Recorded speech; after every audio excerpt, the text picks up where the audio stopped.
Hi, welcome back guys. This is your friend, the Broccoli Fanfics. Back with amazing fanfiction. This is the series of What If Deku Had Oracle Foresight Quirk. Now before starting, please give this video a like and subscribe to the channel if you want more videos like this. Now let's get into the fanfic. Izuku was 14 and running for his life. If one were to ask him, he was not actually sure what he had done to incite his bullies that particular day, but they were chasing him down the corridors of school as the teachers passed them, some turning away in shame, others snorting, leers curling their lips. But Deku, one of the bullies screamed, "Get back here!" Izuku could barely shake his head, his lungs protesting the strain, his knees almost giving up as he dashed, the screams of his persecutors behind him spurring him to just go faster. No matter he couldn't breathe, he had to get away. "Katsuki," one of them greeted. "Give us a hand, will you?" Izuku can barely hear them over the beating of his own heart against his ears, but he knows he is doomed when the scorching heat of Bakugo's explosions reaches his back and the force propels him forward because they were too focused on him running, they always were. And this time Izuku was too focused on escaping his usual tormentors, he always was. And neither of them noticed the open window he was slowly, ever so slowly being thrown from by the force of Kaken's amazing quirk. He didn't hear their screams anymore. He didn't feel his knees begging for relief. He could only see the sky so blue over him and the sun shining on his face. And then there was only pain. Pain, ago New York and fire and blood. So much blood around him. "Watch out!" A woman screams behind him. Oracle, the Foresight hero, turns just in time to evade a clawed hand that would have taken his neck with it before delivering a kick to the villain's sternum with enough calculated force to make it feel broken without actually compromising the lungs and heart inside the man's ribcage. He is not a killer, he is a hero. The city burns around him and he can see the shadowed silhouette of All Might far ahead, only visible due to his massive size, carrying civilians away by the dozens. "You okay, Oracle?" the woman says, hand on his elbow to alleviate the pressure of the makeshift bandages on his shoulder. He knows her. She is Contort, the flexible hero, her ashen face and blood-soaked costume signaling to him how long she has spent pulling victims out of the wreckage. "Yeah," he replies, his voice hoarse with exhaustion. Contort's hands shake against his skin, she's hurt, and her quirk is at the very edge, she needs to step back or she will collapse. His own shoulder was pierced, and his ankle is dislocated, but he can stand for a lot longer than Contort, he is sure. "Hey Genist," he calls. The newcomer hero turns to them from the dilapidated second floor of a building. "New kid, recently graduated, Oracle's tired mind supplies. Good kid, will go far if he keeps up with the good work he's doing. Contort needs medical attention, pronto, care to take her?" "Oracle." Contort protests. "You are in far worse shape than me." Genist looks between them, torn.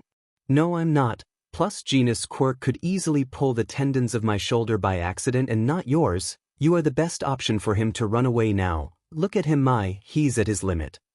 The use of her real name startles Contort. She's one of his best friends and former classmate. She's his he usually maintains a strict no names on the field policy. She turns to stare at the new kid, her lips curling grimly.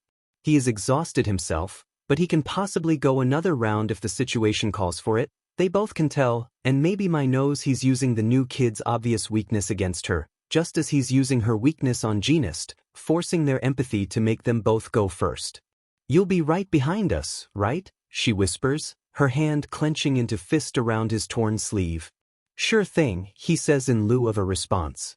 "I'm going to check the perimeter one last time. Though I think Endeavor and All Might have it covered, I kinda want to make sure there are no more survivors of the wreckage before leaving."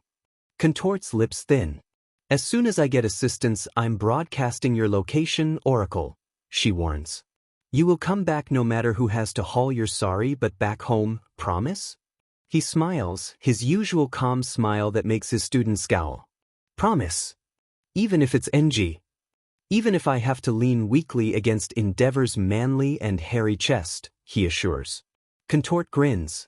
"I'll probably snap a picture to commemorate then," she promises back, raising both arms. "I'm ready, Genist. Let's get out of here." Oracle watches as Genus threads wrap snugly around contort and pull her away from the fires, back to safety, and prays that she's seriously not thinking of sending in Dever after him. He doesn't think he would be able to live it down if that mountain of a man has to princess carry him back.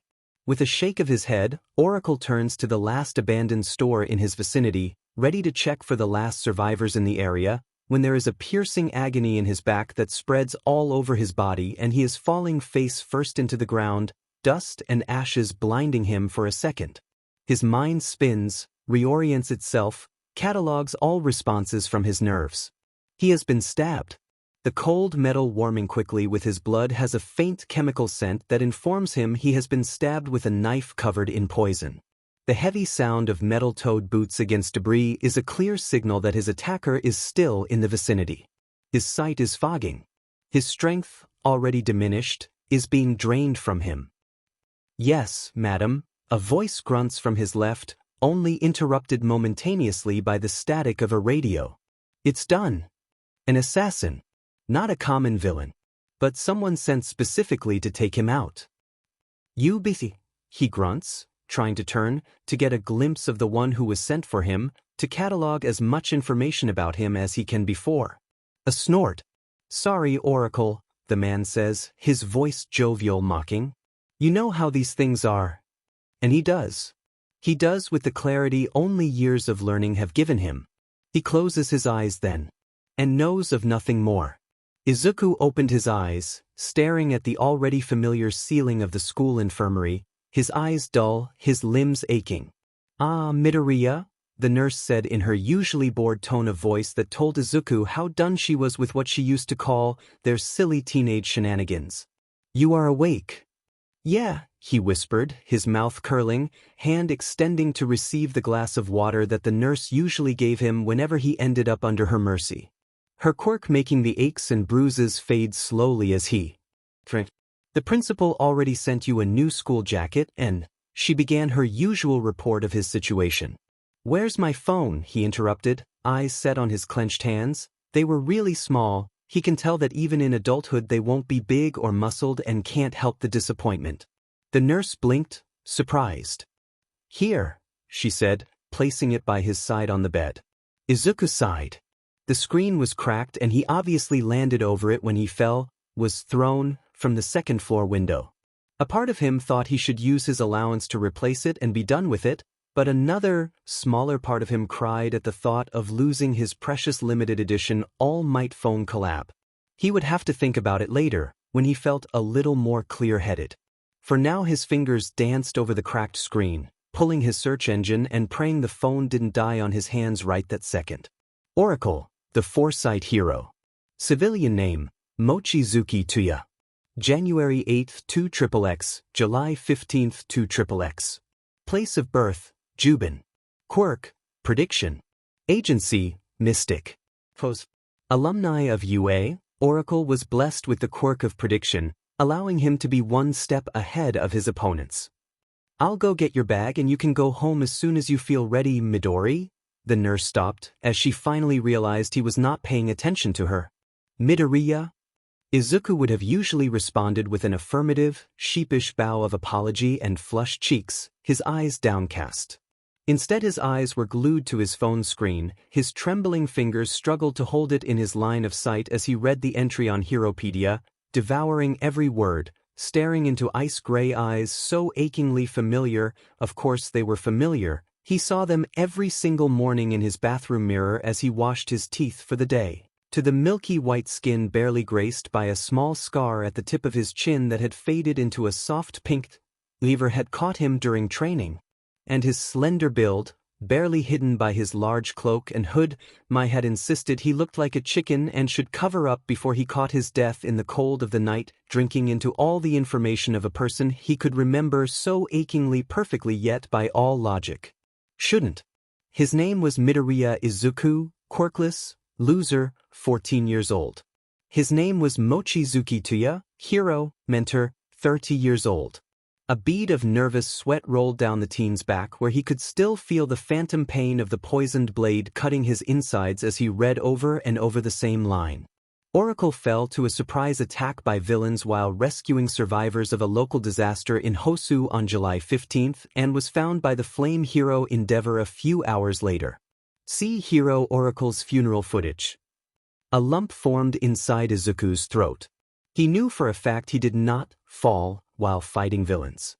He had been murdered because he knew too much. And he also knew now he had reincarnated. Izuku walked home, shoulders tight and head held down, eyes set on his shoes as he tried to make sure he crashed into nothing as his mind wandered with the memories of a life he had lived, of a man he had been, but didn't feel like him anymore. He knew he once had been Mochizuki Tuya. He remembered Tuya's life, his friends, anyone and everyone he had met. He remembered his death. But he didn't feel like Mochizuki. He still felt like Izuku Midoriya, the quirkless 14-year-old who had been thrown out of a window just a few hours prior by his best friend's quirk.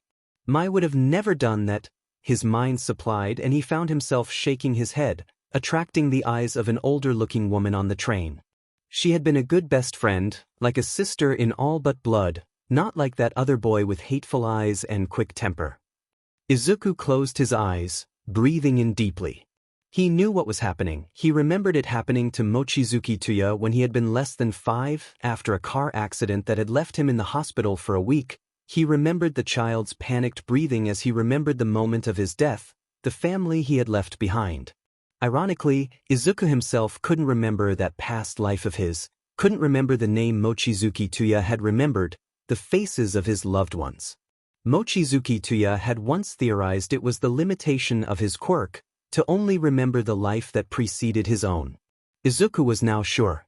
He also knew it would take him a few days for the two sets of memories to meld, that he would spend the sometime lost in thoughts, prey of images that wouldn't be of his own life, triggered by the most mundane of things. Tuya had been 5, and the hospital had subjected him to scans and tests of his mental capacities when nurse after nurse found him frozen in front of small vases of flowers, picture books in the children's section of the library, and even a can of coffee one of the doctors had disposed of, hours of silent contemplation that made all adults around him fear for his cognitive abilities. Izuku sighed, eyes still set on his shoes as he got off the train, walking home by memory alone, knowing anything and everything could trigger him and that spending an hour frozen in place right now would be a stupid idea. Izuku? A woman's voice called, finally making him look up.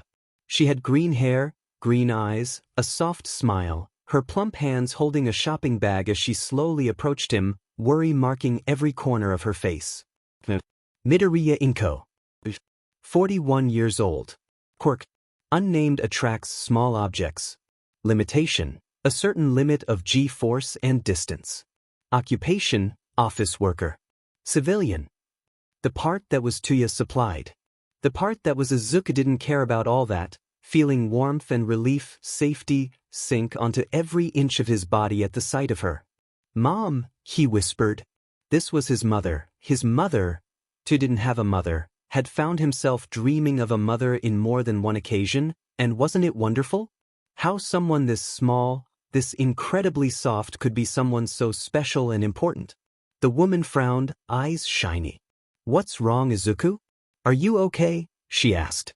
Izuku wrapped his arms around her, face hiding in her shoulder, breathing into her scent of summer flowers and sugar. Home, that's what home smells like, the warmth of her skin chasing away the pain and the fright of the last few hours.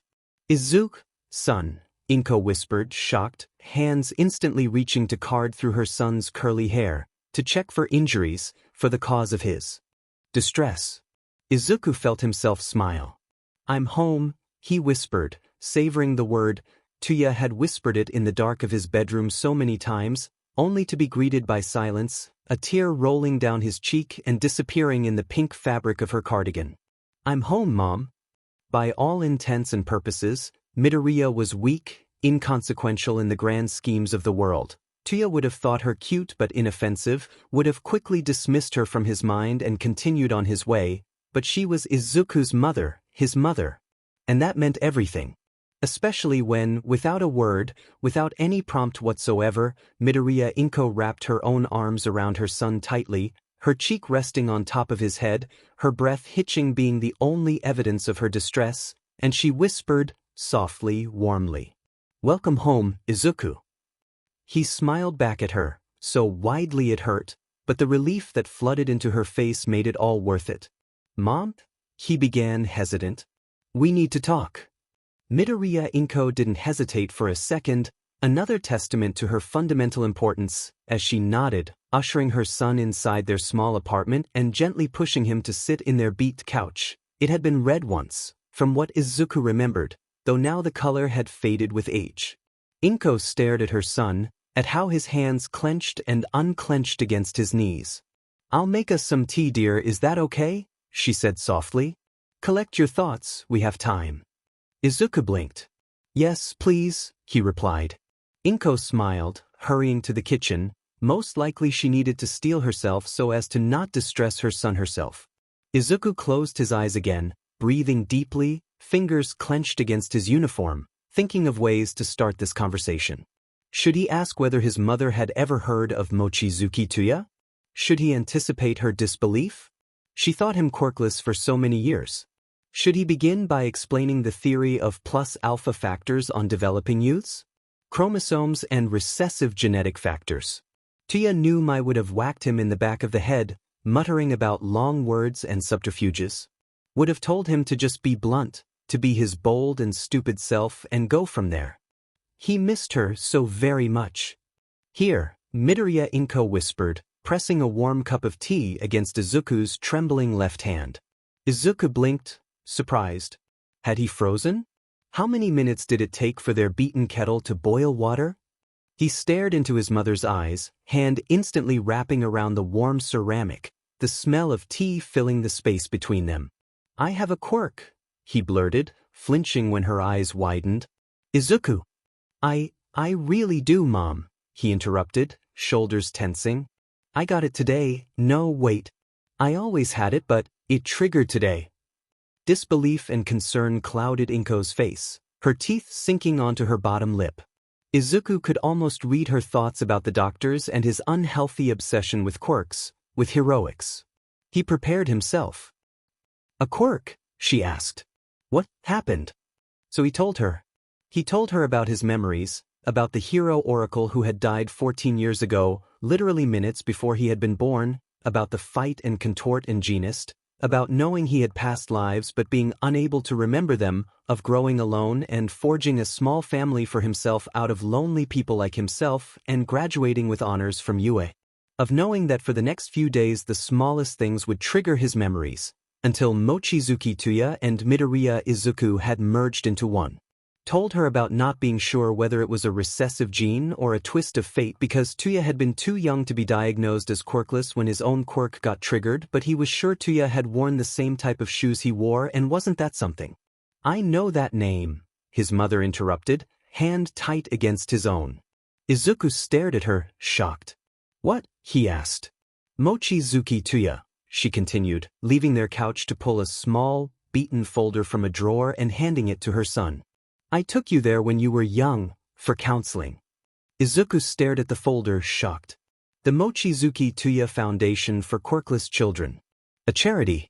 He idly remembered going there with his mom for a year, talking to doctors and other adults alike, playing with other children that had told him he was really smart, swimming in a pool in the summer and getting a present from a bored young man dressed as Santa that winter.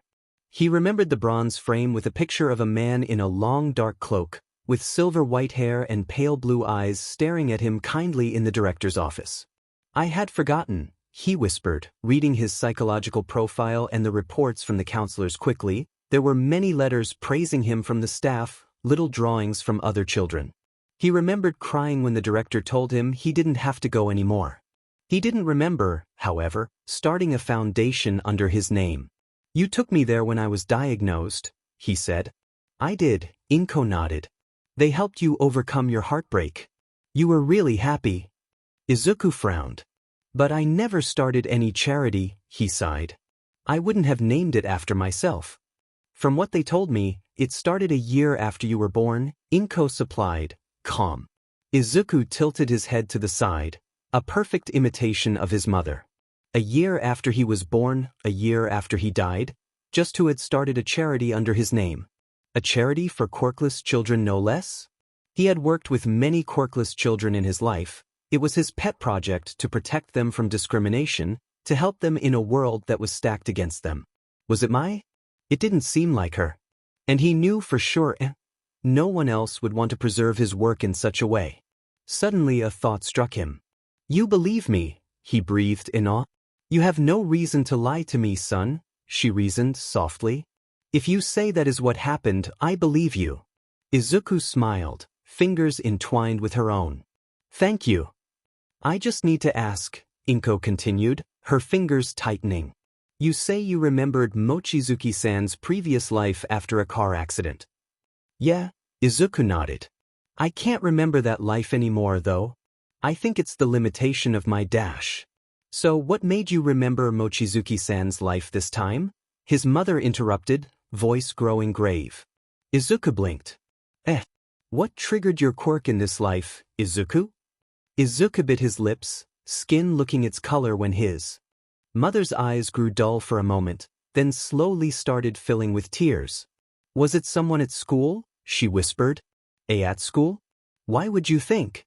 I know you are trying to hide it from me, Izuku, Inko continued.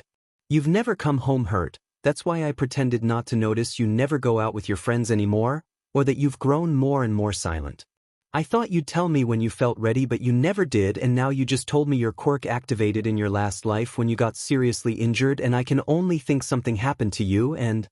A tear rolled down Midoriya Inko's cheek, her lips parted in a soft, almost inaudible gasp. Was it Katsuki-kun? She whispered.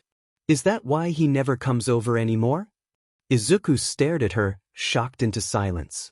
He hadn't known she had noticed the growing distance between Bakugo Katsuki and himself, hadn't really stopped to notice how she had slowly stopped meeting with Auntie Mitsuki herself, hadn't even thought that his mom had just been waiting for him to say something. What could he have possibly said? He didn't want to hurt his mother, and he knew that the knowledge would only hurt her. He only had a year left in Aldera, and then he could start all over in a new school, in UA if things went according to plan, and she would never have to look at her best friend in the face and know her friend's child was hurting her beloved son. But Midoriya Inko, his soft, harmless, pure mother, had noticed, had known all along something was wrong. I'm sorry, he whispered back, eyes lowering, ashamed. I just… Surprisingly strong arms wrapped around him tightly. The scent of summer flowers and sugar enveloped him. Oh, Izuku, she sobbed against his hair, her breath choked, trembling. I'm sorry, my baby, I'm so sorry. Izuku closed his eyes, sinking into her embrace. She always said that about things outside of her control, her empathetic grief so strong. Izuku wrapped his own arms around her, shaking his head. It's okay, Mom, he reassured, his own voice trembling with the effort to contain his own tears. I'm okay. They both knew he wasn't. The following 2 weeks, Midoriya Inko called her son's school to declare him ill and absent, voice cold, eyes frigid, always vigilant as she watched her child, her beautiful and bright baby boy, hold a tiny glass ball in between his fingers, slowly, ever so carefully letting it roll between his fingers, eyes growing glassy, losing their customary color to turn a soft, almost wintry gray-blue for a second, maybe 2, before going back to their normal emerald green. Over and over again. She called her work as well, asking for a few days of leave against her son's wishes after she found him sitting on a park bench as she walked home after work, his head downcast, his eyes set on his shoes, or rather the ants slowly walking over his shoes. Izuku had warned her that the smallest thing would trigger his memories until a total meld of Mochizuki-san and Izuku was complete, but watching her son blink tears out of his eyes, then slowly stare at his watch with disappointment and then suddenly rub a hand over his belly in obvious hunger made her realize that, at least for a few days, Izuku needed someone to make sure he didn't get lost on the past that had made him who he was. The past that once killed him. Mizuki called after the first week. Much to Inko's surprise, said Katsuki-kun mentioned Izuku had been absent and wanted to know if her son was okay. Inko felt anger so powerful it could probably consume her, clog the base of her throat. She had wanted to scream and cry at her best friend, wanted to tell her that her darling Katsuki had pushed her Iken off a second-floor window, had almost killed her sweet child. had triggered something in Izuku that made her feel she was slowly losing her son. However, Izuku had warned her, that very first night, that she couldn't tell anyone about his quirk, that Mochizuki-san had died because he knew too much and if someone were to find out he was back. Izuku didn't want to elaborate, and that frightened Inko far more than any details her son could share with her. So she had shaken her head, taken a deep breath, and being the petty woman she was slowly realizing she was, simply told Mizuki she should ask her son for more details, as Katsuki had been there the day her Iken had been hurt. Mizuki had screamed, shocked. Inko simply hung up the phone and did not pick it up whenever the other woman called. 56 missed calls and 105 unread text messages and counting. She didn't have time for whatever Mizuki felt was important to say. She hoped so much her best friend had done something about the monster of a child she had unwittingly raised, because she was too busy sitting by Izuku's side, notebook and pen in hand, ready to note down whatever her son would whisper, all the information that he seemed to discover about this new self he was becoming. She needed to note down, if only to read over before bed and make sure she could come to terms with the differences before Izuku ever did. She needed to be ready for him. Some were simple things. Izuku would stand by the kitchen door for 20 minutes, slowly blinking his eyes, and he would whisper, "I don't think I want to eat tomatoes anymore. Izuku doesn't like tomatoes." She wrote. Or more profound things like, "I'm going to cook this celery soup I learnt while interning in Paris for you, Mom. I only make it for the people I love. Buy celery." Heartbreaking things like, "I am so grateful you are here with me, Mom. I don't think my other parents would have loved me very much." She had wrapped her arms around her child and told him she loved him, that nothing was going to change that, and bit her tongue when her child dissolved into soft, almost soundless sobs against her chest, small hands clinging to her clothing as if afraid she would disappear. She had thought Mochizuki-san's parents had died in the car accident that had triggered his quirk. She didn't dare ask her son if she was wrong. She had stared in shock when Izuku mentioned, "I kissed a girl for the first time when I was 13 because Mai and I wanted to see what it felt like." Inko had smiled, grabbing her pen. "Did you like it?" she asked. Izuku shook his head, his curls fluffing. "Not really. I thought it was because Mai and I were bad kissers," he said, his nose wrinkling with mirth, despite the vacant look in his eyes. "Turns out I was a lot better kissing boys." "Boys?" she gasped. Izuku nodded, his lips curling. Fondly. "Yup," he said, even when his fond smile tinged with sadness. "I also had a horrible taste in boys, it turned out." Inko stared at her son, at his sad yet fond smile and the way his eyes seemed to settle into a soft, muted green. She grasped his hand in hers, sighing.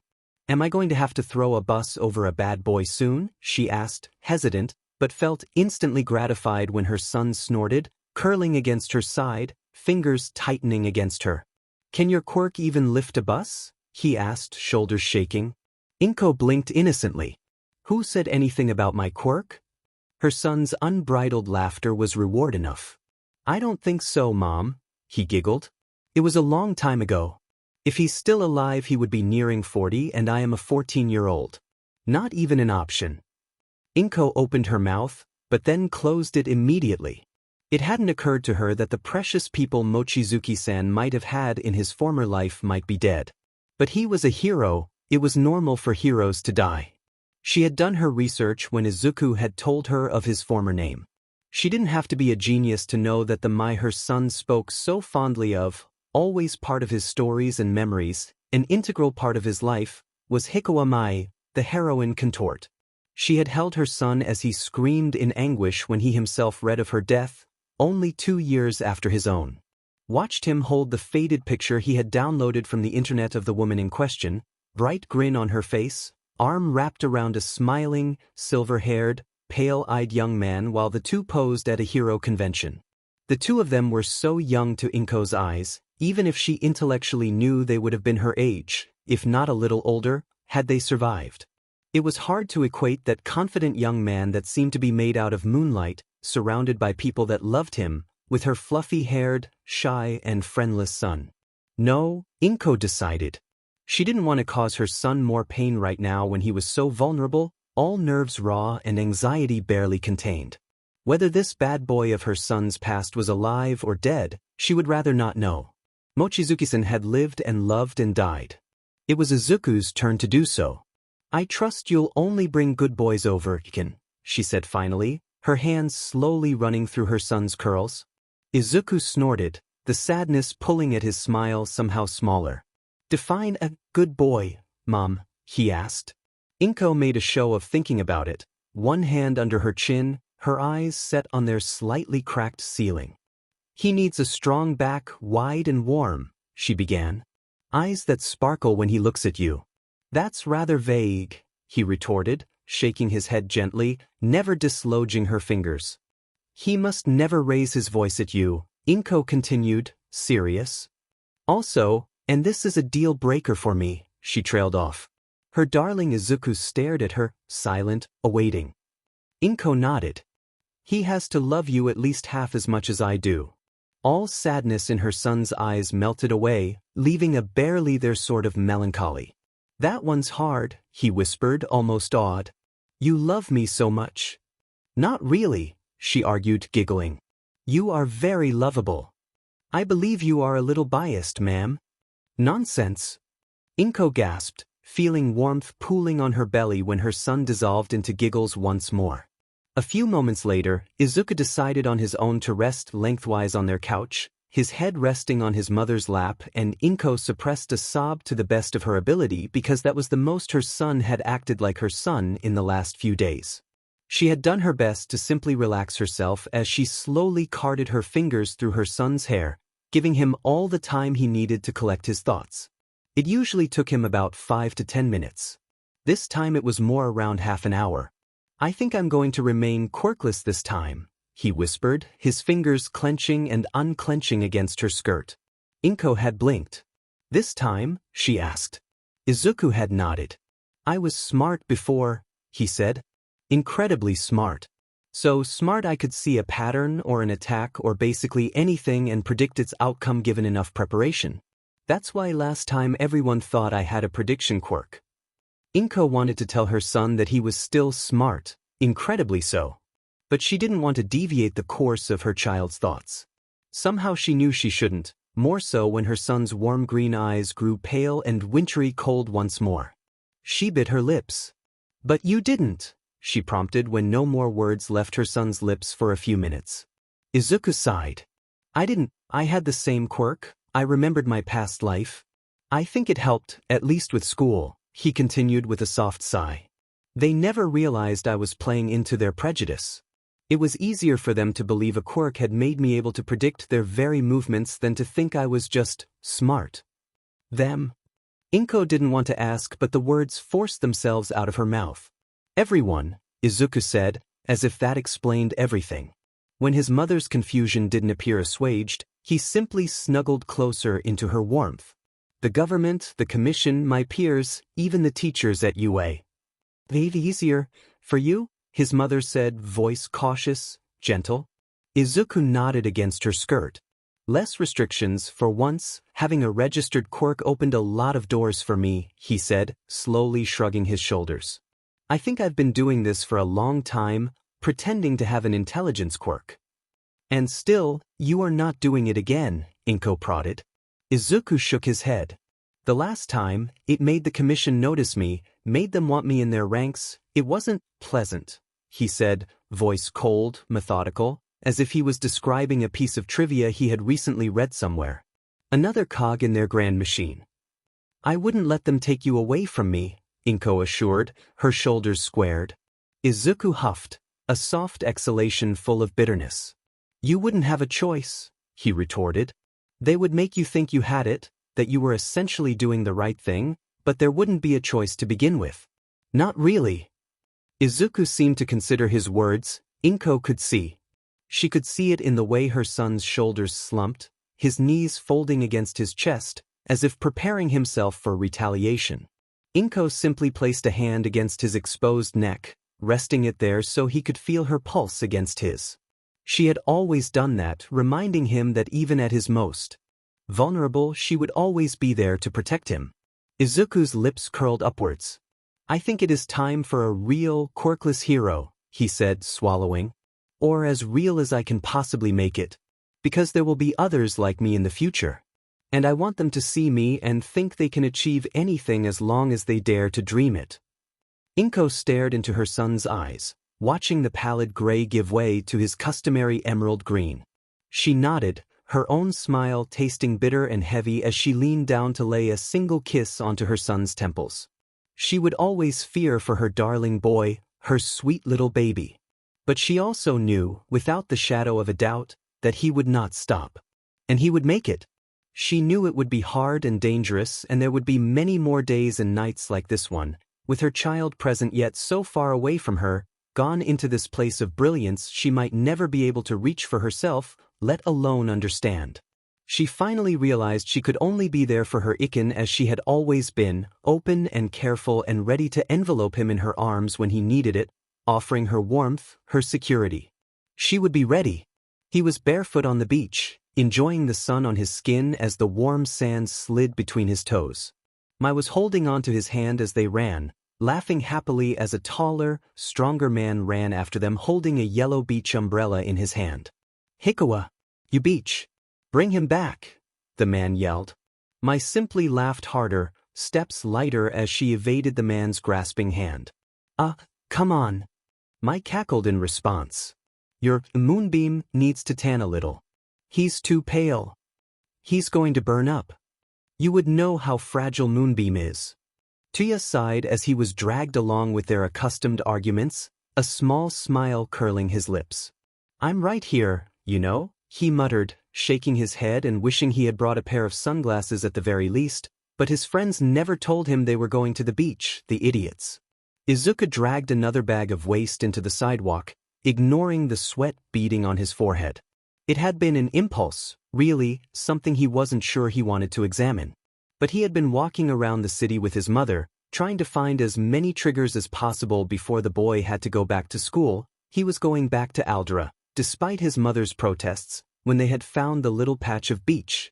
At first, Izuku hadn't been able to recognize it, and hadn't it not been for the small patch of the white metal railings still visible amongst the debris and trash that now covered almost every surface, he might have never been triggered, but he had seen it and he had immediately known this place had been special to him, once upon a time.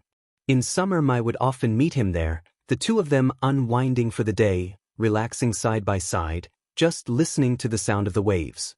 In winter he would walk around the shore alone, using the wet sand to test his endurance, his boots sinking into it as he ran.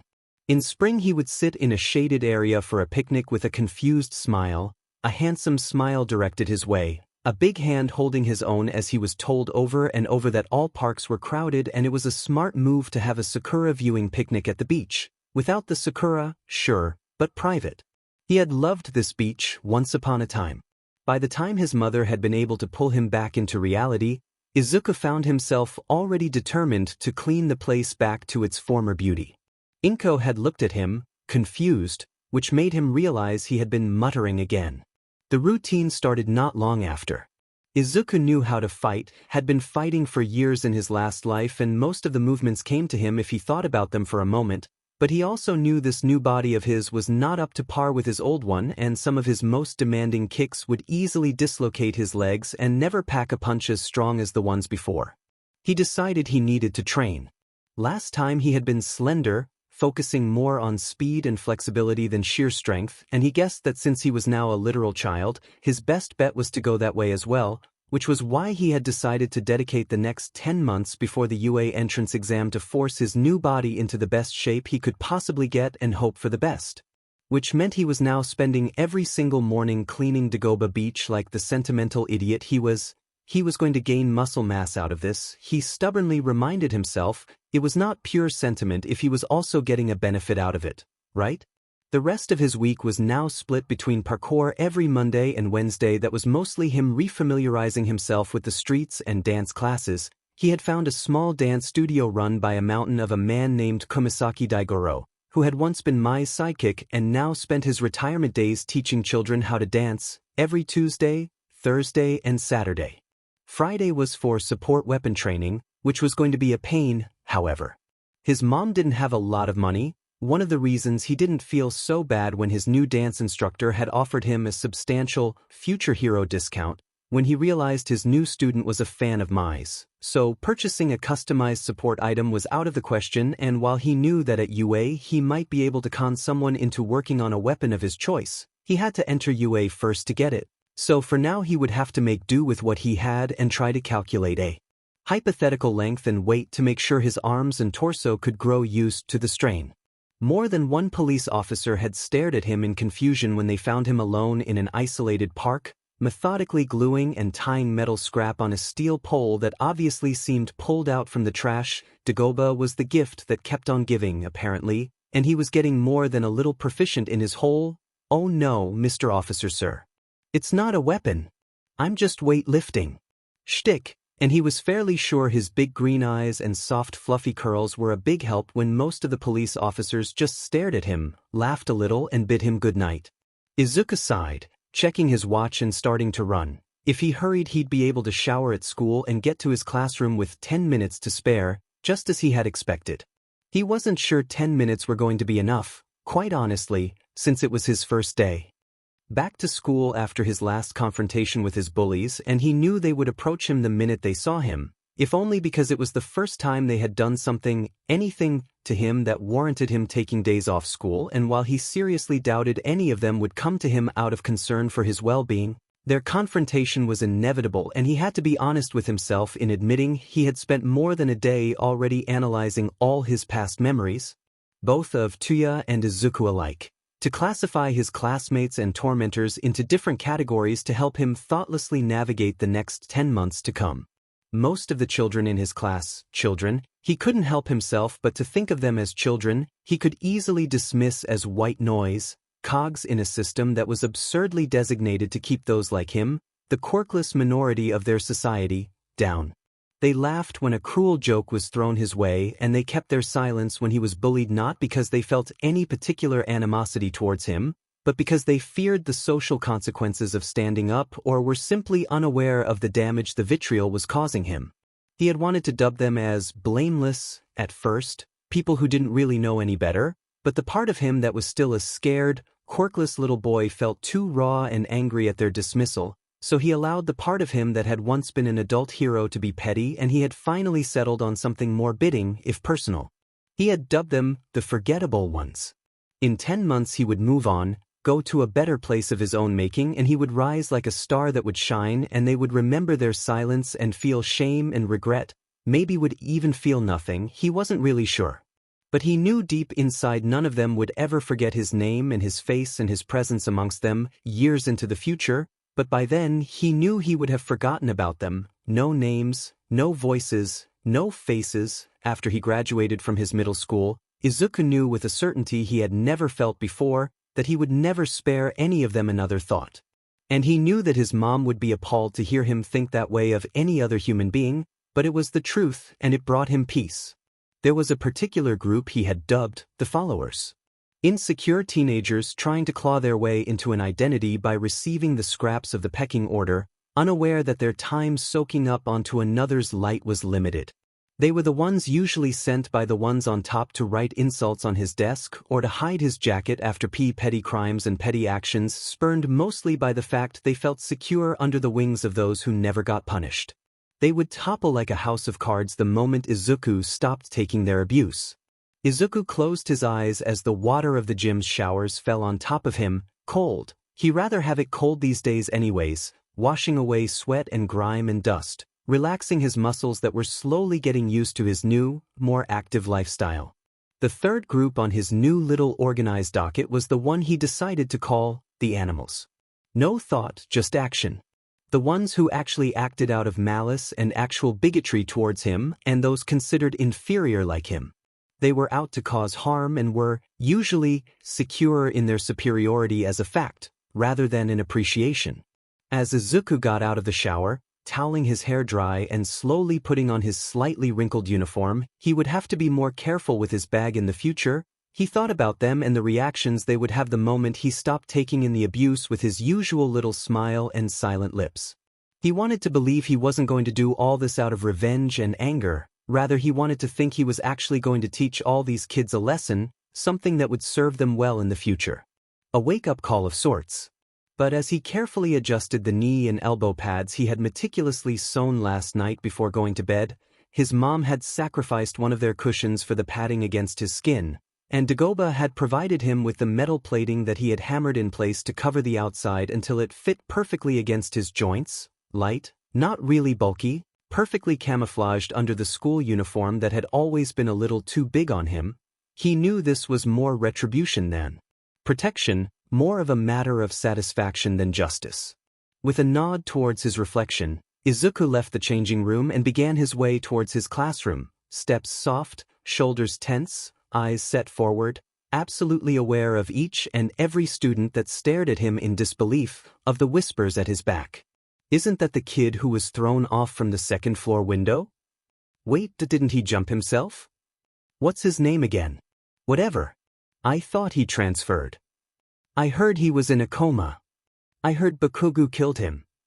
Bakugu? Why? Didn't you know? Bakugu was the one who did it, and he got in serious trouble at home for it. No way. Bakugu. An explosion echoing from the hallways made all the voices at Izuku's back fall silent as frantic footsteps tried to take frightened teenagers away from the incoming danger. Izuku took a deep breath, eyes closing momentarily. The part of him that was still a scared 14-year-old didn't want to do this, didn't want to believe that his so-called best friend was not acting out of his best interests. The part of him that had been an adult and had seen quirkless children being bullied and discriminated knew this was not due to his own action or lack thereof. He had not asked to be attacked back then, when he was a scared little boy.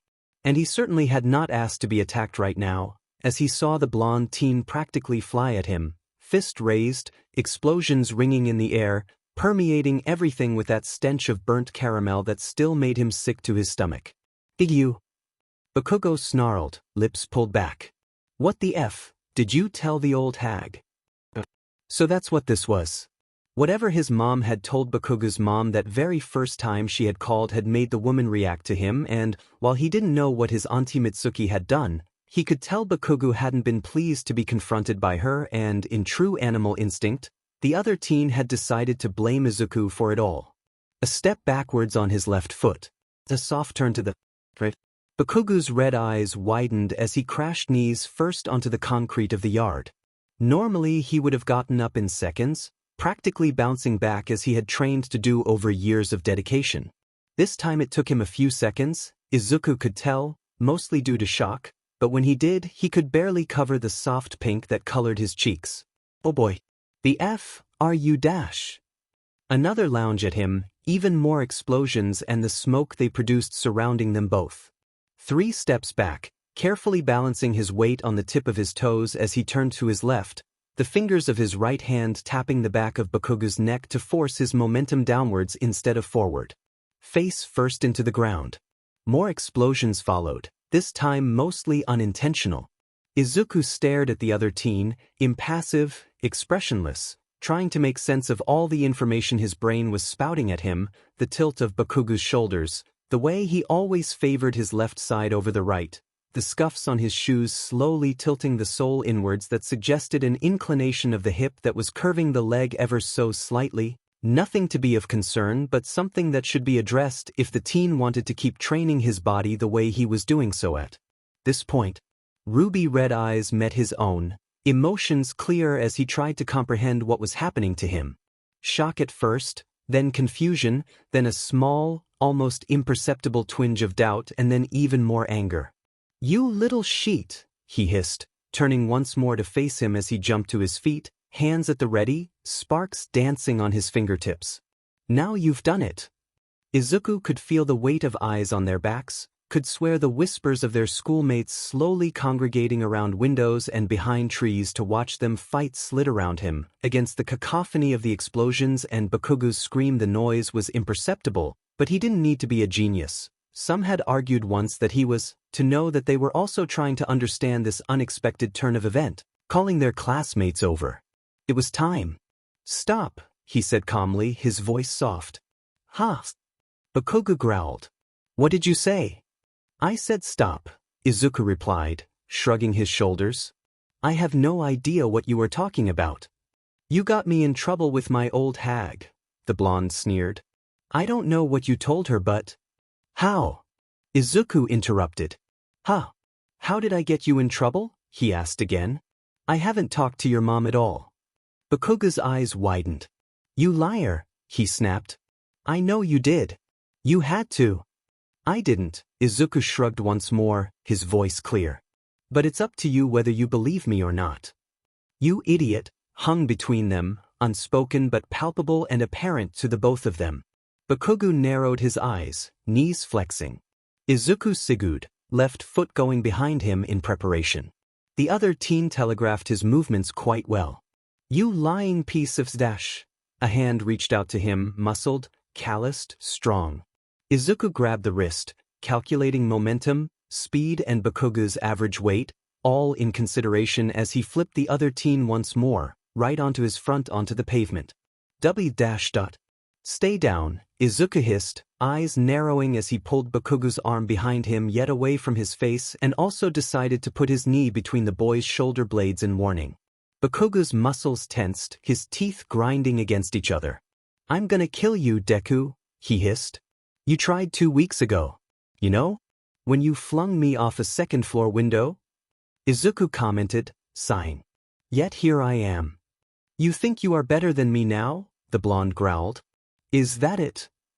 Izuku thought about it for a moment, of the years as a little boy wondering what he had done wrong to earn his best friend's hatred, of staring at his hands and praying with all his heart to be like everyone else, not to be a freak, of treating his own burns with tears rolling down his cheeks, biting his lips so hard they bled to prevent himself from making a noise and feeling his heart breaking every time.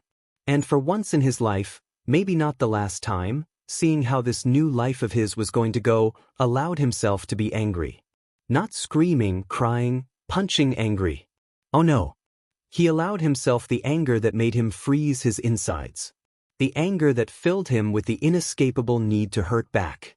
Better than you? He said, his voice growing cold. You think that's what this is?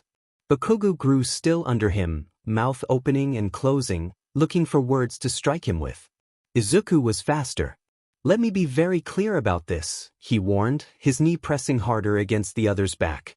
Despite what you think in that burnt little brain of yours, nothing in my life is about you, you sick bee. I don't care what you do or where you go, you are nothing to me. Right? Bakugo spat. You've been following me like the pathetic loser you are my whole life. I did when I was younger, Izuku admitted. But then you decided to be a whiny, narcissistic, little brat that needs to punch down to feel special. And you know what? You are not. You have a quirk and you want to be a hero and, unfortunately for you, so do hundreds of other teenagers in this city alone, but maybe you know that, right?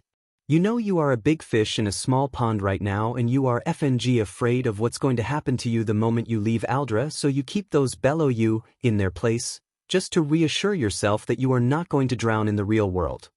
You dash. I'm not done, Izuku hissed, pulling onto the arm he was holding harder, angling it just so any movement Bakugo made would threaten to dislocate his shoulder. He had been a pro once, he knew what he was doing. This was not strength versus strength. He knew his current strength was no match for Bakugo's years of training, therefore he needed to use skill. And it seemed to be working. I did a lot of thinking these last 2 weeks, you know? And I realized I've been far too good to you and your little pals because I thought I owed it to you somehow, because you were my friend once, he said, hand tightening around Bakugo's wrist. But you are not anymore, you are just a bully pretending to be a hero and I am tired of pretending you are a good person when I know for a fact you are not and I am worth so much more than your abuse, so guess what?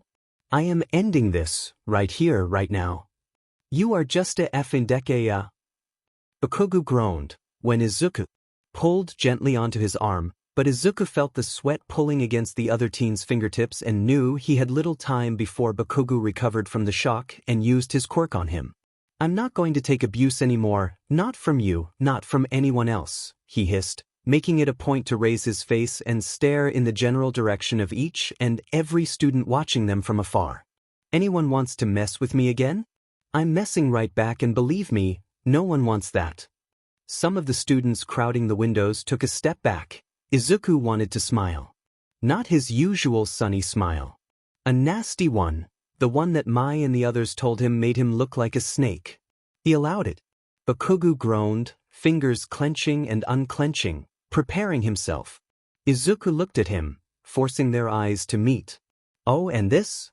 This little tumble right now?" he said, lips curling upwards, teeth exposed. "I wanted to make a statement to the school in general, and you were stupid enough to be the first one to jump me. Could have been anyone, so no, this was not about you either, Bakugo." Izuku wasn't sure if it was his little speech in itself or the fact that he wasn't going to use his former childhood friend's nickname anymore, but the other teen's fingers grew limp and he felt confident enough to finally release his captive, standing and dusting his knees as if nothing out of the ordinary had actually happened. A rustle reached his ears, his shoulders instantly pulling backwards.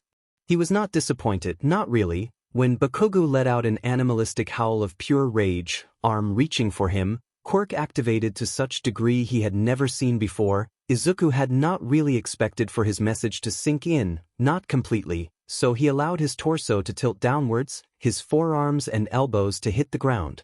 He was smaller, lighter, Bakugo was not. His left leg reached in an arch fueled by inertia alone to hit him in the chin, sending his body back to the floor just as Izuku's right leg forced his body to flip upwards once more, safely landing him on his feet. He stared at the other teen trying to regain his breathing as he dusted his elbows.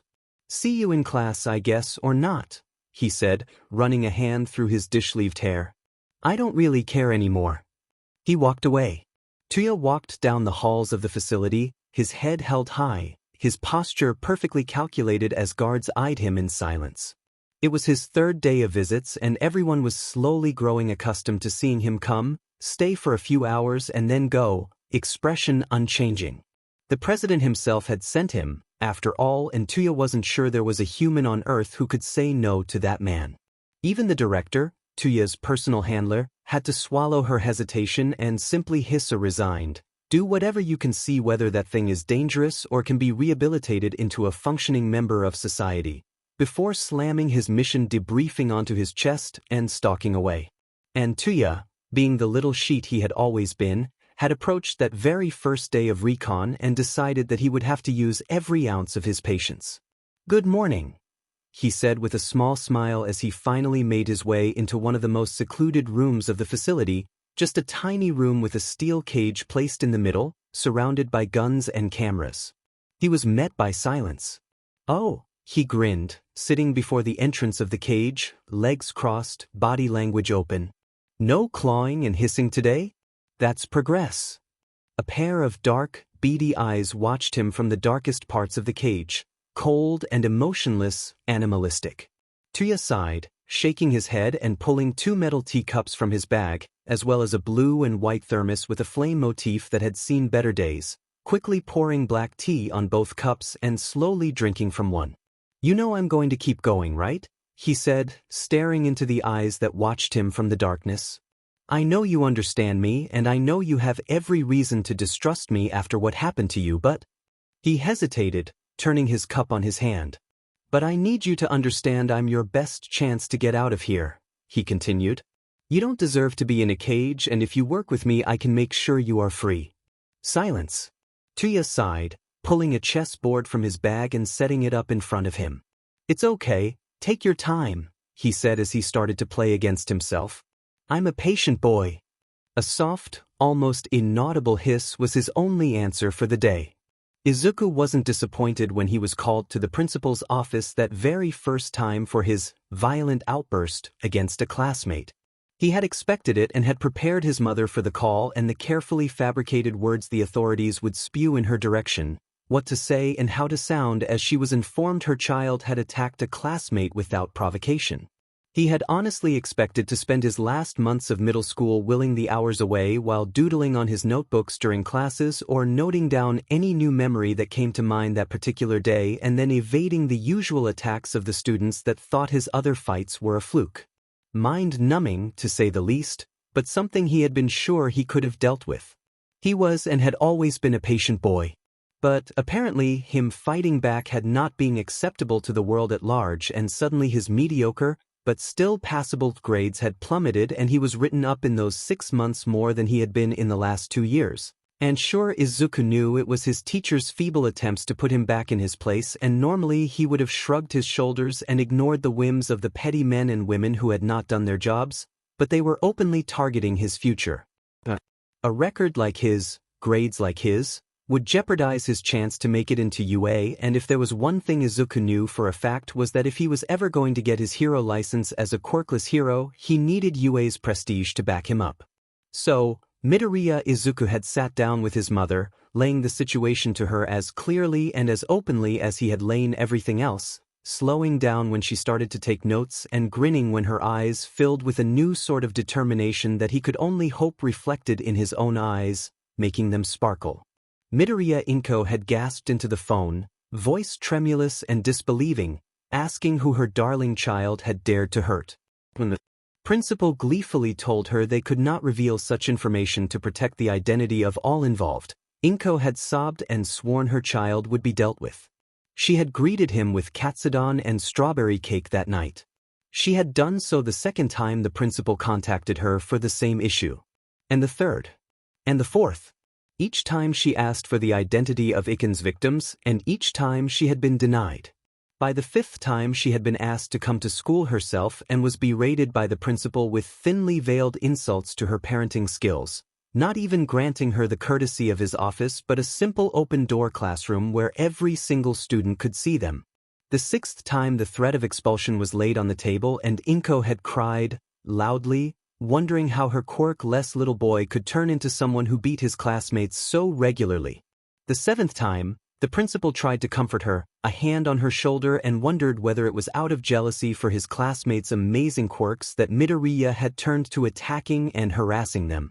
Izuku had looked at him, wide teary eyes and devastated face, asking what he meant. How wonderful were the quirks her child hated so. The principal sighed and spoke of a boy who could freeze everything he touched, one who had heightened strength and height, one with razor-sharp nails like knives, and, of course, their most promising student with an explosive sweat quirk and a foot already on UA due to his academic and physical achievements. Izuku had nodded, defeated, and slinked away, hands pressed tightly against her chest. The eighth time, the principal and Izuku's homeroom teacher seemed to have run out of patience with his antics as decided to scream at Midoriya Izuku over her child's conduct, berating her for imposing her troublesome child onto the normal population of Aldera. Izuku's hands had tightened against her knees, eyes narrowed as she asked, loudly and clearly what they meant with such a statement. Izuku's teacher had taken a step back, surprised by her change of tone, but the principal was clearly at his wits' end with the situations, for he slammed his hands on a desk and hissed that he was done dealing with her quirkless, delinquent of a son, and that it would be better if she pulled him from school as the anti-dissemination laws forbid them from expelling him. There's very little a freak like him can do in this society, the principal snapped. Why waste your money and our time giving him an education he won't be able to use? Izuku's homeroom teacher had stared at his boss in shock for a second, but when Midoriya Izuku turned wide and expectant eyes on him, the man simply lowered his own eyes and nodded his agreement. Midoriya Izuku gasped for a second, hands growing lax in her lap. And then her face turned into an expressionless mask, her eyes grew cold, poisonous. "Say that again," she said plainly. "I dare you." The teacher had shaken his head, face losing all color, but the principal could not be stopped once he got going. "Your little freak of a son is a waste of space to our society," the principal hissed, articulating every word as if the woman before him was too stupid to understand him. "And he is wasting our time and your money, madam." Midoriya Izuku nodded once, standing from her chair and watching as students from different classrooms grouped in the hallways to watch the commotion. Her green eyes easily caught Bakugo Katsuki's pale face and her own child's glinting gaze in the crowd. She nodded. "Thank you, sensei," she said, her voice chirp, her lips curling into a small, satisfied smile. "At first I only had evidence of you covering up events and fabricating evidence, that with Iken's grades been lower than they should be and all the times my son has been refused medical attention while in your care, but now I can honestly open a case of quirk discrimination against you and your staff and no court in the country would be able to dismiss it." Izuku's homeroom teacher took a step back, shaking his head. The principal seemed to falter for a moment, shocked by her demeanor, but then his own mouth curled into a cruel smirk, hands fisted. "No one is going to believe you," he said airily. "It's your word and your problem child's against ours, madam." One of Inko's thin green eyebrows rose. "Oh, it's my word against yours, sir." "Yes," she said, nodding. "Also my son's tests compared to the best student of his class supplied by said student's own mother, and also this." And with a subtle movement of her hand, the woman pulled a small, cylindrical object from the sleeve of her pink cardigan, slowly pulling it towards her mouth. "Testing, testing, 1, 2, 3, she said into the object, pressing a small button at the top. "Is that a microphone?" The principal spluttered. "Why, you can't record us without our knowledge. It's against the law." "Is it?" Inko asked, tilting her head to the side. "Because according to the law I am allowed to record whatever I want if the nature of the recording is imperative to prove a crime, which this is, and if the recording happens in the space where the subject of said recording does not have an expectation of complete privacy like a public street or a classroom with a completely open door." The group of students crowding at the door gasped, especially when they saw the woman smile at them, eyes cold. "I think you were trying to shame me and my son by not having these meetings of ours in the privacy of your office," she must, putting a finger to her lips. "Lucky us." Izuku smiled as his mother made her way out of the room, her head held high, her shoulders squared like any hero on television, the sea of students that had been mocking him seconds ago parting to let her pass like a thing out of a movie, scrambling to run when she stopped before him, eyes warm, smile small, cheeks rosy, and offered her hand to him. "Let's go home, Iken?" she asked, her voice soft. Izuku nodded, grasping her hand in his own smile widening with fondness. "Ah, sensei," Izuku said to the frozen man still in the classroom.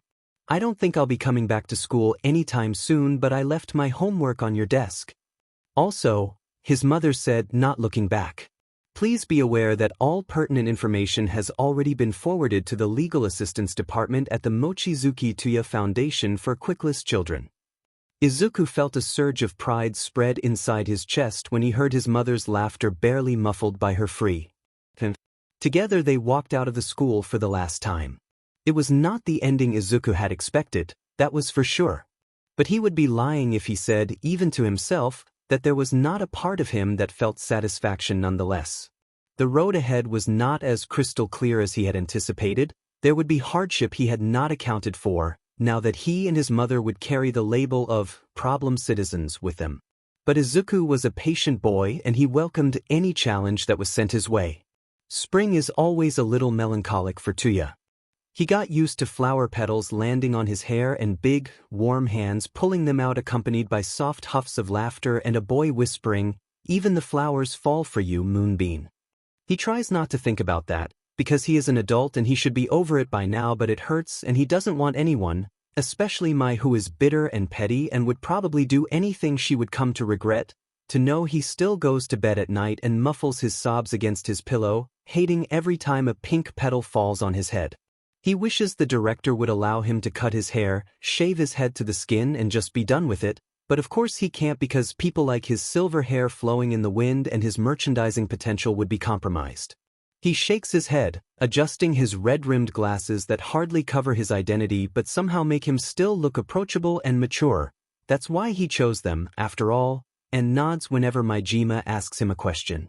Majima Higuri is one of the few openly smart heroes that actually enjoys Tuya's company and asks him to hang out, and maybe it has to do with the fact Higuri might think Mai is really cute, which she is, in Tuya's humble opinion, and might think that if he somehow becomes best friends with Mai's brother in everything but blood he might have a better chance with her. Tuya doesn't really want to tell him that his best friend's spot is a little contentious. He likes being invited to places. So he and Majima walk around the hallways in U, where Majima has started to teach, and boy is he proud of that, enjoying the cool weather and discussing the coming sports festival. The principal is going to go all out this year, Majima says proudly. He is retiring soon and wants to make his last few years in UA memorable. Memorable? Tuya says, smiling. We literally blew up the admin building on our last one. Majima guffaws. Kagami-sensei was furious, he says, shaking his head. I thought he would get you and Mai-chan would be expelled. He would never. I am adorable, Tuya jokes, batting his eyelashes at the other man. And the HPSC president himself came to pay for the repairs, Higuri laughs. Because I am adorable, Tuya nods sagely. Of course. A group of students speed past them, smiling and wide-eyed, and all the things 15-year-olds are before they are introduced to the real world, waving their hands and greeting Power Loader Sensei before running. They seem to like you, Tuya grins, noting how proud and soft Majima goes the moment the words leave his students' lips. I hope they do, Higuri nods. It's really nice, to be honest, helping children reach their potential. Tuya raises an eyebrow. Is it? He asks. You should try it sometime, Higuri grins. Children are not my thing, Mama, he says, waving a hand dismissively. You know me, too wordy for them. You could try with an intern first, you know? Power Loader says, grinning. See if you like it? You might be surprised. I don't like surprises, Tuya scowls. Right? Mima scoffs, rolling his eyes. Tell you what. Pick a kid, right here, right now, and have them as your intern, just this time. I thought I was supposed to wait until the sports festival. Majima seems to consider it a little, watching children running outside, enjoying the sun on their cheeks. Take it as a mental exercise, Genius-kun, he proposes finally. Pick one now, before they show their potential on national TV, and I'll make sure you get him or her. Even if they win, even if another big agency wants them. You think I'd fall for that? Tuya asks, crossing his arms over his chest, resting his hip on the windowsill. You are just baiting me because you think I'd do anything to prove how smart I am. Is it working? Majima asks, grinning. Tuya huffs, watching the students outside, and hating himself because yes, he is checking their quirks and the way their muscles show on their legs and arms, the way they interact with their peers that hint to their general mental state. He shouldn't be baited so easily. He is about to tell Higuri that he's not playing these games, that he really doesn't want an intern, ever, when he sees him. 15 years is a little too young for eyes as sad and as dark as those, for shoulders slumped by a burden that no one else seems to see. A boy is huddled against a tree, clearly doing his best to avoid everyone and anyone frolicking around, a bitter curl on his lips, a simple lunchbox balanced precariously on his bony knee as he tries to eat while remaining hidden behind his scraggly dark hair. That one, he says before he can stop himself. Give me that one. Higuri stares, follows his line of sight, scowls. That's a Gen Ed first year, he says, confused. Tuya nods. I don't care, that's the one I want, he says, resolute. If he's here it's because he dreams of being a hero. Tuya feels himself clenching his fists when the boy's shoulders tense and he looks around, startled by the laughter of other first graders. And there's nothing crueler than letting a dream end midway. Majima hesitates. If you are sure. Tuz. He isn't really sure what that kid's quirk could be, but he doesn't really care. He is just watching a child too broken to be normal, a child that clearly needs any semblance of normality. Not that Tuya is normal by any stretch of the imagination, and he hates it, hates that there are still children like this, afraid, morose, separated from the rest. He wants to take this kid under his wing, he wants to show him there are better ways. He wants to fix him. I am, he tells Mima, eyes determined. Mai will tell him later that he obviously has a thing for broken boys, this one being his third, and Tuya will smile and pretend he doesn't think of his first broken boy who he loved and who broke him in return. Izuku wiped the sweat off his brow as he closed off another garbage bag. Preparing his knees to haul it back towards the parking lot where the city had agreed to collect all trash previously separated by Izuku for its convenient disposal. He had to admit that not going to school every day had its perks. Not going to school meant more hours for training and meditating, of coming to terms with his last life and the new one. He was going slow on that one. He knew he should stop avoiding the inevitable, but he was just 14 and he was scared of being hurt again, and learning, relearning, trying to cook for his mom. He liked the way she smiled at him as she came home after work to warm dinner and a clean house. He also liked the way her nose wrinkled when he clearly f's up a recipe, but she still ate every single bite, complimenting his efforts. He liked having a mom.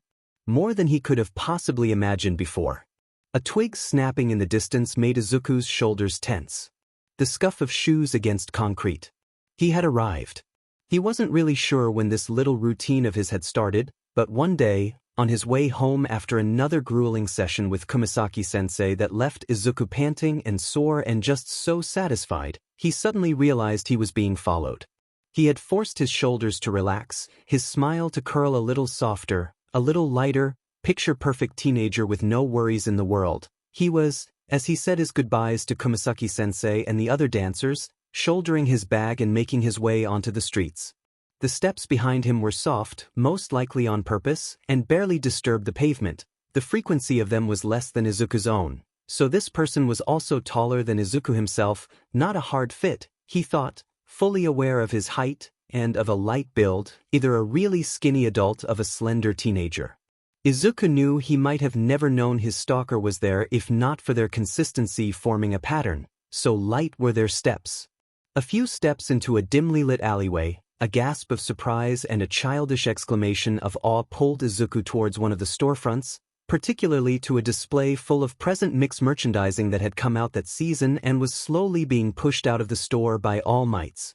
The low light and the black of mix merch jacket reflected on the window display finally allowed Izuku a glance of the person stalking him. A teenager, it turned out. Taller than him by at least a head, bony elbows almost swallowed by an ill-fitting t-shirt, a deep set to his pursed lips, a nervous tilt to the head.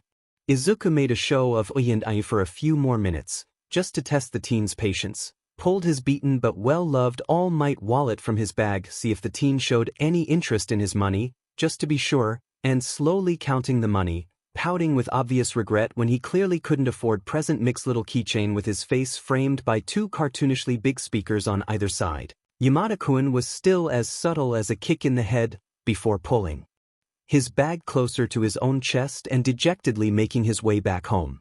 The light steps continued to follow him until he made it back to his apartment. Izuku paused on the stairs, away from view, a scowl on his own face. Not a robber, then, and not someone with a mission, or he would have jumped him for wasting 20 minutes on the store. He had to admit curiosity had forced him to let the stalker be for now, especially when he realized the teen followed him every single afternoon from 5 p.m. to 9 p.m., so it was safe to assume this boy also went to school in the mornings and then rushed to meet him. Izuku knew he was now hyper-aware of the teen's presence whenever he appeared near him, as if he could feel the air itself shift when his mysterious stalker approached him. Why though? Why him? He wasn't someone from Izuku's past, he would recognize him at once. He couldn't possibly be someone from Tuya's past, could he? No, Izuku shook his head, eyes narrowing. He had been careful. More than careful, he had been downright paranoid on his searches, at first making sure that anyone and everyone who had known what his quirk had actually been were dead, and even then he had scoured the net to make sure no one had left any trail, anything that could be linked to his actual quirk. Because if someone had an inkling of what his actual quirk was, then it wasn't a stretch to look for any child that had been born minutes after his death. A smart child would be an indicator, yes. A child without a quirk that was suddenly displaying a more than average intelligence after a life or death situation would be a beacon. He had always known that. It was the reason why he had done all in his power to hide his real quirk from the world as Tuya. Soft steps breezed past to his Izuku's left. A hand pressed against a nearby tree for support. Izuku felt his throat tighten, his teeth grinding into each other as he swallowed. He placed the garbage bag with the others in the parking lot, fuzzing to make sure it stayed away from the sun and that it wouldn't tip to the side and spill any of its content at the slightest breeze before checking the time on his phone, domesticity and calm in every moment. There was a slight chance that his teenage stalker was someone the commission had sent after him, and he was not about to take that risk, no matter how small it could be, laying down. A little more fuzzing gave Izuku a chance to reach for the All Might keychain in his pocket, slipping two of his keys in between his middle and ring fingers, resting against his knuckles, sharp edge out. He wasn't about to tell his mom he had filed his own keys into a small, portable shiv. He was sure she would be disappointed. "Who are you?" he hissed, standing slowly, shoulders squared, eyes narrowed as he turned to face his stalker for the first time. He didn't want to fight, to be honest. He just needed to intimidate the teenager into releasing the information he held, drive him away if he was not a threat, or make him fear ever opening his mouth if he was one. He hadn't expected the widening of light violet eyes. He should have. He hadn't expected the teen gasping and immediately running away either. He definitely should have. With a snapped curse at his own stupidity, Izuku dashed after his own stalker's retreating figure. The teen seemed to know the area quite well, sneaking into abandoned alleyways and in used streets, using his longer legs and slender build to his advantage as he jumped into trash cans and over fences to increase the distance between them. He was good, Izuku could tell. He knew his advantages over Izuku himself and was not afraid to use them. It was a shame that Izuku could counter his own shortcomings with smarts and spite alone, and that he had been spending days scouring the streets of Mizudafu in 2 different lifetimes, committing them to memory, planning routes of escape and capture. It also didn't help the escaping teen that there was an acrid mass of panic slowly coming to a simmer inside of Izuku, forcing him to act faster, desperate even, grasping fences until his knuckles went white. Dirty water splashed into his face as he jumped into air conditioner units on old, run-down windows of even older buildings, gaining both height advantage and missing most floor obstacles at the same time. This teen stalker of his was smart. But Izuku was smarter, training and panicked. With a soft snarl, grabbed onto the ledge of a second-floor window, balancing himself for a few seconds and jumped, knee-pointed, arms balanced, weight pushing him down onto his stalker's back, plummeting them both on the floor of a dimly lit side street and giving Izuku ample opportunity to push the teen's face onto the dirty floor and to press the edge of his shiv keys, it was still his house key after all, to the side of his neck, letting it press harder and softer as the skin under his fingertips jumped and the teen's pulse quickened. "Let's do this again, okay?" Izuku hissed into the flushed curve of an ear. "Who the hell are you and why are you following me?" The teen stammered, eyes wide, breathing ragged. "I didn't." "Right, you haven't been following me around the city for weeks, kid," Izuku hissed once more. "I believe you." "Please," the teen whispered. "My quirk, you can't reply to me."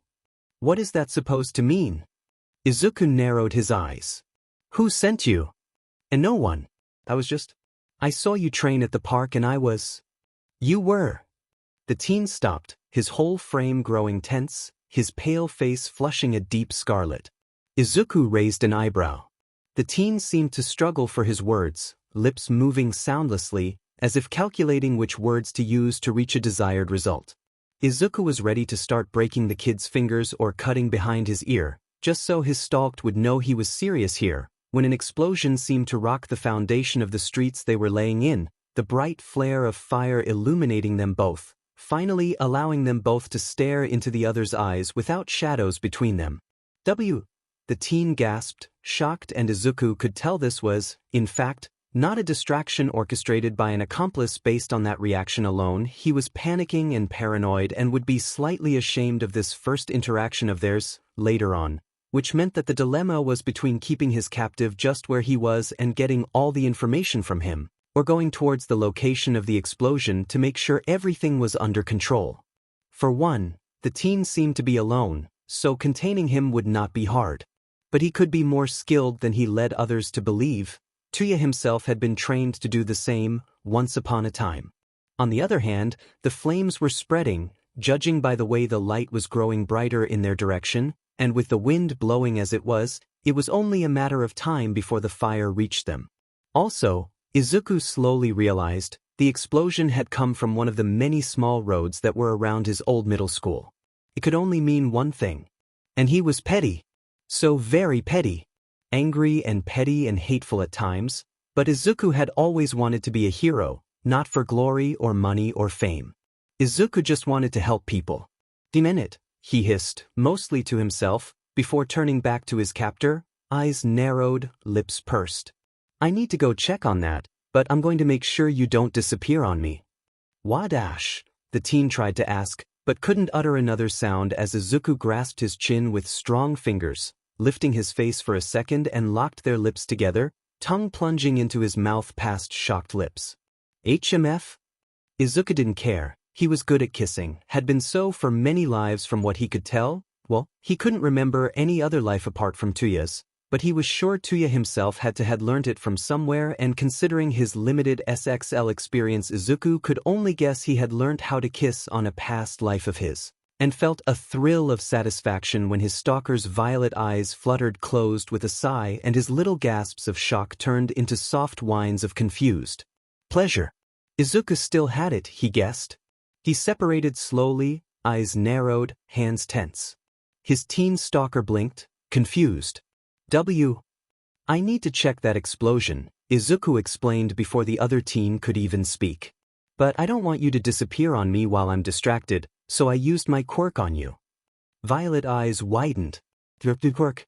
Izuku nodded, resolutely. You have my DNA on you now, he shrugged, picking up his backpack. My quirk will let me track you wherever you are, so don't think of trying to hide. I will find you. The other teen's eyes were still wide, a little dilated, but he nodded, his skin still a soft, yet fading pink. Good boy, Izuku grinned, his attention already set on the fire expanding around the neighborhood even before his feet were moving towards it, noting the heat, the expansion rate compared to the wind's direction and the color of the flames, checking whether any chemicals might be mixed in them. People were already surrounding the epicenter of the explosion, but it was a matter for him to duck under arms and squeeze between adults in order to reach the front of the crowd, just behind Hero Death Arms as he surveyed the situation. It was then that Izuku saw them, standing under the overpass, surrounded by fire and screams and smoke. Well, more like he saw him. Bakugo Katsuki. Bakugo Katsuki enveloped in the viscous green sludge body of a man obviously trying to suffocate him and keep him hostage. What are the heroes doing? A woman behind Izuku hissed. They must have a plan, a man hissed at her. They are going to save the kid in no time. Izuku narrowed his eyes. The situation was clear. Whatever that sludge man had done at the very beginning had frightened Bakugo and forced him to use his quirk, which had caught in the debris and trash around the overpass and caused the fire to spread, creating heat that was forcing the sludge to cling tighter to the teen, which in cause made him panic and sweat more, thus creating a vicious cycle between the two and brought all heroes present to a standstill. Death Arms was too broad and strong to separate them without breaking Bakugo's neck. Kamui Woods was too flammable, backdraft would be needed to contain the fire, and what the hell was Slugger doing here? Izuku could think of some strategies that could work with the heroes present that could ensure the safe return of the hostage and the capture of the kidnapper, but he was not a recognized hero anymore. He was a school dropout, a 14-year-old and a quirkless one at that. There was no way any of them would listen to him in this chaos, and the hesitant glint in their eyes also told Izuku they were too stumped to actually try anyways. And sure, a part of him that he liked to pretend was the vestiges of what Tuya had been, but was most likely his own teenage petty angst, told him to turn around and walk away, that he could help Bakugo. He had the intelligence to save that miserable child's life, but did he deserve it? Did he really want to risk his own future, his life, for someone who would have killed him just a few months earlier just to appease his own ego? Was it a fair trade? Izuku shook his head, his curls moving in the breeze. And that was the moment Bakugo's panicked, tear-filled red eyes met his own emerald ones, widening for a moment in surprise and then dimming in resignation. Izuku's feet were moving against his better judgment, pulling him over security tape and making him evade Death Arm's reaching hand, his mind already running numbers and statistics, ignoring Backdraft's screams for him to stop, one hand going to his pocket, wrapping around his keys, while the other wrapped around his own chest, shoulder pointed, ready for impact. He really hoped Bakugo knew how to take a tackle. Of course the little sheet did. He must have been punched at least once in his life by someone who wasn't Izuku himself or his mother, right?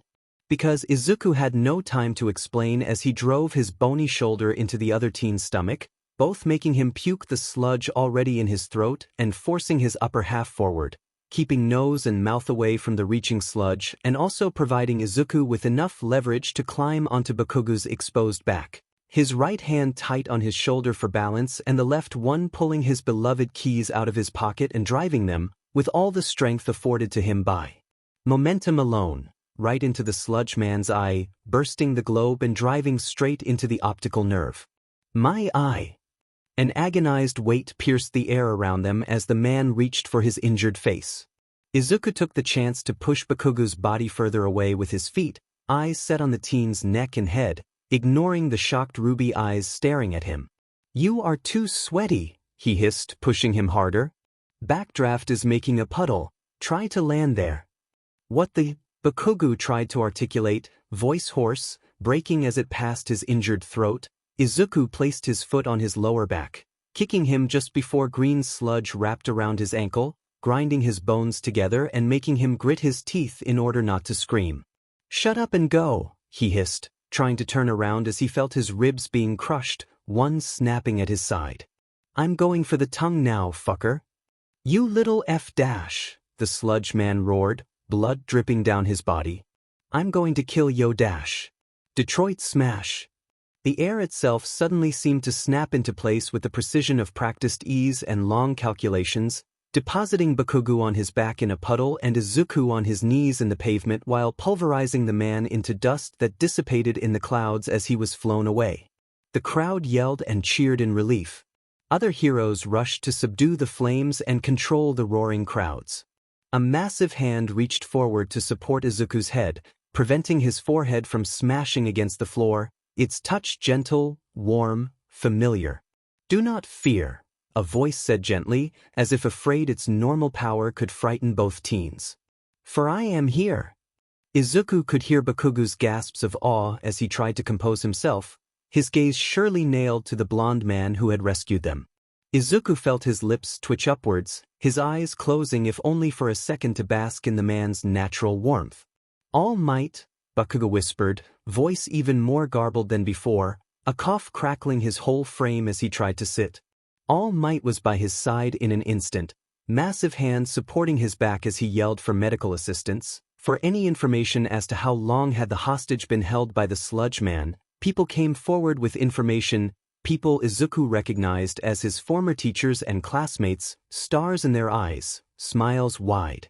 Izuku stood, a hand holding his no doubt bruised side as he picked his keys, still completely covered in the villain's gel-like eye fluid vitreous humor, his mind supplied because of course he must have learnt it in another life, and adjusting his backpack strap against his bruised shoulder before walking away. He really didn't want the news to record him and was definitely not in the mood for whatever temper tantrum Bakugo would dish out the moment his mind caught up with the fact that yes, All Might stop the villain, but it was quirkless, useless little Midoriya Izuku who saved him. Izuku would smirk to himself whenever he thought of the other teen having to remember that for the rest of his life. The crowds parted for him in awe, some even dared to pat his back, his shoulder, in recognition, but were quickly distracted by the heroes controlling the crime scene. Izuku just wanted to go home, take a shower and cuddle with his mom. "Spring always se." "I'm still here," a voice called, making Izuku look up, confused. Violet eyes stared back at him. His stalker. Standing a few feet from the crowd, eyes wide, still surprised by the whole ordeal, no doubt. "You didn't run away?" Izuku asked, tilting his head. The other teen huffed, his cheeks flushing. "You used your quirk on me, remember?" he scoffed. "What was the point of running away if you were going to find me anyways?" Izuku blinked. His lips twitched. "That was a logical ruse," he said. "I don't have a quirk." "So you just—" "I didn't want you to run away and I thought that if I surprised you, you would have less time to think about the logic of what I was saying. But I didn't know it would actually work." Izuku wanted to laugh when his stalker's cheeks flushed even deeper, his eyes narrowing, lips slightly parted. He was kind of cute in a broken boy sort of way. "So all this time, you were quirkless?" the boy said. "Yes," Izuku replied, an eyebrow raised, ready for the usual quirkish speech that usually followed. "So all the training and the random acts of badassery were you, not your quirk?" "The random what now?" Izuku asked. The other teen blinked at him, confused. "You don't know how you look when you are training, do you?" Izuku shook his head. "Or the ease with which you just pulled a dude's eye off just now?" "I just needed to distract him before the victim suffocated and guessed the eye would be one of the few places he would have nerves and, therefore, could feel pain." Izuku shrugged. "Wasn't it obvious?" "And I didn't pull it out, I popped it off." "Right, obviously," the other teen said, but his body language spoke of ardent disbelief. All of that, you jumping around the city like a FING pro, tackling random enemies to the ground and handling knives and that pole thingy you train with at night. You have been stalking me for a while, huh? All of that, all the murder robot cool assassin shit you've been doing so far, you have done while being quirkless. Izuku nodded. He had said that already. The other teens stared at him, silent, as if barely containing himself, ready to burst at the seams from something deep within. Was it his quirk? He had mentioned something like that before, hadn't it?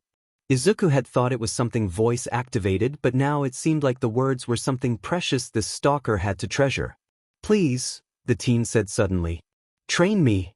Izuku's eyes widened. I'm sorry, what? He asked. I think you just asked me to train you? I did, the other teen said, back straight, shoulders tense, eyes set on his shoes.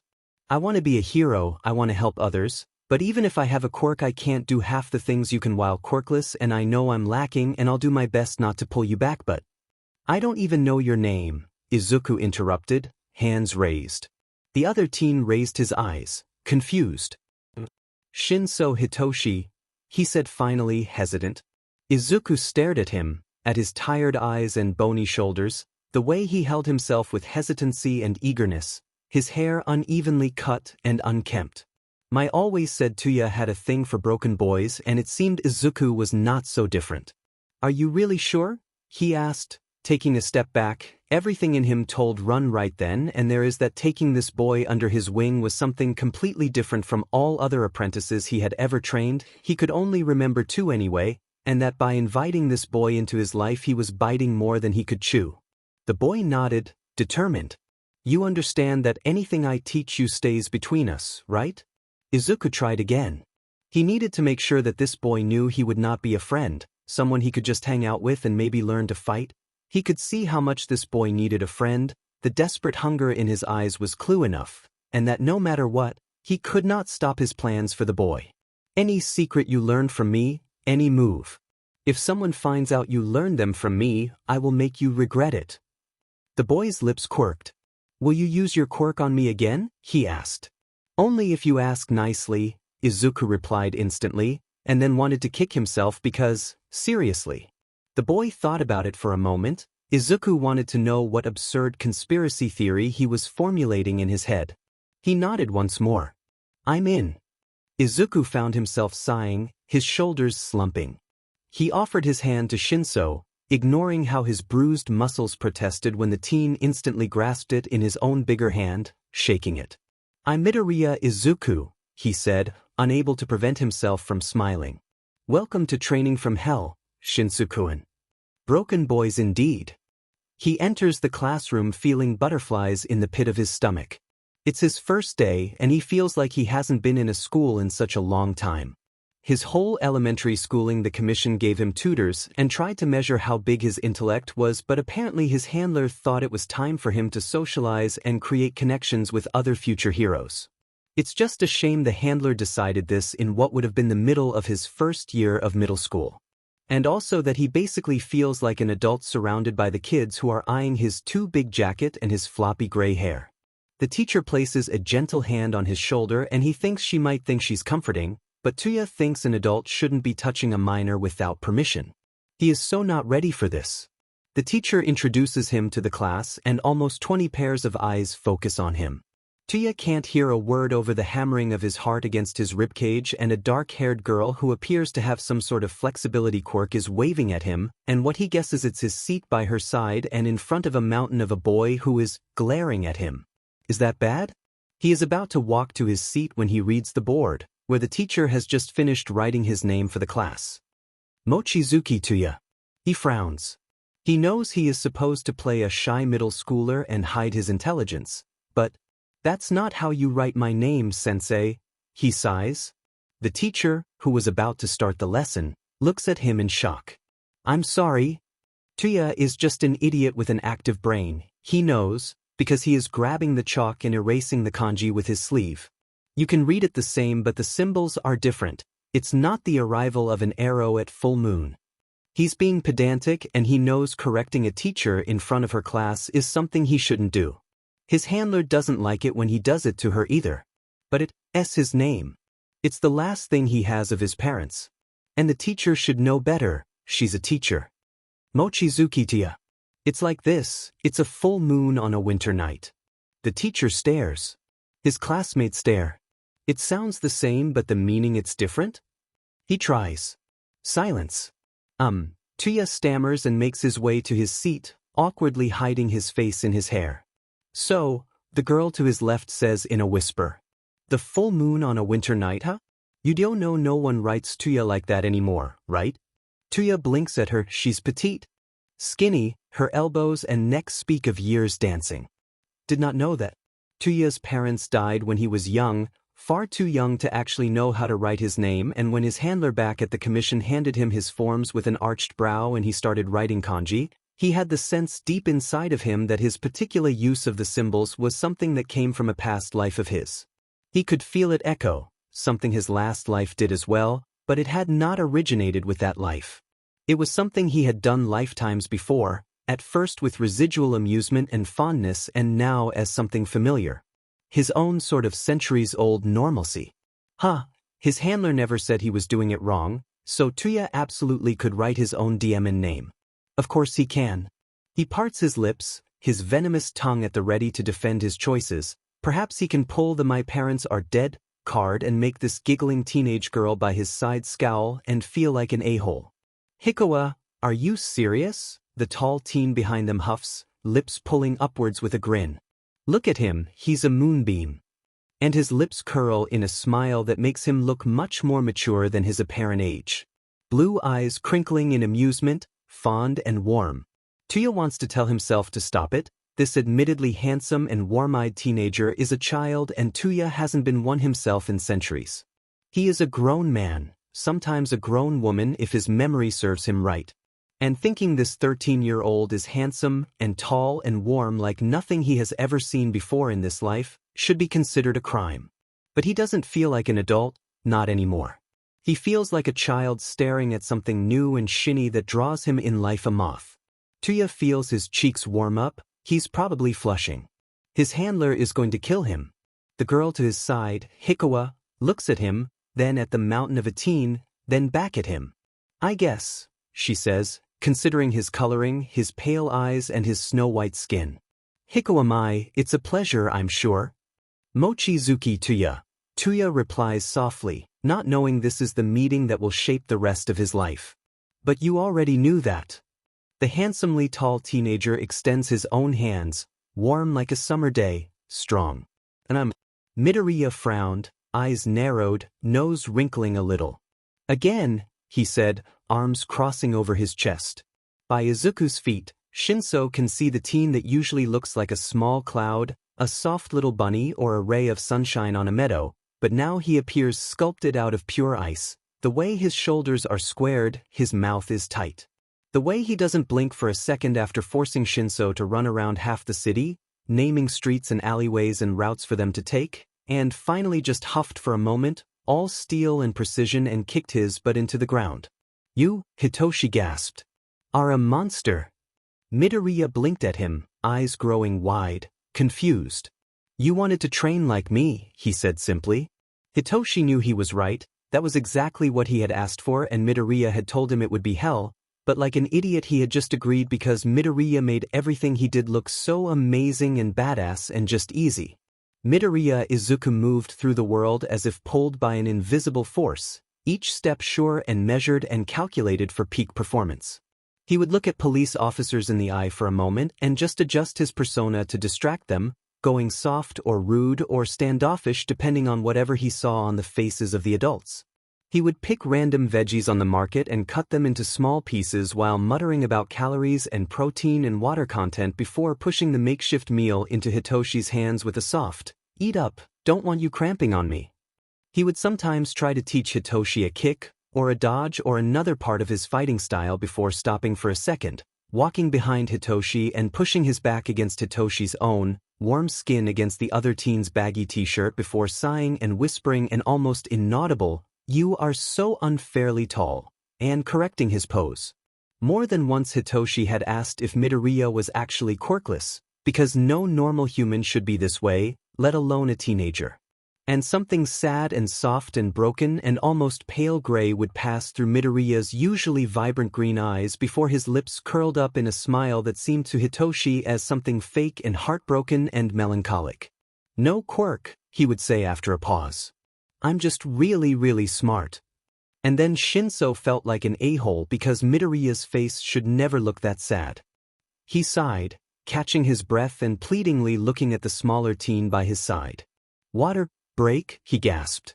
Midoriya raised an eyebrow, his eyes glinting as if they could read all his secrets. He hoped not. There were so many things he kept close to his chest, and if Midoriya were to find them he wasn't sure he would be able to live. And suddenly the other teen was sitting by his side on the ground, legs crossing as he rummaged through his bag and handed Hitoshi a cool water bottle. "Half an hour," he conceded, pulling a notebook from the bag. "And while you rest, let me check your homework." Hitoshi sighed gratefully, gulping the water. That was the other thing Shinso found amazing.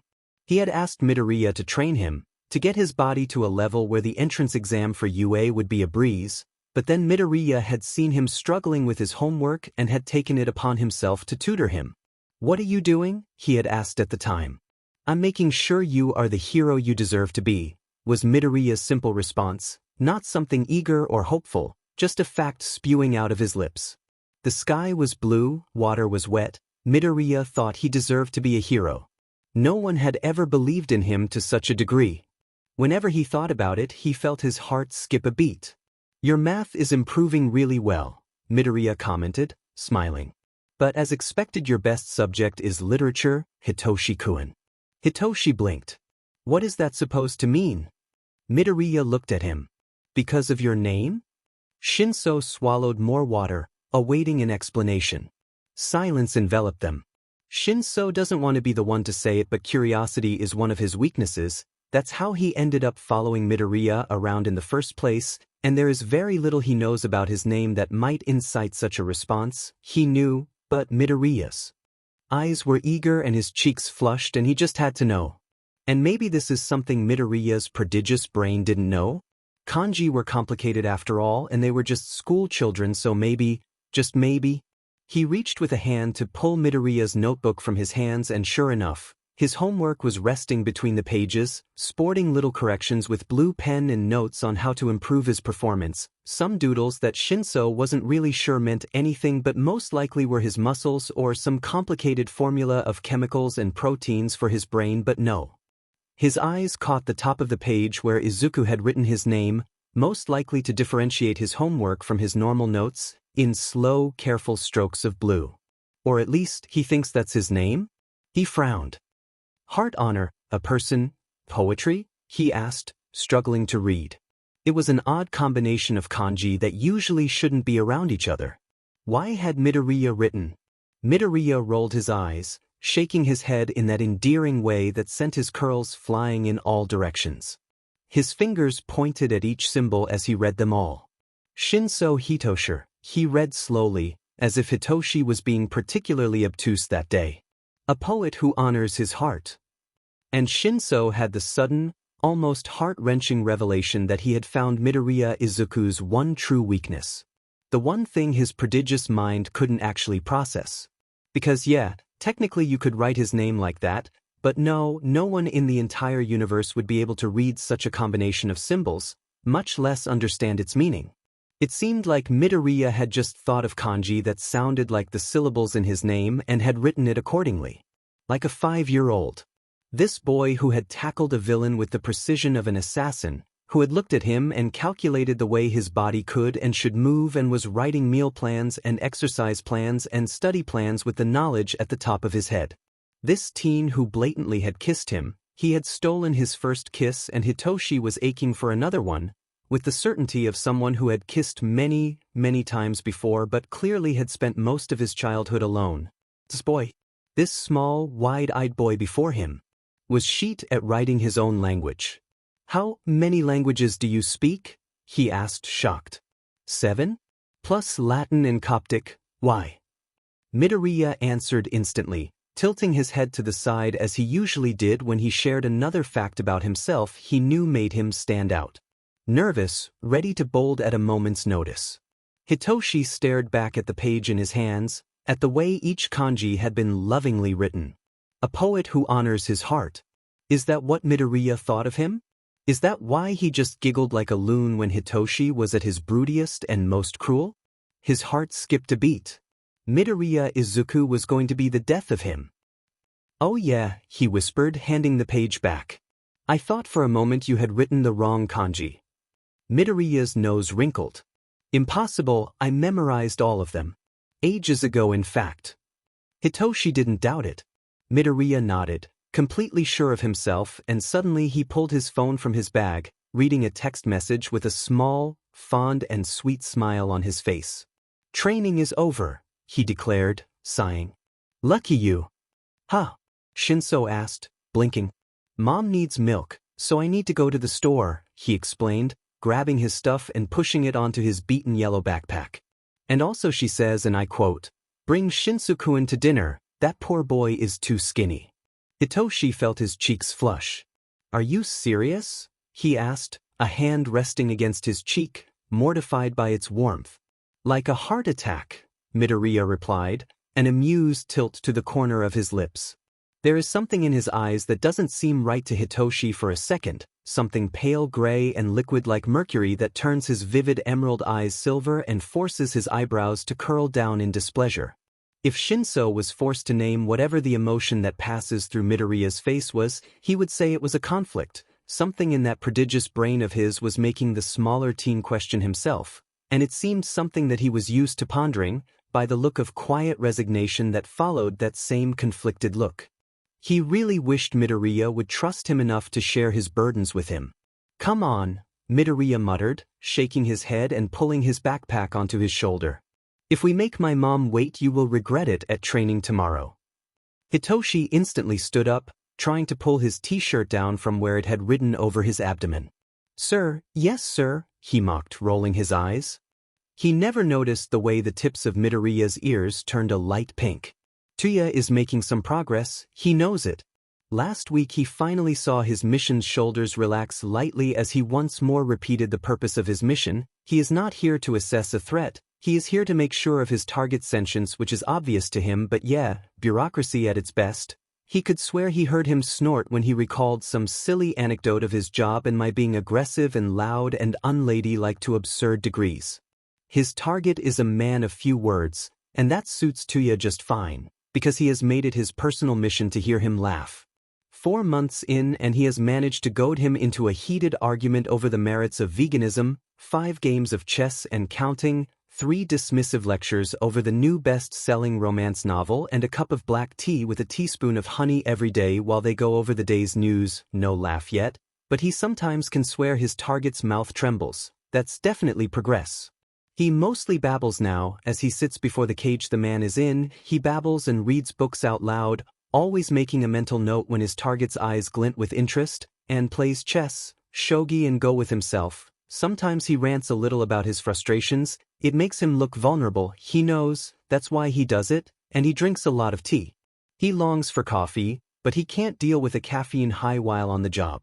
So I had to tell the reporter in the most subtle way possible that I wasn't interested because I'm not a kid, I'm 20, I know what in-depth interview over dinner perhaps means, he says with a sigh. I had to tell her that she would have then pretended to have too much wine and asked me to drive her home, which would lead to either her asking me to come up for coffee or her then stumbling over her steps to force me to actually go up with her, and yeah. It was kinda embarrassing, but I'm sure she appreciates me telling her in advance that she's wasting her efforts instead of what she had planned, which was having me in her apartment and suddenly pouncing on me in her underwear because I have a boyfriend and she's like 40 or something and also a woman. He moves a rook to the left, the bishop is captured. And still, even if I was being efficient by cutting the waste of both our time, he huffs, shaking his silver fringe from his eyes. She got mad. Can you believe it? She said I was a misogynist in her article. I'm not a misogynist. I'm a homosexual. There's a difference. Silence is his only answer. Tuya sighs, reaches with a finger to turn the board around. A huff echoes in the room. Then another. And another. A snort. From the shadows inside the cage, Tuya can see his target's shoulders shaking. "You," his target whispers, almost choking, are the most socially inept human I have ever seen. With a start, Tuya realizes his target is laughing. At him, sure, but laughing nonetheless. His smile grows wide, his chest warm with accomplishment. I am efficient, thank you very much. Please, the man hisses. I grew up in a cage and I know that you don't tell an adult woman who deals in innuendo that 1, you think she's too old, 2, you think she's scheming to basically RP you, and 3, you don't think she's attractive. Tuya huffs once more. But I was right. Also, white knight to d4, check. Tuya stares at the board for a second. Grins. I'm going to kick your butt.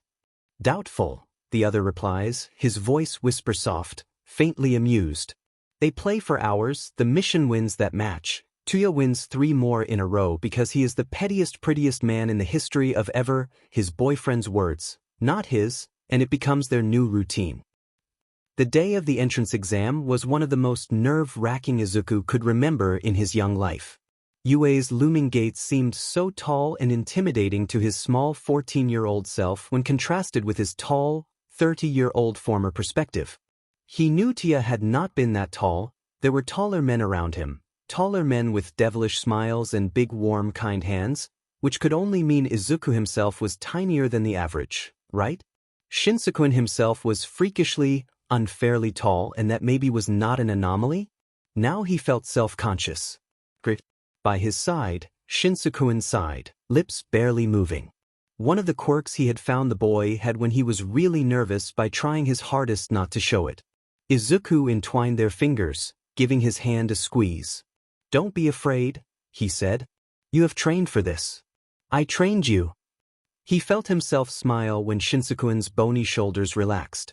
He had filled out with the months of Izuku's hell training and Inko's caring meals. The woman had taken a look at Shinsequin that very first day, a little bruised, a little dehydrated and completely scared, had placed a palm on his back that had made Shinsequin blink in confusion and Izuku himself flush in embarrassment. Not the time, really, before nodding to herself and rushing to the kitchen, a knowing smile curling her lips. Shinso Hitoshi had been a regular guest at their home from then on, and there was always a bento ready to burst at the seams for him on the nights he could not go.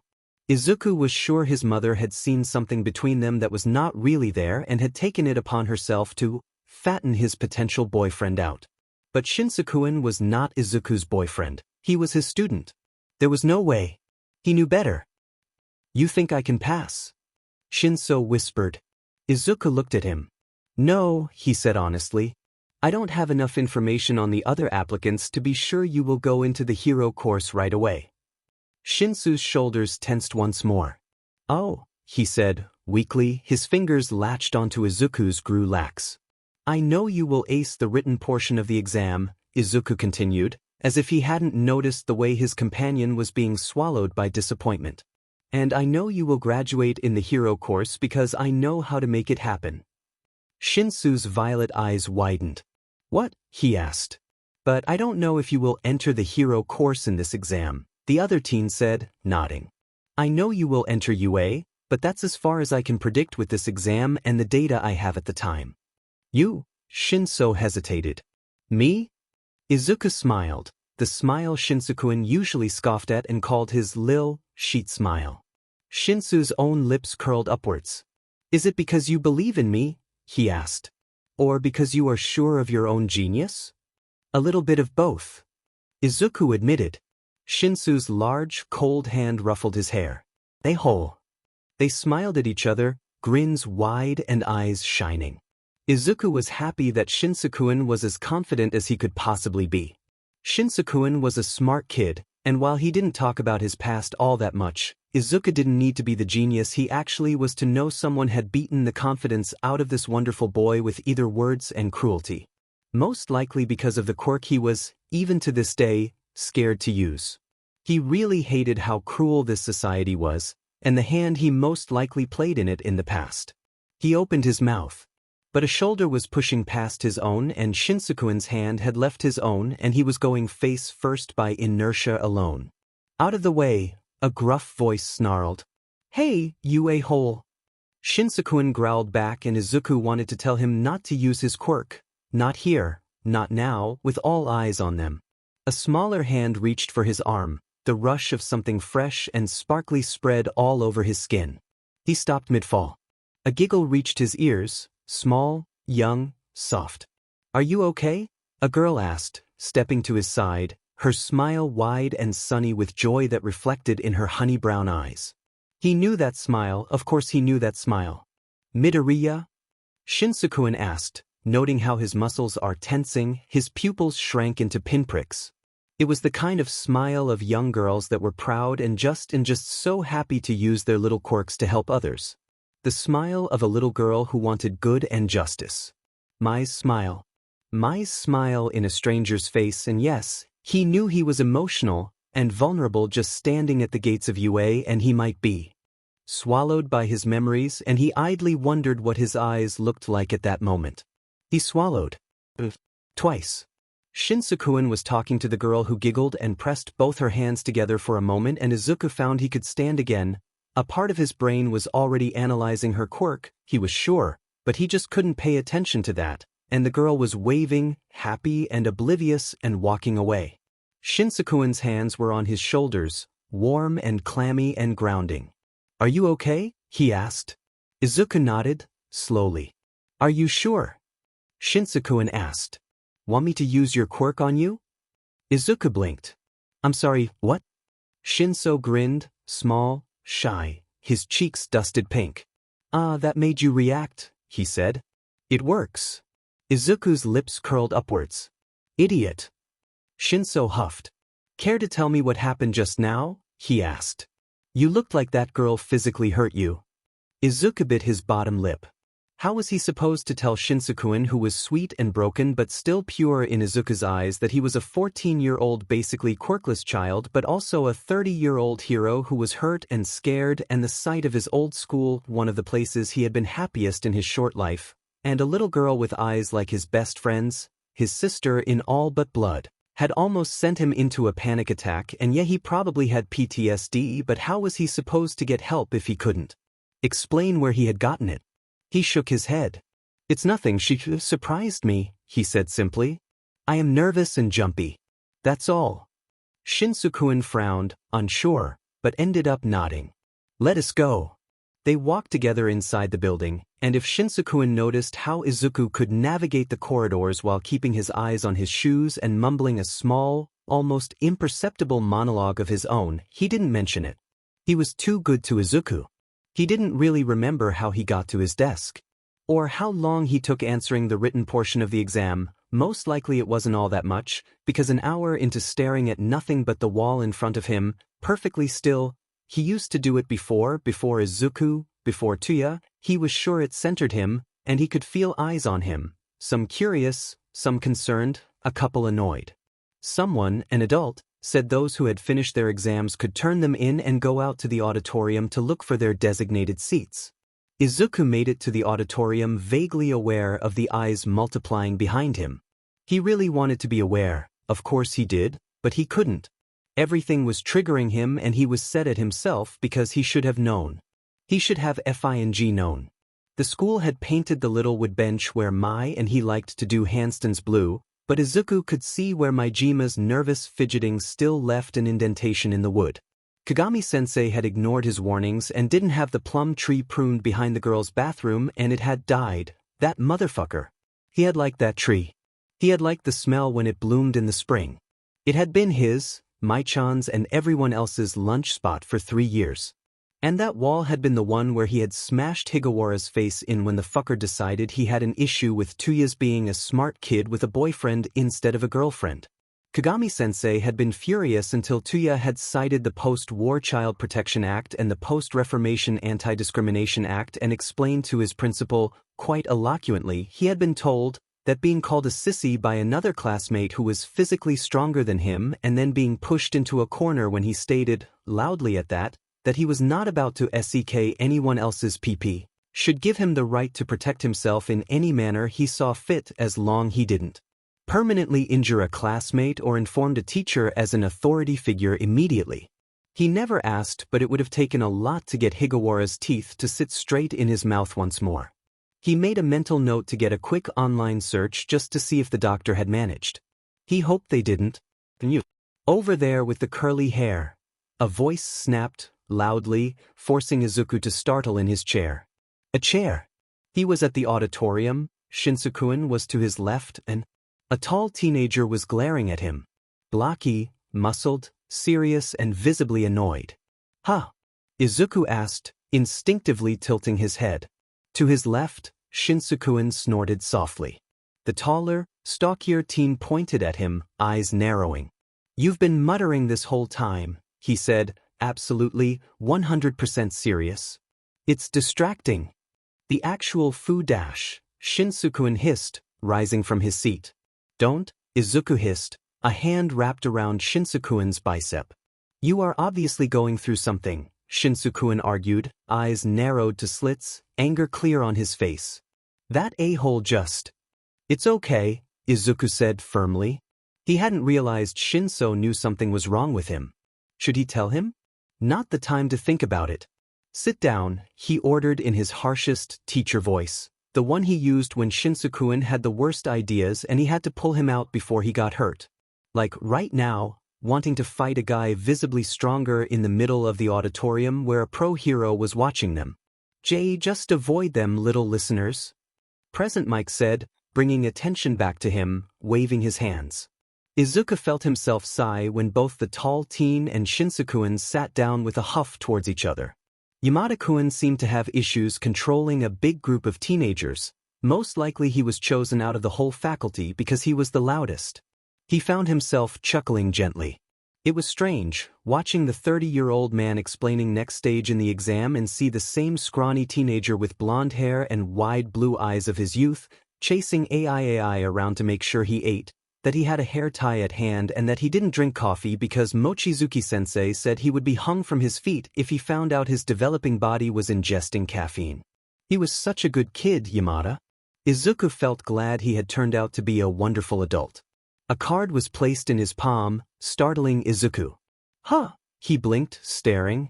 It's a 10-minute mock urban battle. You get points by beating robots up, 1, 2 or 3 pointers, and there is a 0-pointer that is built like a tank, Shinso explained, shrugging.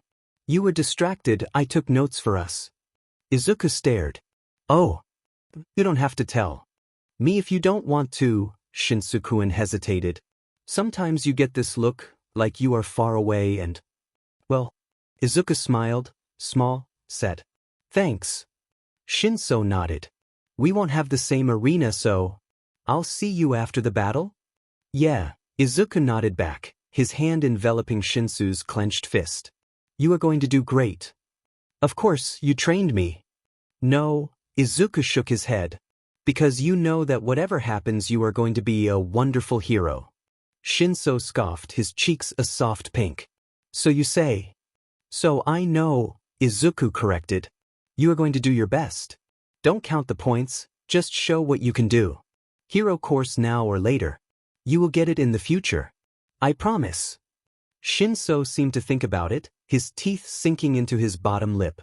He nodded. Okay. Izuku smiled. Good. They walked together until they had to part ways, Shinsu's large hand still clutched in Izuku's, both in silence, shoulders squared, eyes set. Shinso left Izuku at the door of his arena with a soft pat on the shoulder and a muttered, "Don't get lost while I'm not here to guide you back," before hurrying to his own. Izuku sighed. They would have to have the talk. Eventually. The smaller teen had resolved to keep to himself, afraid anything and everything would trigger another flashback here, where he was most vulnerable, in a place so full of memories, maybe check on the staff he had registered as his support weapon, the shoes he had prepared, sturdy, squared, comfortable for any occasion. Surrounded by excited teenagers ready for a battle, he would rather be alone. But then he spotted her. The kind girl, the sweet girl, the one who smiled like Mai, with the bright, honey-colored eyes and bird-like voice. She seemed normal enough. Another face in the sea of prospects. But Izuku could see the subtle shaking in the curve of her jaw, the bead of sweat rolling down her neck partially hidden by her hair, the moistening in her eyes. She was nervous, so nervous. She had been kind to him. Kind when others wouldn't even bother. He decided to approach her, offer her some encouragement. I would have liked that. He took a step to. You are going to be great, he would tell her. You already have the heart of a hero. That's the first step and the most important one. From now on the rest will follow. A heavy hand, warm, too warm, landed brusquely on his shoulder, stopping him in his tracks. The stocky teenager from before, the same deep-set eyebrows, cold blue eyes glaring at him. Izuku stared, wide-eyed. He was here too? He opened his mouth, ready to tell the boy that he didn't really appreciate being touched, especially by someone taller, physically stronger and a complete stranger. The teen beat him to the punch. That girl appears to be trying to focus, he scolded, nose wrinkling. What are you even doing here? Are you taking the exam to interfere with everyone else? Around them, all eyes turned in a second, whispers floating around in mockery and shock. Izuku blinked. The part of him that had been reminiscing all day, that felt like a 30-year-old instead of a 14-year-old, whispered that this tall teenager, they were all so unfairly tall, dim in it, was probably nervous himself and running his mouth to cover his own insecurity, that he should be the bigger person and just let it go. But Izuku was petty and 14, and without Shinsekun's calming presence by his side he just got angry. Whoa, you honestly think me telling someone who is obviously going to do great in this exam she is amazing is distracting her? He asked, an eyebrow raised, his eyes cold. Is it because she is a girl, or you just think you are better than everyone else? What? The teen took a step back. I mean, you are hyper-focused on what I do since the auditorium, so either you think you need to control your environment because you are about to PSS your pants, or you think you know better than anyone else in the arena. Which one is it? All whispers around them died in a second. Izuku turned to the girl who was now staring at them with wide eyes. You are going to be amazing, he told her, confidently. Keep yourself hydrated and breathe deeply. I know you are going to pass. Why you? Yeah, Izuku was an a-hole, he knew it, but he honestly hated when people said, everyone, when they meant me. It was cheap and senseless, especially when coming from a big D, who just put his hands on other people without checking whether that was okay. And his mom would be so disappointed, he was sure. But Shinseku would laugh. So there. Yamada-kun chose that very moment to signal the start of the battle. Chaos erupted around Izuku as every single student decided to go for a robot, offensive quirk after offensive quirk used to cause the most destruction. Izuku? Oh, he was quite fine, thank you very much. He wasn't about to get tummy blasted by the French-sounding guy or pummeled to the ground by that tank of a teenager he had offended earlier, so, being the smart little boy he was, he chose the high ground. There had to be a reason the exam itself was an urban setting, and that was probably for the examiners to see who used their environment to its full potential and how much destruction they caused while seeking their goals. So far it was a lot. Izuku made his way to the top of one of the buildings, his staff a convenient leverage to propel himself from rooftop to rooftop, covering the most ground. The robots were coming from an opening in the ground by the center of the arena, what in the setting could be considered a subway station entrance. Normally his plan would be to close the entrance in order to prevent them from coming out, but that would negate the point count and it would drive all other participants to fight even harder for the remaining pointers, which would in turn cause more destruction and imaginary casualties. Teenagers. He could jump towards them using inertia, stabbing them in the eye with his staff. Mijima, who had obviously designed them, had given the robots eyes for a reason. Most likely it was a weak point. Put a target on their backs next time, man. Seriously, he muttered, unimpressed. With a resolute nod he ran away from the group of other participants and towards the subway entrance, jumping from the second-floor window of an apartment building and stabbing one of the robots in the eye. Sure enough, it immediately stopped moving. He rolled his eyes. 3 points to him. There's more here, a muscled blonde teen screamed, rushing towards Izuku and the robots around. All other participants followed, screaming their young little heads off in excitement. Izuku frowned when all the robots at the entrance were disposed of before he could take another step, metal scraps and live wires raining around him. Idly he wondered how many imaginary civilians were dead by now. He sent a silent prayer for the poor BSRD who had to teach these kids caution in the future, ready to take the high ground again. And then he stopped. Power Loader designed the robots. That was a fact. His style was plastered all over them. They were even his favorite shade of green, ridiculous for an urban setting, but that was Midoriya, alright. But it was not him who had designed the course. Otherwise he would have set more entrances for the robots to come out. It was too easy to set just one point of entry. All the students would have to do would be to camp it out and blast the robots to smithereens the moment they came out. Which was exactly what the kids were doing right now, almost trampling over each other to be the first one to attack. Izuku rested his back on a building, ignoring the screams and the screeching noises of metal hitting the pavement around him, a hand under his chin. In a normal scenario, if he was to design the exam, he would have added many entry points to disperse the crowd and give everyone the chance to get as many points as possible. Not to concentrate them all in the same area and have them compete against each other. That was not the point of being a hero, not the qualities UA was to incentivize. So why have all the students go the same way, towards a literal dead end in the middle of the arena? What was UA thinking? The ground under Izuku's feet started to shake lightly. A barely audible rumble echoed against the broken glass windows of the buildings that surrounded them, muffled by the victorious screams of all the kids and the robots imploding. 1-pointers lost their heads. 2-pointers fell to the ground, limbless. 3-pointers screeched as they were dragged away by blasts of stray quirks. Izuku's eyes widened. "The fourth one," he whispered, hand tightening against his staff. "The 0-pointer." A skinny blonde teen passes by him, his smile wide, eyes bright. Izuku grabbed him by the arm before he could disappear in the chaos again. "It's a trap," he hissed. "They are luring us towards the 0-pointer." "What?" the teen asked, confused. "What are you talking about?" "We need to tell everyone." Izuku insisted. "The 0-pointer is coming, we have to get out of here before it's too dash." The rumble around them grew louder by the second, almost deafening. All sunlight was blocked, engulfing the teens in shadows. "What the hell, Midoriya? Why was that sheet so big?" Izuku thought in despair. Who the F authorized such monstrosity? Who was he kidding? Of course he knew who. BSRD. "The 0-pointer." Someone screamed, all the participants gasping in fright when the massive robot pulled 2 buildings away with its hands to make way for itself. "Late." Izuku sighed, massaging his forehead. He was getting rusty. "Run!" the blonde teen yelled, hands instantly going to his stomach, blasting away.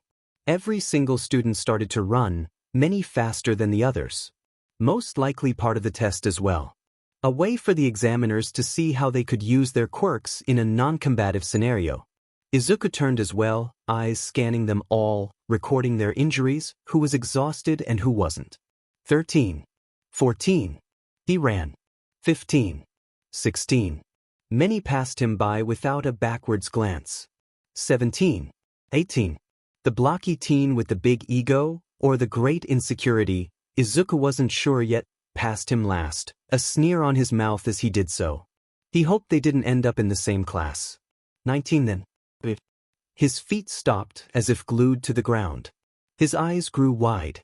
His skin lost its color. There had been 20 students counting himself. Izuku was sure. But he had only seen 18 run past him. If he was 19, where was number 20? That-ow! An almost inaudible sob reached Izuku just in time. The dust settled for a second. There she was. The girl with Mai's smile, the girl with the heart of a hero. Trapped under debris, hands shaking, eyes full of tears, face pale as she struggled for freedom. The robot advanced, not registering her due to its massive size. "Midoriya, you fucking idiot." Izuku hissed, rushing towards the nearest fire escape, climbing floor after floor with all the speed his aching legs allowed, pushing himself to the point he lost one of his steel-toed shoes around the 4th floor. It didn't matter. His mind was blank. Not again. Never again. Not that girl. Not that particular little girl. Mai-chan. Using his staff as a vaulting pole and ignoring the way his back cracked by the sudden movement, he managed to land on the 0-pointer's massive head, skinning his knees. He hoped they were just skinned, clinging with his fingers in order not to slide down the smooth metal. No time to stop. No time to think. He had to act. He reached into his pockets. His mother was going to kill him later when she realized he had lost his keys, but an emergency was an emergency. And yeah, that thing screamed Mijima's design even more than any of the others. Not because of its signature green color or its multitude of eyes, but because Mijima had added a neck. He put a neck on a robot that didn't even need a head to begin with. Motherfucker and his ridiculous idea of aesthetics. Izuku pulled his keys from his pocket, knowing it was a really dumb idea to touch metal to metal, but there, right in the neck, pulsing like an artery, was the power distributor to the whole system. In a stupid place. Stupid. Like Mijima. Yeah, he was bitter, sue him. Touching it hurt like too warm for normal human hands to handle, much more when his sharpened keys made contact, sending sparks flying everywhere. The zero-pointer kept advancing. Izuku was idly aware of all the other 18 students watching him and the girl from a distance, horrified looks on their faces. Most likely they were convinced they would see one of them, or both, die that day. Come on. Come on, he yelled, pulling with all his might. Come on. He felt the sharp edge of his house keys, his shiv. It was a shiv, Shinsukuin insisted over and over, sink into the burnt flesh of the palm of his hand, his blood now accompanying the sparks that fell off the head of the zero-pointer. A mechanical whine deafened him for a moment. Maybe two. The zero-pointer raised one of its massive claws. The little girl with the honey-colored eyes covered her head with both arms. Another whine. A whir of cogs colliding against each other. The zap of electricity out of control against the open air. Then silence. The zero-pointer, now deprived of its power source, stopped moving. Silence enveloped the arena, interrupted only his Izuku's ragged breathing, loud only to his own ears, yet deafened by the beat of his own heart. It was too much, he knew.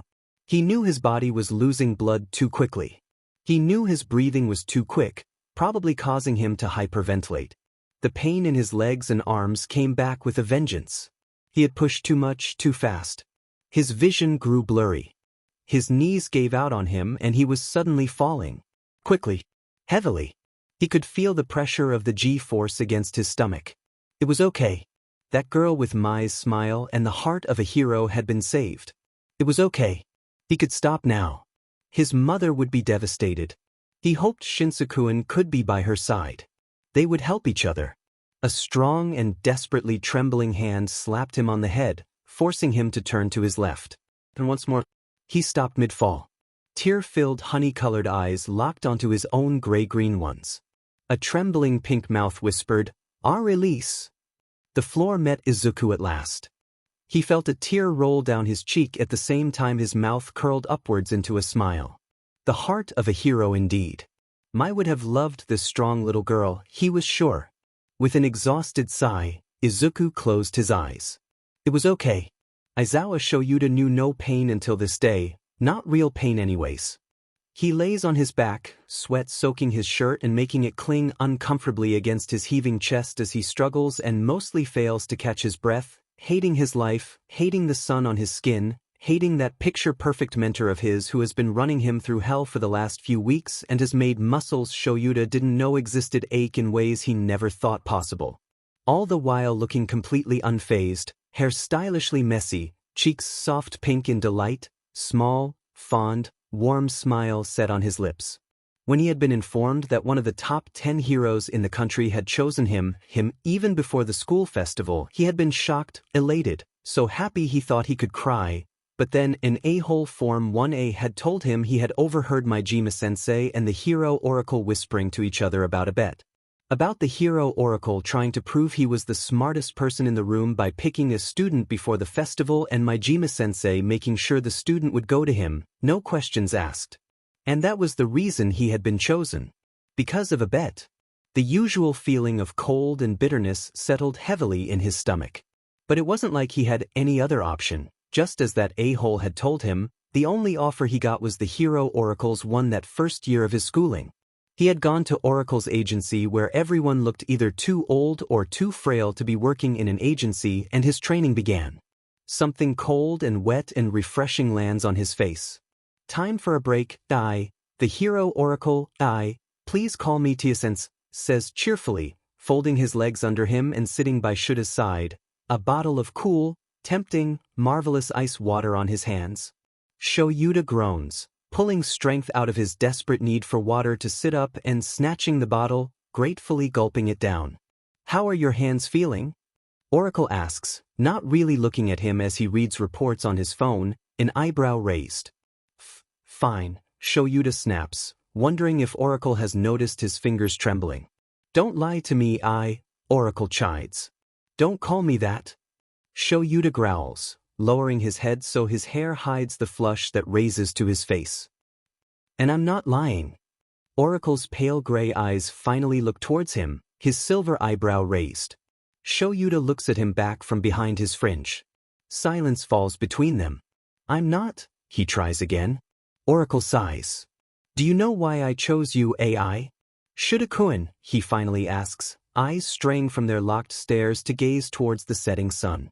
Shoyuta frowns, unsure. "Because of your bet with Majima-sensei," he replies, the same cold and heavy knot that has settled inside of him pushing down mercilessly. Oracle's lips twitch.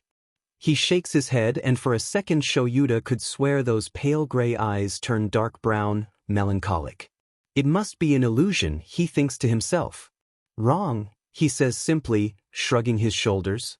Usually a hero will choose their mentee because of their placement on the school festival, their family background, or their quirk. There is a certain amount of clout in being the former mentor of a top 10 hero, so many will aim at the students they know will raise through the ranks. Shoyuta knows that. He remembers the piles of papers on his schoolmates' desks. He had wondered at the time if he had gotten as many, but Majima-sensei had blocked them. He doubted it.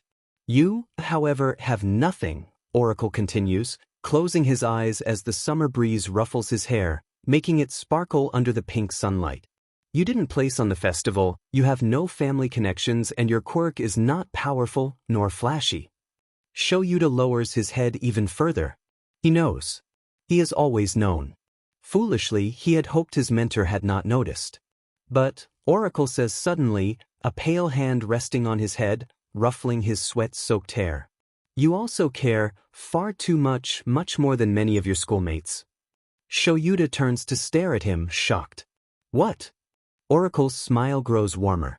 "You will never be a top 10 hero, Shuda-kun, because deep inside, numbers don't matter to you. If another life can be saved, what's the point of being in the rankings if you could be using that time to stop a tragedy?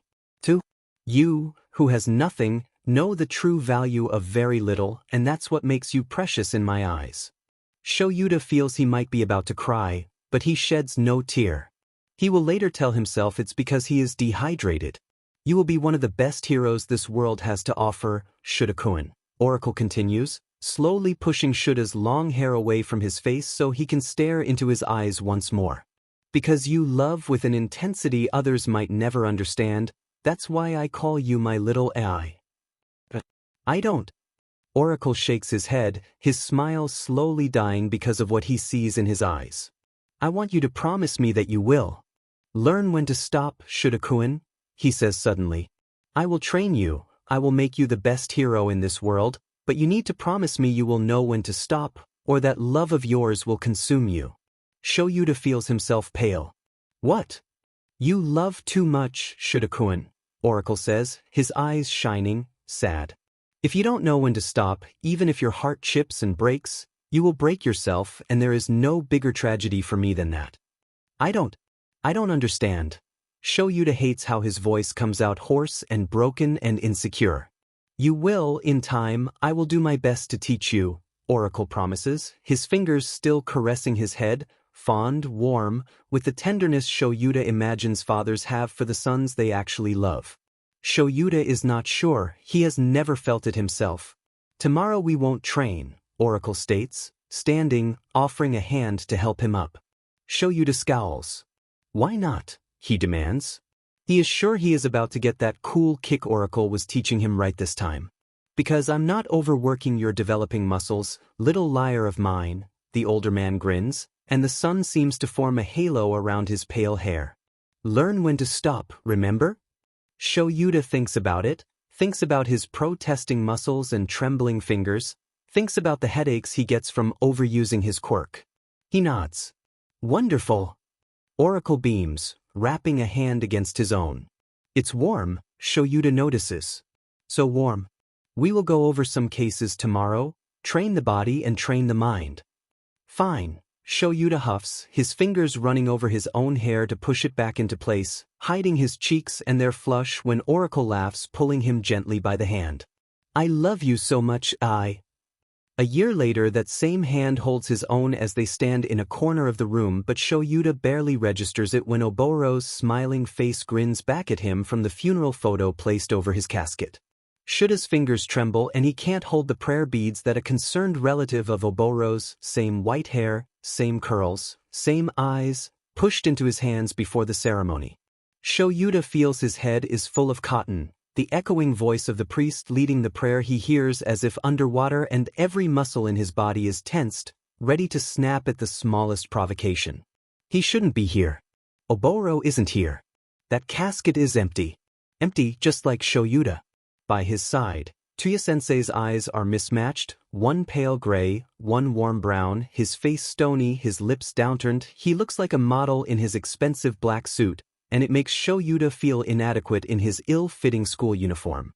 Shoyuta is, however, acutely aware of the way Tuya-sensei's fingers clench and unclench against his own rhythmically. It's one of the few things that keep him present.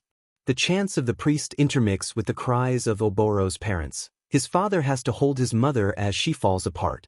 Shoyuta stands there. He can't make himself move.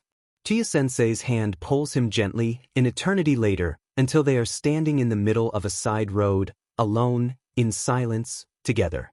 Tuya-sensei's hand brushes his hair back, away from his face, cards his fingers through it. Why? Shoyuta whispers, his voice barely making a sound. Tuya-sensei waits patiently for him. Shoyuta swallows once, twice. Why didn't he stop? He finally manages to ask. You know why, Shuda-kun? A knot forms in his throat. I don't. Tuya-sensei's hands brush at his cheeks, an arm wraps around his shoulders and pushes his head against the expensive fabric of his fancy suit. The beads finally fall from Shuda's lax fingers. Another arm joins the first around his back. Tuya-sensei holds Shoyuta as he falls apart. Shoyuta is 22, standing in the shadows of the massive auditorium, eyes set, lips downturned. He pulled back his hair, but he regrets it now that he has to hide from TV cameras and the crowds of fans and heroes filling the room with their sorrow. Distantly, he can hear All Might's booming voice exalting the qualities of a hero, reminding the world at large of the loss they have suffered today. Shoyuta can barely register his words, the soft piano music accompanying him, or the lack of a priest. No religious service. Not this time. Shuda's hands clench and unclench unconsciously, seeking warmth, seeking comfort. He longs to feel skinny fingers warmly carding his long hair, pulling it away from his eyes. He longs to hear the soft laughter of an adult as he tells him how much he loves him. Silence and emptiness is his only answer. He stands there, unmoving, unresponsive, for what seems like an eternity and a second, all pulled into one, vaguely aware of beady black eyes gazing at him from the front row for a moment, full of disappointment, maybe fury? He is not sure. He doesn't care. Until a woman is standing in front of him. Shoyuta knows her, knows she is in her early 30s, but looks aged and ancient in his eyes. There is a burn mark still healing on her cheek and a sorrow so absolute it seems a miracle she can still stand straight. She is Hikoamai, the hero contort. It's you, she says, her voice that once to Shoyuta sounded like a battle cry and a maidened cackle all at once is now muted, jaded. I didn't think you would come. Shoyuta is not sure why he came anyway. Crowds and spectacle were never his thing. Funerals either. He learned that all too soon. The woman grabs his hands, and Shoyuta is struck by how cold her fingers are, how calloused and cold, and not the hand he wants right now. The hand he will not feel ever again. You should have this, she says, pushing a frame into his hands. He would have wanted you to keep it. Shoyuta stares, uncomprehending. What? He asks. You are his little AI, after all, Hikawa-sen says, and it sounds more like a sob, like a curse. He never said it, but I think you were the closest thing he ever had to a son. Shuda's lips part, air leaves his lungs. Hikawa-san says something else, but Shoyuta can't hear her anymore, nor does he notice when she walks away from him.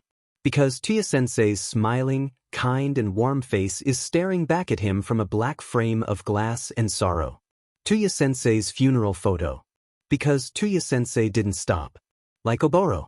Shoyuta falls to his knees, arms wrapping around the frame, pulling it against his chest in a futile effort to feel his sensei's warmth one last time. He only feels cold. "Hypocrite, you hypocrite," he sobs, and he finally lets tears roll down his cheeks, his hair falling over his eyes. "I hate you so much." It doesn't. He takes the photo home, places it next to the only photo he has of his mother and the few of Oboro and Hizashi from school. Stares at it every time he has to go on patrol. Stares at it every time he is to receive a new class. Thinks about it whenever he expels a student he knows won't stop, no matter what. His heart is too soft, Nemuri tells him. Shoyuta might believe her. Izuku opened his eyes to the familiar ceiling of his bedroom, to the soft light of the living room filtering from his partially opened door and the warmth of a hand holding his own. What had happened? Oh, right, the girl with Mai-chan's smile, the robot. He turned his head gently to the right, feeling dread pull at his stomach when Shinso Hitoshi's scowling face met him. "Shinso-kun?" he asked, his voice hoarse. Shinso-kun instantly pushed a glass of water in his direction and helped him drink, silently and obviously seething.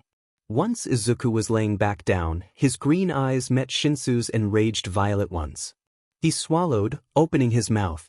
"I hope that whatever comes out of that treacherous mouth of yours is an explanation, Midoriya," Shinso instantly snapped. "Or I'm going to tell your mom, who has been really worried about you, I might add." Izuku closed his mouth. What could he possibly tell Shinso-kun? That he had jumped without thinking? Because that would be a lie. He had been thinking. It is literally impossible for him to stop thinking. A mind like his, honed by centuries of life after life after life, is faster than many, and while he had been flying through the air, any and every possible scenario had appeared behind his eyelids. He had known what he was doing. He could say that he thought the girl would die, but that would also be a half-lie. He had thought it, but his brain had protested that they were in a controlled environment in a hero school. There was no way Nizu and Maijima would endanger the actual life of a student. But they had not stopped the exercise in time, most likely overestimating recovery girl's healing powers, and Izuku had known. He had just known that an injury severe enough could have damaged the girl's nerve endings, might have cut her trapped leg right off, something Shizenji-sensei would not be able to cure instantly. Something that at best would require a longer treatment. He knew. He still felt the sting in his own burned hands, and while he could see the skin slowly healing, he knew it would take a few weeks for him to regain all sensation on them, and at worst could stop the girl's career, her dreams, her smile, right that moment. At the time it seemed like a fair exchange. Him who would definitely come back all over again to keep that little girl with Mai-chan's smiles dream. Adrenaline, melancholy and trauma pumping in his veins. It all seemed so clear. He, the genius, hadn't thought with his head. He had used his heart. Shinso huffed by his side, arms crossing over his chest, impatience clear. Izuku hesitated. "I didn't think, not rationally." "Clearly." Izuku huffed himself, his hair falling into his eyes. He needed a haircut. Shinso instantly reached to brush his hair away from his face. Izuku distantly wished he didn't, unsure why. "But you?" Shinsu's eyes narrowed. Izuku swallowed. Should he confess? Would Shinsuken think he was an idiot? That he was insane? Would he leave? Izuku wasn't sure. He opened his mouth. Izuku, his mother's frantic voice called from the hallway, her legs unable to hold her as she basically crawled towards his door. "Iken. It's here." It came. "You are awake and it's here." Shinso-kun was instantly by her side, helping her stand, leading her to his bedside where Midoriya Izuku, his beloved mother, collapsed around him, arms wrapping tightly around him, tears soaking into his curls. "My baby," she sobbed in relief. "The doctor said it was a matter of days, but you weren't moving." Izuku felt his own tears fall. He was such an idiot. He could tell her he was fine. That it was nothing to worry about. That most likely Shizenji-sensei's quirk had made sleep for a long time because he had practically burned the flesh of his hands and exhausted him in the process. But she had been told all that, most likely, if not by Nizu but Shizenji-sensei herself. No, his mother didn't need quirks and data right now. She needed her child. "I'm sorry, Mom," he whispered back. "I'm so sorry." "My baby, my silly baby," she said, a giggle and a sob at the same time. "I would die if something happened to you. Please don't be so stupid. Not anymore." He wrapped his arms around her. Could he tell her that? Could he really promise that he wouldn't do anything stupid anymore? He wasn't sure. And it frightened him. So he kept his mouth shut and let her cry, to breathe into his hair and to make sure he was still there, with her, alive and well. Shinsaku stays by their side, silent, judging, a guardian to them both. How could Izuku be this lucky? It took a while for Mom to stop sobbing, her smile still a little tremulous but still so bright as she pulled an envelope from her cardigan, gently placing it on Izuku's own scarred hands. "This was in the mail, for you," she said, nervously wringing her hands together, her swollen eyes bright. "From UA." Izuku said, staring at it. Shinsaku scoffed. "I got mine this morning," he said, shaking his head. Izuku stared at him. "How did it go?" "Open yours first," the other teen prodded. Izuku scowled. He really hated not knowing something. With the help of his mother, he opened the envelope, blinking in confusion when a disc fell onto his outstretched palm. A beam of light blinded him for a second. "I am here as a projection," a booming voice greeted. "All might." Inko gasped. Izuku blinked, confused. "What? This is from UA, right?" "He's teaching in UA now," Shinsaku said just as the projection grinned wider. "Actually, I came to this town to work at UA." All Might said, beaming. "All Might is working at UA?" Izuku asked out loud. "Your score at the written exam was exemplary. But your points in the practical exam were very little considering your classmates." The projection continued, cheerful and dopey and ruthless, just like Izuku remembered him. "What?" Inko said in dismay. "What is that supposed to mean?" "Mine said the same," Shinsaku added. "Except for the exemplary part, mine just said I passed the written exam." "But you studied so hard, Shinsaku." Inko protested, making the teen flush. "But take a look at this video," All Might said, pointing at it. Projected screen with a flourish. Inko stared, tilting her head. Shinso scowled. Izuku blinked. The girl with Mai-chan's smile was standing there, nervous yet determined. "Excuse me, she whispered. "The person with the curly hair and freckles. That's you, Iken." Inko gasped. "She's talking about you." "Is it possible for me to give him some of my points?" the girl continued, her voice unwavering despite the trembling of her shoulders. "I heard him muttering about points during the exam, so I thought he might still be at 0 points. Izuku could feel Shinsaku's eyes on his neck. He decided to ignore them, eyes set on the girl's warm brown ones. "At least the points he lost because of me," she hesitated for a second. "He saved me." "Your actions spurred others to act." All Might continued then, but Izuku didn't hear him. He knew what he was saying. He had done the exam before, he knew about villain points and rescue points. It hadn't occurred to him that by saving that girl he would get rescue points. Could he pretend that was his plan all along? Would Shinsaku believe him? A quick glance to his left told him it was unlikely. Midoriya Izuku, 70 points. All Might said, and was instantly drowned out by Inko's cheerful. "Oh my god, you made it!" And Shinsaku soft. "Think I knew it?" Izuku's lips curled into a smile, small, tired, but a smile nonetheless.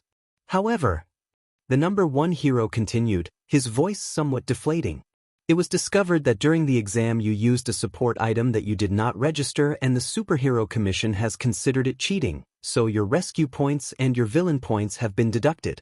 Silence fell around the room. The commission.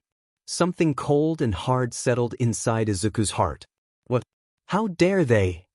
You saved a life." Inko protested. "I'm calling the lawyers." "Mom, wait," Izuku whispered, reaching for her hand. "But," All Might raised a hand, like the dramatic beach Izuku had always thought he was, not feeling as fond as before for the man. Your impressive scores in the written exam have guaranteed you a spot in our general studies program. Come, young Midoriya. This is your hero academia. The disc grew dark again. Inko spluttered, outrage clear on her face. Izuku squeezed her hand, gentle, warm. It's okay, Mom, he told her, voice soft. The commission is trying to close the door on my face, but UA is opening the back door for me. Inko blinked. They are, she asked. Yeah, Midoriya said there is a way a general studies kid can be transferred to the hero courses once inside. Shinsuke shrugged, pulling his own disc from his pocket. And now at least I won't be alone in my class for a while. Shinsuke? Inko stared shocked. I got into general studies too, he said, shrugging. But my message wasn't as dramatic. Izuku felt himself smile. There is really a way for you too? Inko asked, hesitant. Izuku nodded. The hero Eraserhead did it in his second year, he said, his smile growing fonder, kinder, warmer, melancholic. Inko instantly understood this was another person from her child's former life. Okay, she said, smiling back. I'll bring the cake. We need to celebrate you two past then. And she laid a kiss on each of their cheeks before dashing towards the kitchen. Shinso stared after her, his cheeks flushed, a small smile on his lips. Izuku felt his smile drop, his mood soured. Shinsuke, he began. Shinso instantly noticed the change in his mood, his own smile falling. Are you going to tell me what happened? He asked, tensing. In a way, he admitted, hands coming together in his lap, eyes downcast. I'm all ears, Shinso huffed, sitting by his bedside once more. Izuku swallowed, unsure. He had to trust Shinsuke, if not with everything at least with this. He had to warn him before he dragged him into danger. There is something about me, something different, he began. You don't say, Shinsuke snorted sarcastically. It makes me act, do things that many would consider insane, he continued, the words spilling slowly from his lips. Like jumping on top of a huge but murder robot for a girl you barely met, Shinso added. Izuku nodded. Like jumping on top of a huge but stupidly designed robot for a girl, he said. I noticed, Shinso said, shoulders squaring further. Izuku winced. The thing is, I might keep doing things like that, now that I'm going to you, he said, willing his hands not to shake with no success. And I don't think I know when to stop or how. This was it. This was the moment Shinsuke would realize the danger Izuku posed. He would understand that being around Izuku was going to be dangerous, would mean more doctors and worry and injuries, harm and risk and all things Shinso didn't really need at his age. He would leave. Izuku would be alone again. A pale hand grasped his own trembling ones. Then I'll have to stop you when you can't stop yourself, Dia, Shinso said, as if it was the most obvious thing in the world, as if Izuku had just told him the sky was blue. Shocked green eyes met determined violet ones. A tear rolled down a freckled cheek. Oh, he said. Shinsuke rolled his eyes, a knuckle pressing against his forehead. For a genius you are an absolute idiot, he said, huffing.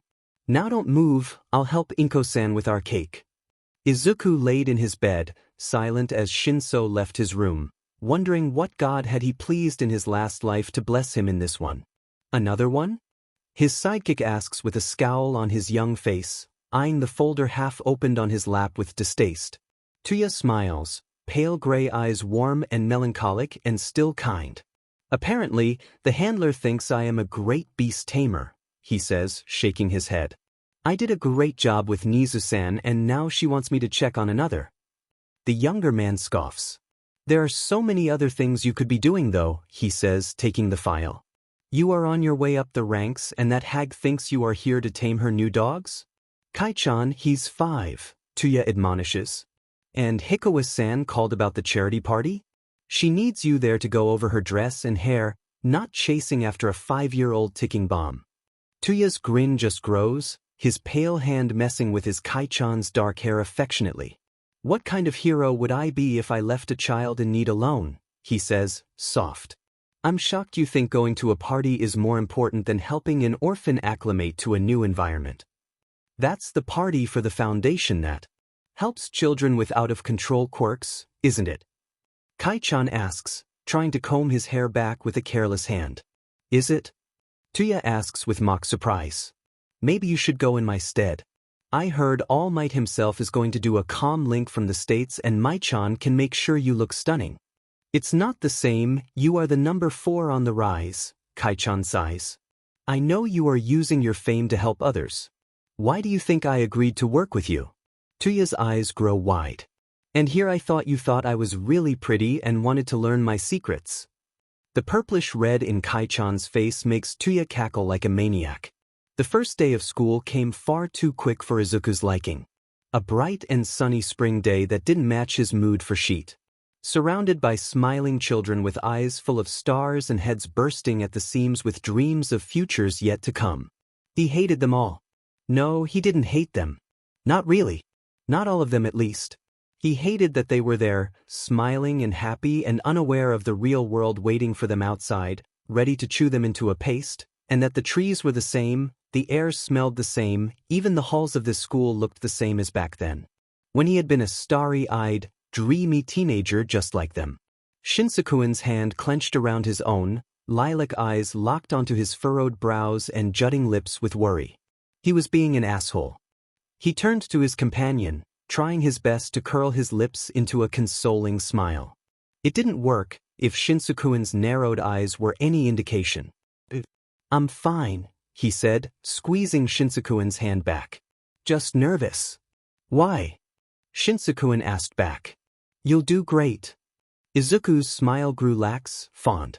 And I'll make many enemies, he told him. I already made one during the exam, remember? That tank of an a-hole with the turbo legs? Shinsakuin asked back, his scowl deepening. He has been stalking us since we entered. What? Izuku asked, looking around. Sure enough. The stocky teen from the exam was there, close enough to see them but not enough to be heard by them, practically lurking around them like a poorly concealed stalker, eyes determined, shoulders squared. Izuku sighed.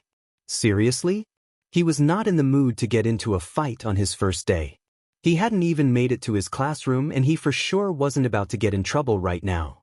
He still had a bone to pick with their dearest principal. Let's go, he said, shaking his head, curls flying around his face. He really needed a haircut. Shinsakuin smiled, fond, slender fingers reaching to comb the hair away from his forehead. Let's go grab a good seat. At the back. Izuku prodded. Please. Can you see from the back? Shinsakuin asked, visibly concerned. Izuku huffed. I'm not that short? Right? Shinsakuin said, shaking his own head, smiling.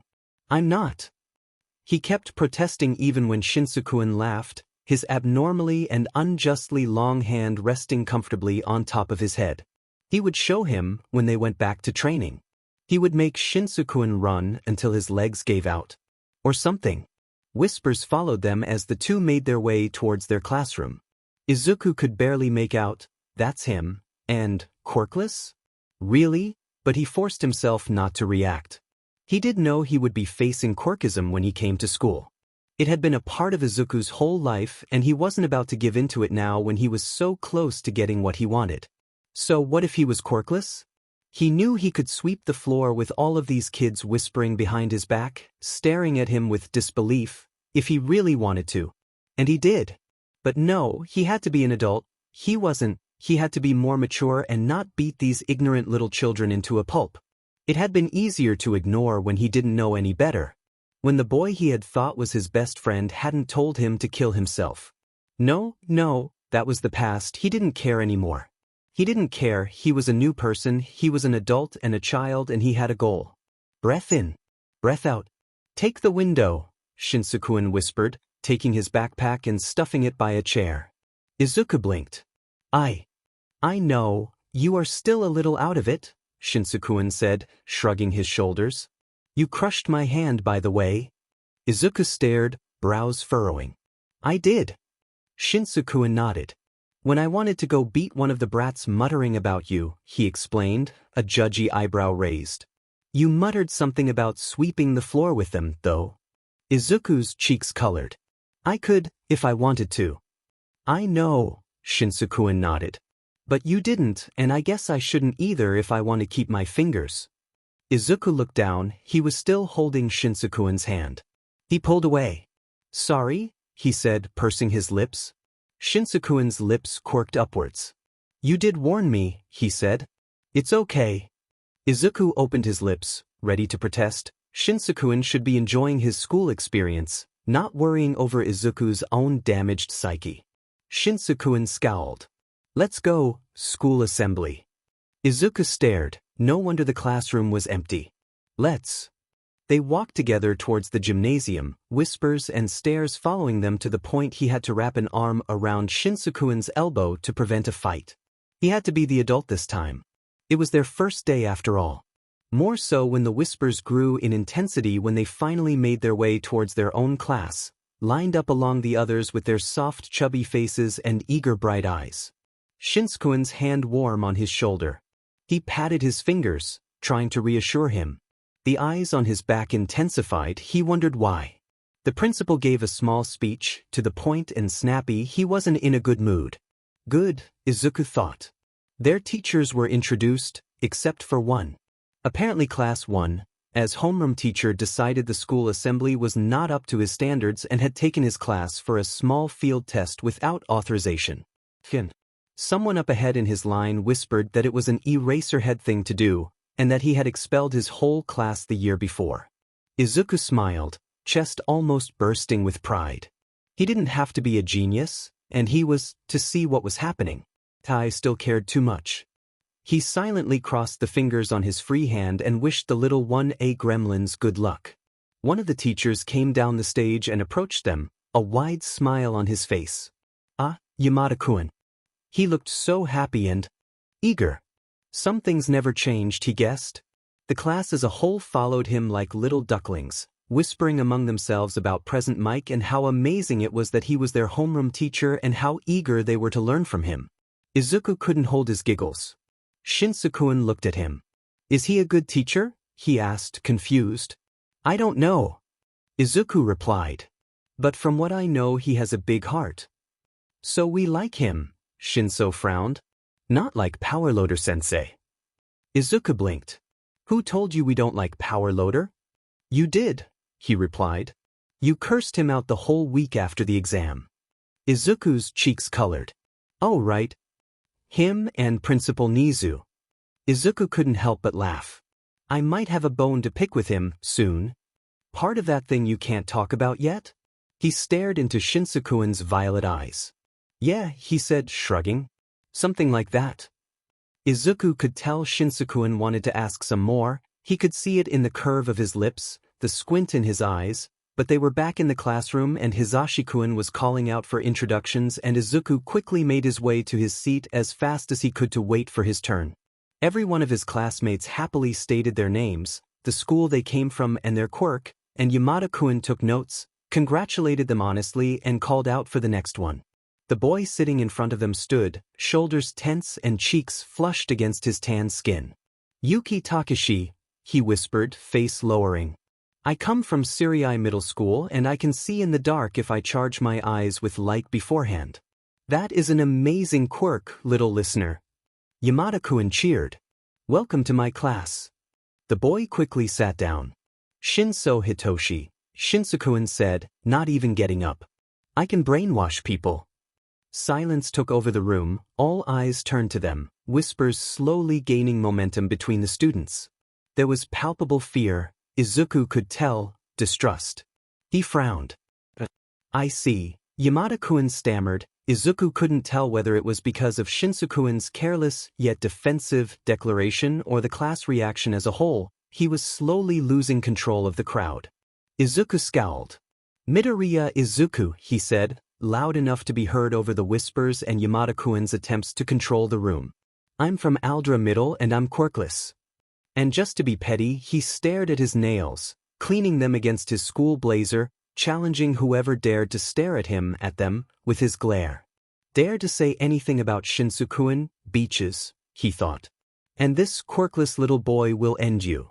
Around 15 teenagers froze, sweat visible on their foreheads. Silent. Izuku nodded, eyes narrowed, and he looked at Yamada-kun. There, classroom back in control. "WL," he stammered, struggling to smile once more. "Welcome to the both of you, little listeners." "Thank you, Yamada-sensei," Izuku said, smiling innocently. Shinsuke nodded. Things were awkward the rest of the class. But at least no one dared to whisper about Shinsuke or his quirk. Izuku really wasn't about to get into a fight on his first day. His resolve, however, lasted until lunchtime, while he was pulling his and Shinsuke's lunches, lovingly prepared by his mother to celebrate their first day, filled to the brim with their favorites because Izuku's mom was the absolute best, and sometimes he wondered how much good karma he accumulated in his last lives to get such a wonderful mom in this one. And also ignoring the eyes following them around the cafeteria and the whispers that buzzed around them, which he hoped were about him. And his quirklessness instead of Shinsuke's quirk, or he would definitely have to take drastic measures, and he wasn't sure he really want others to see what he was capable of just yet. He smiled instead, grabbing his chopsticks and grinning like a maniac at the feast before them that Shinsuke seemed to mentally salivate over. "Eat your food," he said, winking. "Mom will be happy to hear you like your food." "Are we meeting her tonight?" Shinsuke asked, poking his food. As if she wouldn't have it any other dash. "Deku!" A roar echoed around the cafeteria. Izuku blinked. Shinsuke frowned. Hordes of students milling around split in half, running for their lives. A gray and yellow blur blasted from between them, explosions and smoke swirling around it.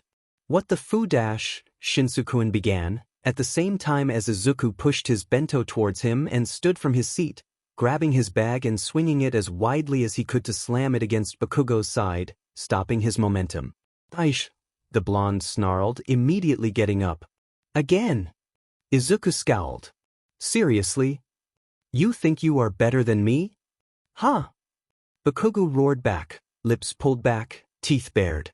"Is that it?" From the corner of his eye, Izuku saw Shinsuke get up, eyes narrowed, lips already moving, shoulders squared. He shook his head, not the best time. He could deal with it. Shinsuke absolutely wanted to protest, he could see it in the set of his lips. He gave him a signal to stand down. This wasn't his first rodeo and sure, he was tired and stressed and not in the mood. But he should have seen this coming, considering it would be the first time in almost a year he and Bakugo would share a school again. "You really have nothing better to do?" Izuku scowled, unamused. "It's the first day of school and I don't think UA will be like Aldera, you know? Fight me!" Bakugo screamed, jumping once more, hand outstretched and ready to use his quirk. "I won't let you mock me." "You are making this about you again?" Izuku mocked because he was a little sheet, obviously. "Didn't I tell you I don't give a shit about you?" Bakugo's neck bulged in fury, fingers clenching and unclenching, narrowed eyes looking for a weak spot to attack. He obviously had learned from their last little tumble, but not enough. Izuku grabbed him by the arm, ready to use his momentum against him once more, but Bakugo himself moved his body backwards, pulling him forward. But suddenly, the blonde's other hand reaching towards Izuku's iffy head. That crazy motherfucker. Izuku could barely move his head when the explosion reached his ear, and he suddenly couldn't see and he couldn't hear and his head was throbbing, but he still managed to react out of instinct alone, and his knee was reaching against Bakugo's effing elbowy because this was personal for both of them, and if Bakugo couldn't control himself in an unfamiliar place, Izuku wasn't about to control himself either. Later on, Shinsuke would tell him the crack of Bakugo's bones and his shriek of pain were so satisfying he was sad he couldn't record them for Izuku to hear. Izuku would be sad too. But for now he wanted to claw at that fucker's face, but he was losing his balance and he couldn't move his arms and Bakugo was flying away from him. Wrapped like a mummy in white cloth, and the students that had surrounded them both were running away, and suddenly a tall man dressed in black was before them both, eyes golden, hair dancing in the air, and Izuku was sure that he would have said something because he was there, and the Tuya part of Izuku ached to call him, to wrap his arms around him. But he was disoriented and in pain, and he was sure the side of his face and his ear was burnt, and he was struggling to breathe. The ringing inside his head just barely let him hear the roar of By Kugu. I let out as he approached, dragging the struggling teen away. Everything was over as soon as it had started. Shinsakuin's hands were immediately on his arms, holding him upright, and the teen with the night vision quirk tried to press a cloth against his face as he screamed for someone to call the nurse. Izuku's blurry vision could barely make out his and Shinsakuin's bentos, the ones his mother lovingly cooked for them, full of love and pride and concern for them, laying on the ground, destroyed. Izuku really hated this school. All set. Tuya grins, cheeks flushed in abject pleasure as he plops down to sit before the cage he has been visiting for almost 6 months, a bag in one hand and a clipboard on the other. Huh. His mission scoffs from the inside. I'm getting out of here? Tuya nods, fluffy hair bouncing as he does, falling over his pale eyes. You are, he agrees. I submitted my report 3 weeks ago and the commission accepted it. You are now a free citizen of this country. Beady black eyes blink back at him. You finished your work 3 weeks ago, the voice states. Tuya blinks, confused by the sudden question that is not a question. I did. And you kept visiting me these last 3 weeks? His mission scoffs once more. Even if you didn't have to. Tuya stares at him, tilting his head, his hair falling further over his eyes. Well, he shrugs. I didn't want you to be lonely until the commission gave its verdict. And you told them I was safe to release into the world, the mission asks. I'm a literal casebook sociopath and you told them they should let me go? Tuya frowns, lips pursing. You are not a sociopath, he argues. You have ADHD and PTSD that can be treated with therapy and medication. You are capable of empathy and deserve a place in the world like all other sentient creatures. Empathy, he says. The mission snorts derisively. A rat like me. You could be a dog, or a mouse, or a bear. It's up to you really, Tuya argues, practically beaming at him. The world is your oyster. The mission stared back, silent. Look, I know it's hard to empathize when you are the smartest person in the room. Tuya agrees, nodding sagely, pushing the bag over to the inside of the little cage, showing off the clothes he has brought for his mission. I would know, I usually am. Not for long, the mission mock hisses, grabbing a shirt and examining it. Tuya giggles, grabbing a pen he has carefully stored behind his ear, an expensive thing in gold and pearlescent white. Let's get this registration over with so I can get you out and start the process for your ID, okay? He suggests, grinning. First off, your name. The mission is about to reply when a loud beeping song envelopes them both. A silly tune that is absurdly complex and yet too cheerful to be something an adult should listen to. Ah. Tuya says, flushing from embarrassment. I'm so sorry, I'll just... He pulls his phone out of his pocket, his nervous smile growing warm and fond and something completely different than his usual smile as he swipes his finger over the screen, pulling the phone towards his ear. His mission's ears twitch in confusion. Hey, Tuya says, warm and soft. I'm just about ready here and I was wondering if you would like to join me in my mission for dinner, to celebrate dash. The person on the other side of the line says something, cutting Tuya short. The smile dies on his lips. Your father what? Tuya asks, obvious worry making his tone grow softer. I'm so sorry, love. Dash. I'm wrapping up here as soon as I can and I'll be home in less than an ho. What? The mission can barely hear the person on the other end of the phone. He doesn't need much to distinguish a man's deep voice, his tone cold, his words cutting. I don't understand. Tuya whispers. Why would you say that? Did I do something wrong? The pause. Then why? He demands, lips trembling, voice breaking. What does your father's passing have to do with? You want to what? Another pause. The mission tries to listen in, approaches the edge of the cage, beady eyes watching attentively. No, I don't understand. I thought we were happy. Tuya argues, eyes wide, pupils shrunken. I thought we promised. No, I'm not desperate. I just don't understand why you suddenly... Don't hung up and dash. The phone falls from lax fingers, weakened by emotion. The mission looks up at the man staring into nothing, shoulders slumped in absolute defeat. Tears roll down his pale cheeks, but it is clear to him Tuya is slowly processing what just happened. Tuya hesitates. Sorry. I think I need a moment before we proceed with.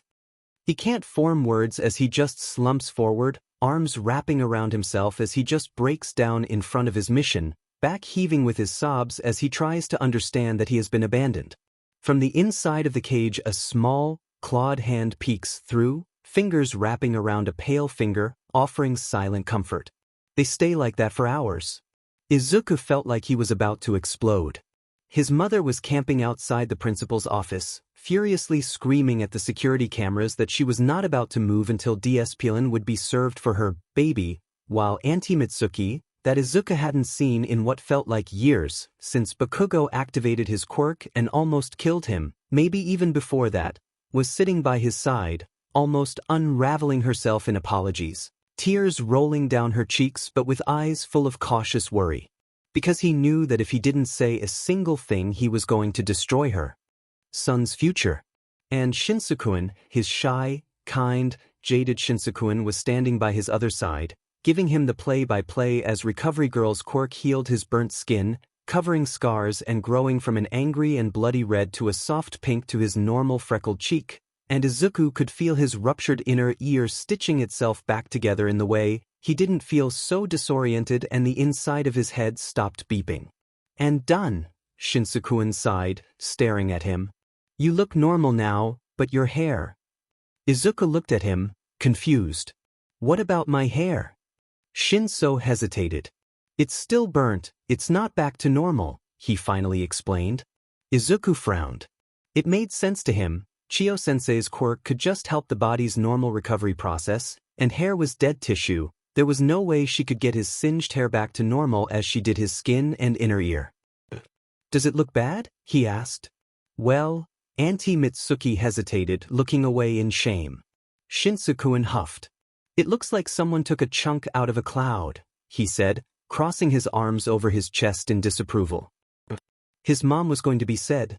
He was about to tell them both it was okay, that hair grows and he didn't really mind as long as he could see and hear and not have any stupid mark from stupid Bakugo on him, when his mother came into the room, her short stature not an impediment for her to be as intimidating as possible as she hissed at the teachers behind her about lawyers and the media shitstorm she would unleash on the school for this. Izuku sighed. Mom, he said, waving a hand. I'm fine. You are not fine, Iken. Inko scowled, walking towards him and wrapping her arms around his shoulders. I was so worried. Izuku hugged her back, resting his forehead against her shoulder. I'm sorry, he said, breathing in her scent of flowery soap and sugar. Inko sighed, tightening her embrace for a moment before letting him go.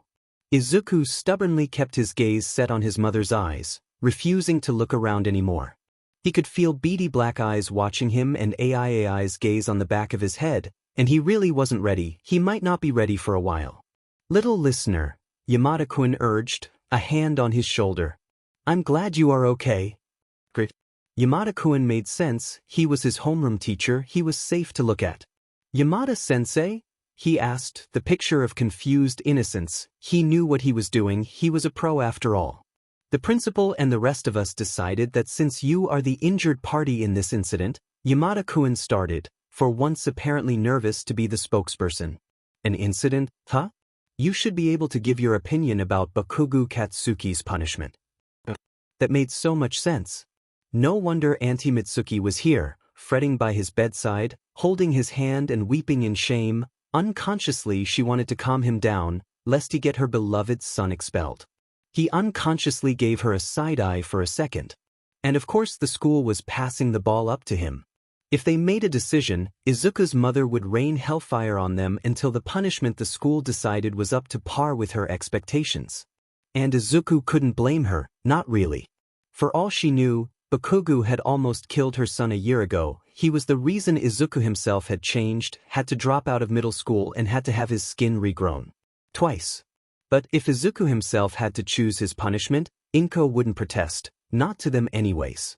Clever move. He should have seen it coming. Izuku let out a sigh, shaking his head.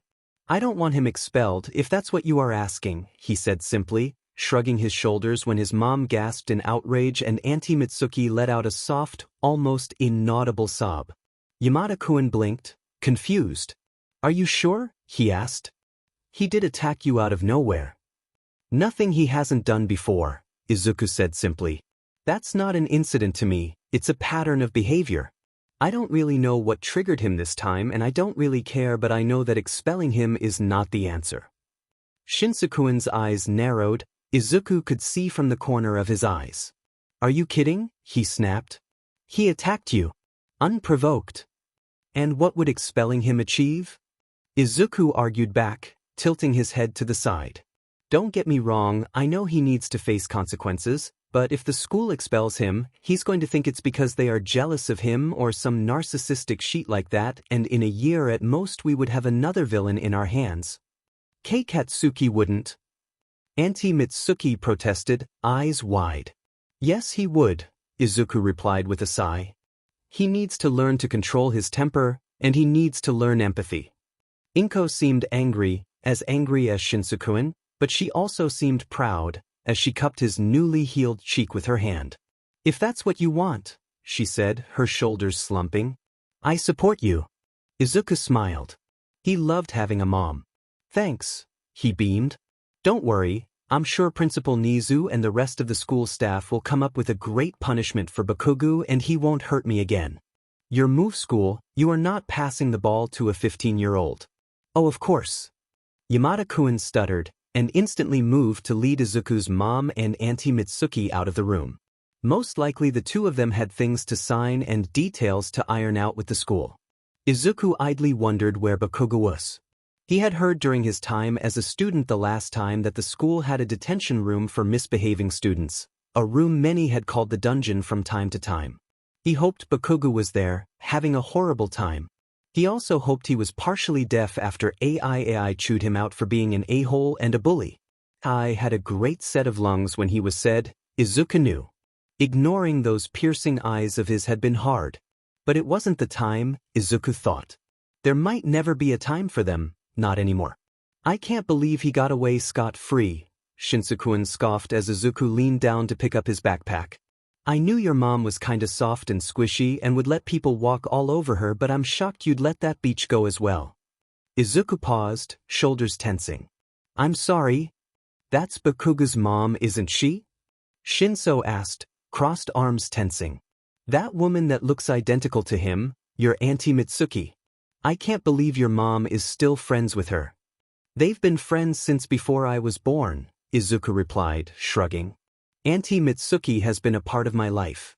For as long as I can remember. Really? Shinsakuin raised an eyebrow. After everything that son of a beach has done, you haven't cut contact with his feral mother and him? What is that supposed to mean? Izuku's eyes narrowed. I'm not an idiot, Shinso said, grabbing Izuku's hand, pulling his sleeve back where a ring of mostly faded burns wrapped around his wrist. He did this to you, didn't he? A while ago, way before we met. He did, Izuku agreed, shrugging. We were 4 and he was really proud of his new quirk. And the one on your shoulder? Shinso said. Was he just proud of his quirk then? Izuku looked into Shinsakuin's eyes, searching for something. Yes, Shinsakuin was protective of him, and sure, Izuku knew this whole thing must be bizarre to him, the pushing and pulling between Bakugo and himself, but there was something else at play for sure, something the other teen wasn't saying. By then he wasn't my friend, no, Izuku said slowly, still searching Shinsakuin's face. He had turned into my bully in a school that refused to act. And you still protected him, Shinso snapped, his hat around Izuku's wrist tightening. Do you still love him that much? Izuku felt a cold chill run down his spine. What? Shinso looked away, his teeth clenched. I overheard you and Inko-san that day after we got the results for the entrance exam, he said. You were talking about an abusive ex of yours, how you wouldn't call him abusive even when he broke your heart, and Inko-san did not agree. Izuku felt how all the color drained from his face, voices overlapped, twisted, echoing in his ears in a mix of present and past. You think? It's him, isn't it? The guy who was hurting you? Is that why you protected him? Why aren't you saying anything, Taken? That BSTRD broke up with you and he's already dating a woman. You should go and kick his butt. I can't. Izuku whispered, eyes wide. What? Shinso snapped, eyes narrowed. What do you mean you can't? You really still? You can't still love that Biturdi? Mai-chan screamed, her hands clenched around his forearms. Not after everything he has done. I do. Izuku choked, a tear rolled down his cheek, then another and another. I don't know how to stop loving him. Mai-chan had wrapped her arms around him, that day, in their shared apartment, had cradled his head and whispered to him how much she loved him, how much he didn't deserve Tuya's love. Tuya had clung to her, hiding his tears in her shirt, letting all the hurt and the sorrow he felt out. Shinso-kun, however, wasn't a 20-year-old, he was 15 and he didn't know Izuku as well as Mai-chan had known Tuya. He released Izuku's wrist, his whole body recoiling from him. He walked away without a word. Alone in the infirmary, Izuku crumbled to his knees, hands covering his face as he sobbed, past and present too entwined in his mind, a whirlpool of voices and smells and feelings that threatened to swallow him whole. One of his hands fisted into his hair. Izuku blinked. Izuku's damaged fluffy hair, the same hair his mother combed lovingly each morning when he was a child, her little green fluffy cloud, she called him, peppering her forehead with kisses. Tuya's fluffy hair, the same hair his handler forbade him from cutting, the same hair that he had to style to perfection every morning as part of his brand recognition, the same hair he used to card his fingers through warm, big hands on his hair, soft and careful among the whispers of Moonbeam and I love you in his ear. No, not a Moonbeam anymore, never again. 20 years, Midoriya Izuku, he whispered to himself as he staggered to his feet, looking around frantically. It's been 20 years, you are Midoriya Izuku now, he's not here anymore, he can't hurt you. His mind refused his words, he was in UA, he was in uniform, he had been here for the best years of his life, the worst years of his life. He stumbled towards a little sink in the corner of the room, most likely the place recovery girl used to wash her hands. A small plastic container rested at the side with clippers and cotton swabs and other pieces of equipment the nurse most likely used to sanitize wounds and clean her patients up. Izuku stared at himself in the mirror, at his tear-stained, freckled cheeks, his misshapen, fluffy, green hair, his ice-gray eyes. He reached with trembling hands that refused to cooperate for the container, rummaging desperately. No more. Not anymore. Not again. The soft buzzing of the trimmer echoed in the room as he desperately ran it over his scalp, on the back of his neck, behind his ears. His tears refused to stop as they fell over the clumps of hair now clogging the sink. Not a cloud, not a moonbeam, not again. Izuku's eyes slowly turned to their customary emerald green. Mai-chan's whispers of comfort inside his head grew quiet.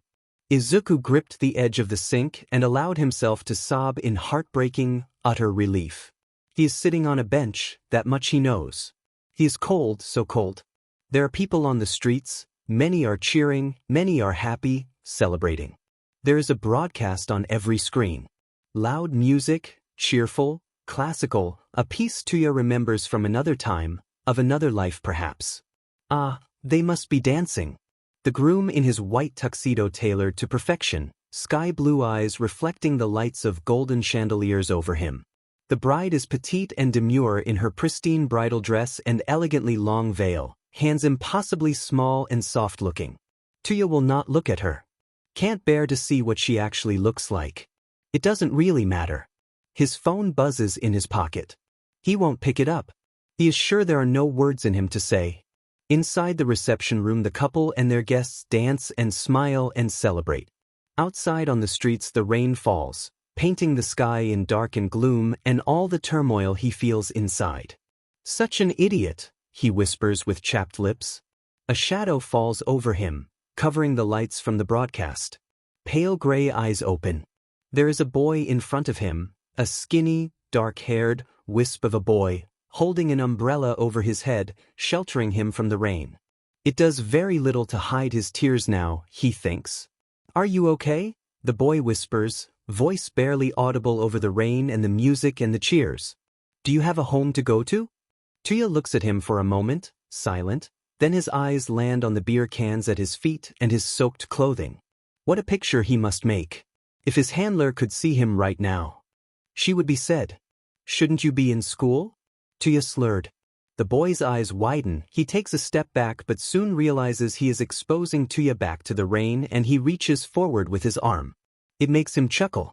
Do you have a home to go to? He asks once more, eyeing the boy's scuffed shoes and threadbare shirt, a hand pushing his hair from his face. The boy blinks, surprised. There is hesitation in the boy. Tuya can also see bruises barely hidden in his clothing. Well, at least it's a distraction. Come on, he says, standing. I'll treat you to a warm meal, it's the least I can do. The boy splutters, staring at him in awe. He has been recognized at last. How pitiful. You were protecting me from the rain, Tuya reasons. Even if you didn't have to. It was the right thing to do, the boy whispers, his cheeks flushing in embarrassment. Tuya smiles, a small smile, but a warm one. I'm Mochizuki Tuya. He introduces himself. You. I know. The boy lowers his face, dark hair plastered against his face as he responds. Tuya's eyes widen. Chichin, then, he says with an honest laugh, the most honest laugh he has had since he got that Med wedding invitation 2 days ago. The nerve. The boy stares. I'll call you Chichin, and he wraps an arm around the boy's bony shoulders and he drags him away from the rain. Again. Chichin scoffs as he pushes the covers off Tuya's back, eyeing his smudged worksheets with distaste. You have an apartment and a bed. Chichin. Tuya grumbles, stretching as the teen starts picking up the empty coffee cups and crumbled papers from around him. You don't need to do that, I told you. You are paying for me to finish school and giving me a room to sleep in, Chichin grumbles back. This is the least I can do to pay you back, Mochizuki-sen. Tuya whines. Mochizuki-sen was my father. I think. I'm sure, Chichin says, unimpressed as he picks a ramen cup. When was the last time you ate? What day is it today? Tuya asks back, his shoulder popping loudly. Chichin's scowl deepens, now that there is more meat in those bones of his.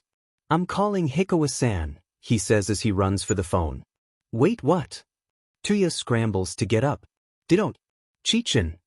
Tuya feels gratified by the little smile on Chichin's face as they wrestle for the phone. Mai-chan will find them on the floor, tangled in the cord. It's vintage, Mai-chan. Stylish.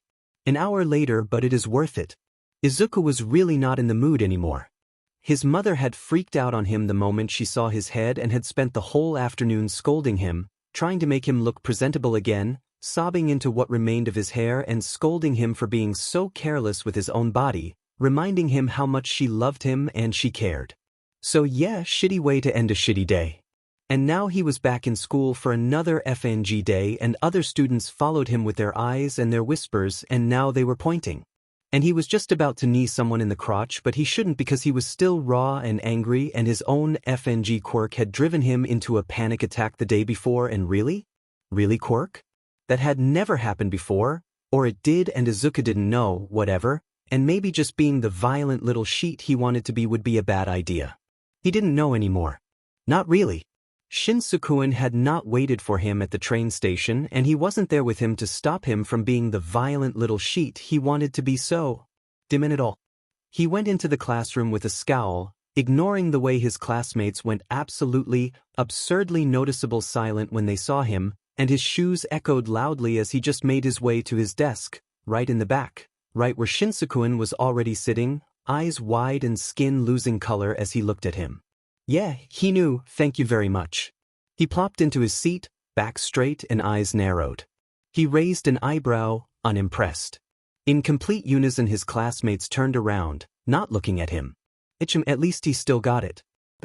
Yamada-kun came into the classroom a few minutes later, speaking in fluent English and with a cheerful smile that made it clear he was completely oblivious to the tensions that had taken hold of his class. Well, he was the adult now. Izuku could be the petty teenager for once. With a sigh he leaned over his crossed arms on top of his desk and rested his head on them. He could still feel eyes piercing the back of his neck, but he was not in the mood. From his vantage position by the window he could see AIAI's ducklings, the girl with Mai-chan's smile and the eyes of a hero was there, who knew, and that tank of a teen that definitely didn't like Izuku was too. They seemed friendly with each other, making a beeline for the school bus, laughing and joking with each other.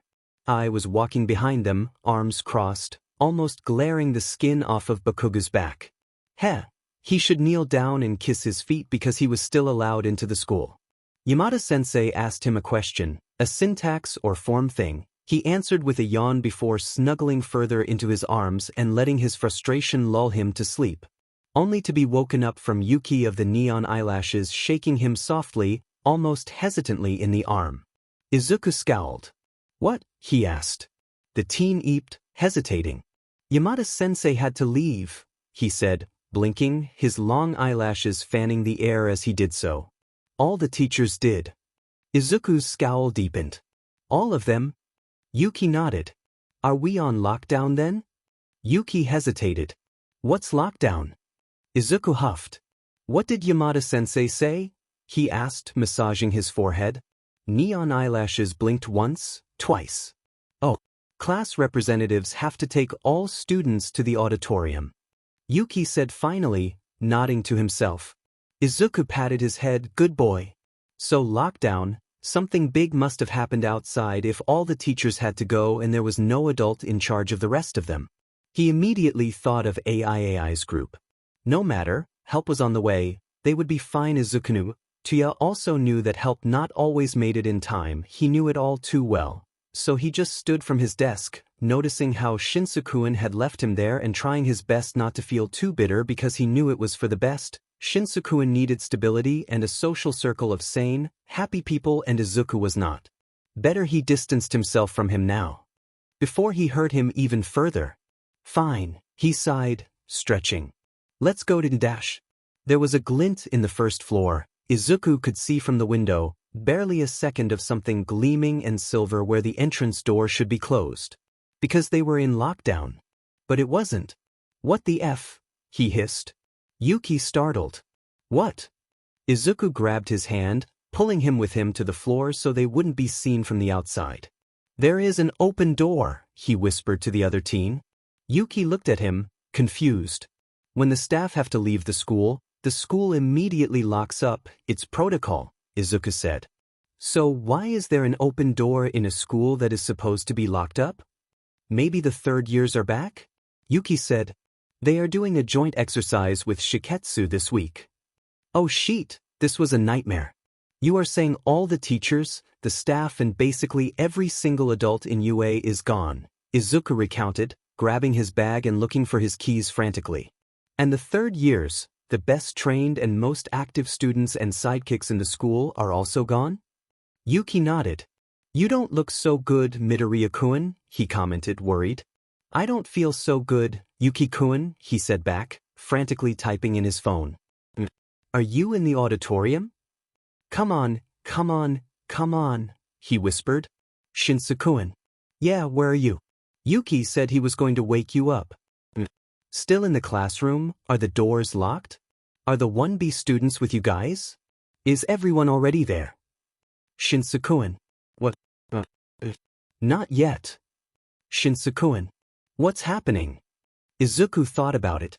He had accepted just hours before that he should let Shinsuke go, that he shouldn't pull Shinsuke along anymore because he was going to endanger him, hurt him. He wasn't stable, he wasn't okay, he was... From the outside, Izuku heard the cracking of glass. "What was that?"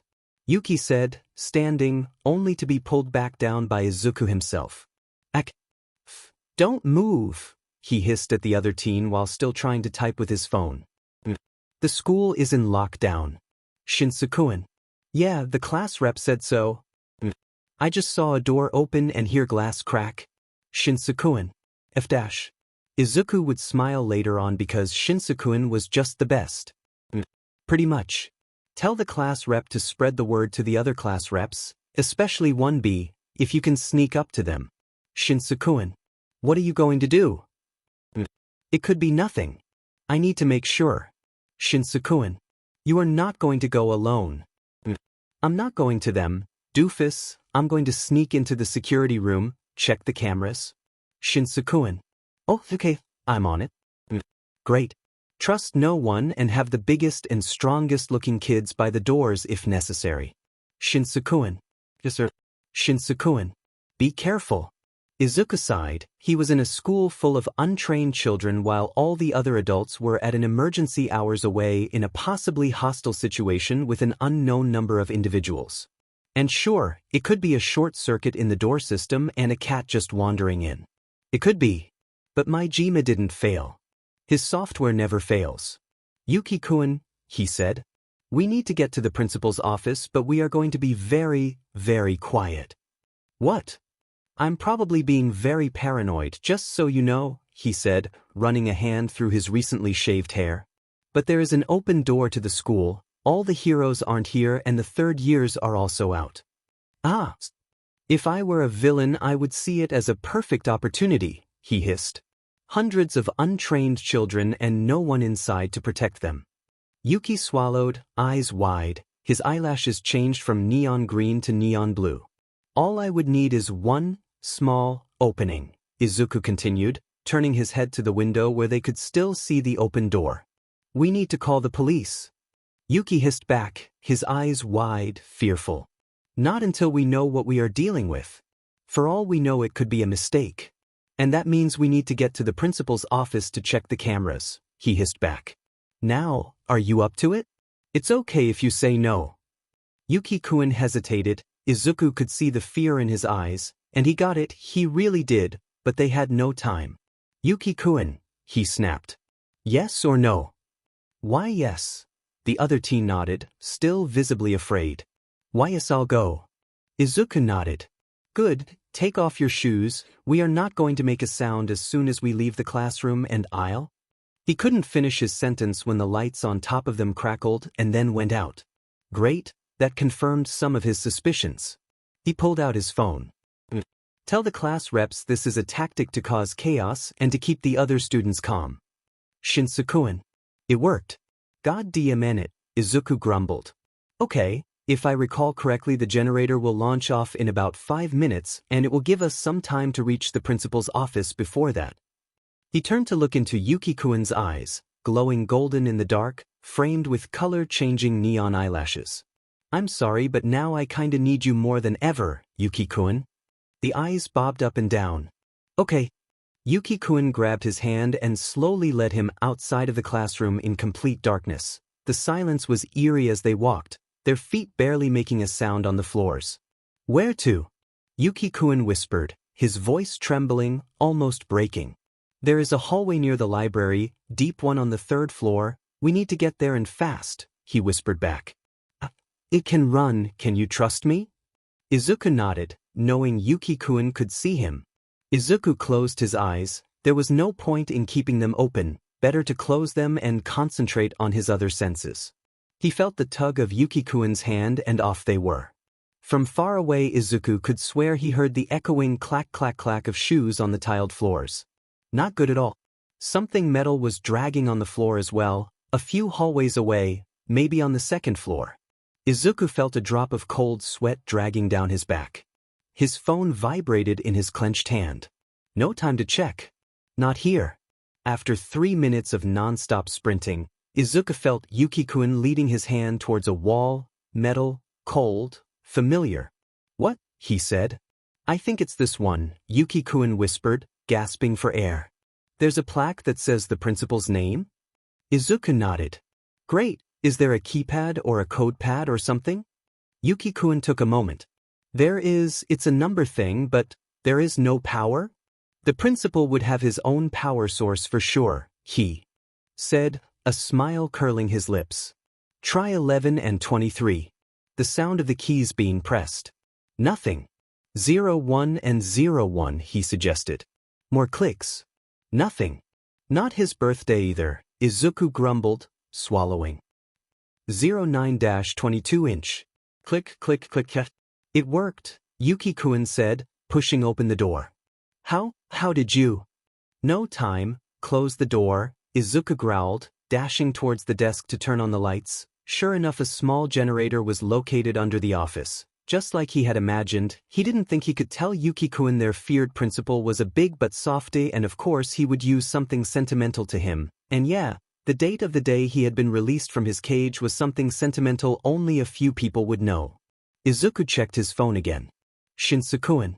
The Tank Y students are barricading the door and the second years are splitting in groups for combat and relief. Great. Yuki-kun and I are at the principal's office. I'm turning on the generator now. Tell everyone to cover their eyes. Of course Nizu's desk was full of little switches and buttons and commands. He was still paranoid. Izuku flicked a switch, blinking when 5 different screen holograms appeared before him. Great, the security cameras. And sure enough, Izuku could finally see around 30 adults wandering the hallways, armed, grinning, clearly hostile. Come out wherever you are," one of them called as the others laughed. Yuki-kun, call the police now, he ordered, pulling the principal's computer up and typing as fast as his fingers allowed. Tell them the school has been breached and that we need assistance now. Yuki nodded, dialing. Right, good idea.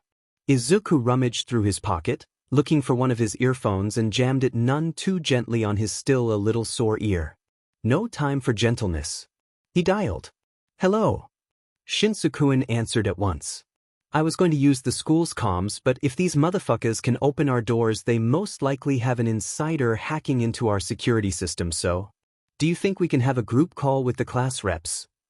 So they are here, Shinsuke said, his voice growing heavy. On it. Izuku nodded, following the invaders with his eyes while pulling a detailed map of the school, comparing both to calculate their locations.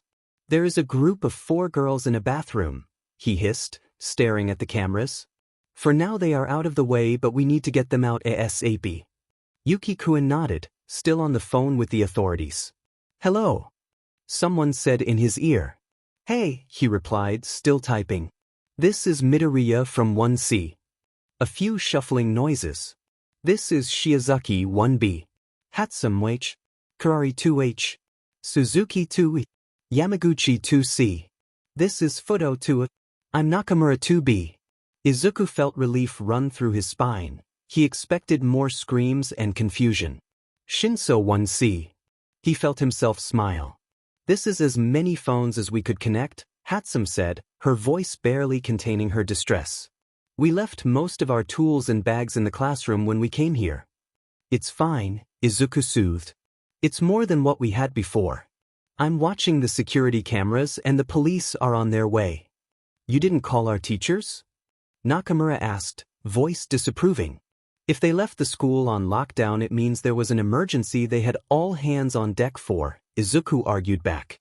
We don't know if we can count on them yet. So, Yamaguchi sighed. Now what? Now I would say the best strategy is to split those willing to fight in 2 groups, Izuku explained, pulling student files with a slide of his fingers, reading file after file after file. One group is escorting the majority of the students out safely. We can guide you from here. Is this a joke? Suzuki asked, her voice trembling.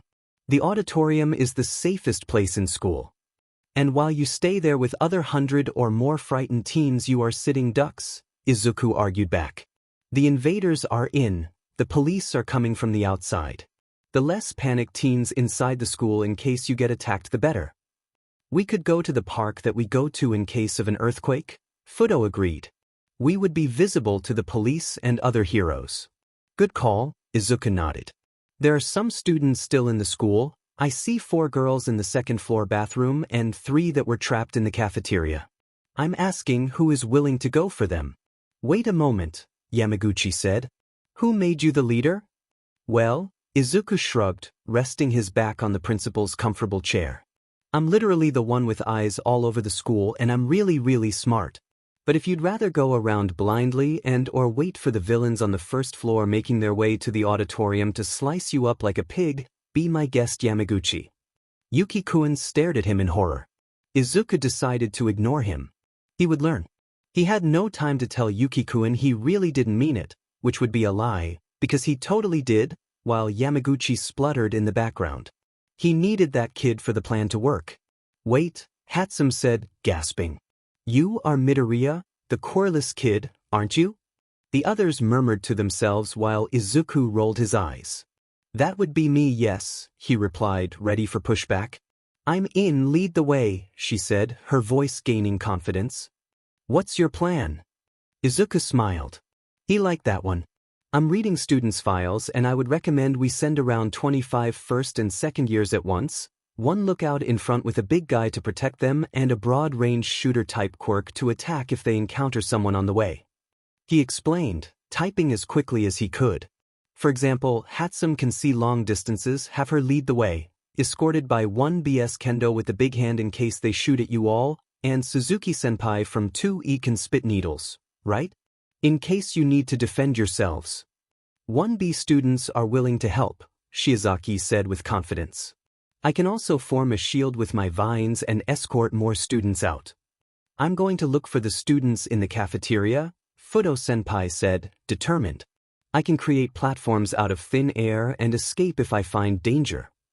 You can't go alone, Izuku argued, reading both of their files. Bring one Yes Kahaku-san with you, she can control lactic acid. The cafeteria will give her ample opportunity of attack and defense to you both and the students. Okay, Fudo-senpai agreed. Nakamura and I will start splitting the groups.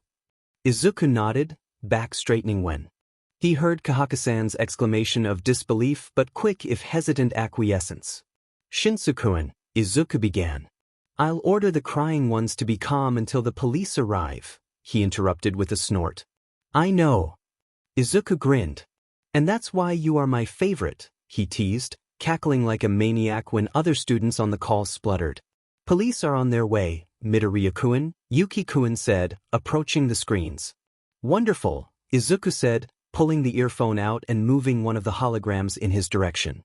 Here, join a call with all the lookouts on this list. I'm going to need you to guide the groups out. I lined out the best paths in red, but if they tell you there is danger, redirect them to the blue lines. Yuki-kun gasped. Are you sure I can? Unless you want to go out there and help them from the ground? Izuku asked, lips curling downwards. Yuki-kun offered his own phone, dialing into the group call. Thought so, Izuku sighed, pressing the earphone into his ear once more. The evacuation groups are ready, Kurari called. Who's on lookout duty? Izuku asked, ready to pull out all the files. 1 CS Aina, 1 H's Hatsune, and 1 BS Tokage and Kurwaro, the older teen recounted. Izuku nodded, reading their files. We'll have 1 BS Kendo, Tetsutetsu, Kodai and Shiozaki shielding them. Most of 2A and 2B are on the read, just in case. Add 1 BS Shishida for his heightened senses and flexibility and Monoma to copy Kodai-san's quirk and go in that group, he suggested. And pass the phone to Aina-chan. Okay. Izuku sighed. This was grim. To his right, Yuki-kun was shyly introducing himself to Hatsune and all the other lookouts, promising to do his best to guide them out, but Izuku could see from the corner of his eye how his hands trembled and sweat rolled down his brow. Unlike the other students, Yuki-kun could see the villains in the building, could see them using their quirks to tear doors and blow desks, could hear them cackling and calling out to literal children with glee. To Yuki-kun, this had turned too real too fast. He put a hand on his shoulder, squeezing. Yuki-kun smiled weakly at him, nodding. Hello, Midoriya-kun, a soft, trembling voice called. Izuku forced himself to smile, his voice flowing with a calm he didn't feel. Aina-chan, your perception is different from the others, right? He asked. You won't be able to see the people approaching, but you will see their emotions. That's right, she stuttered. Izuku read her file. Most likely the fear of the students around her was overwhelming. The fact she was able to talk at all said a lot. Okay, listen carefully, okay? He said, eyes narrowing on the villains on his screen. If you see anger or aggression, I want you to tell Yuki-kun immediately. He will change your route and lead you away from the villains, okay? Okay, I will, the girl said, taking a deep breath. But if you see any happiness, any pleasure at all, I want you to signal to your group and run, okay? Izuku advised. What? She asked. Don't make a sound at all, just take your group and run in the opposite direction, as fast as you can, Izuku insisted. Can you promise me that? Izuku could practically hear her trembling, hear the tears overwhelming her eyes. Pee-pee promise, she said finally. I promise, Midoriya-kun. Thank you, Izuku said, smiling once more. You'll do great, we'll be with you every step of the way. The girl didn't say anything more, Most likely she was going to go share the strategy with her team.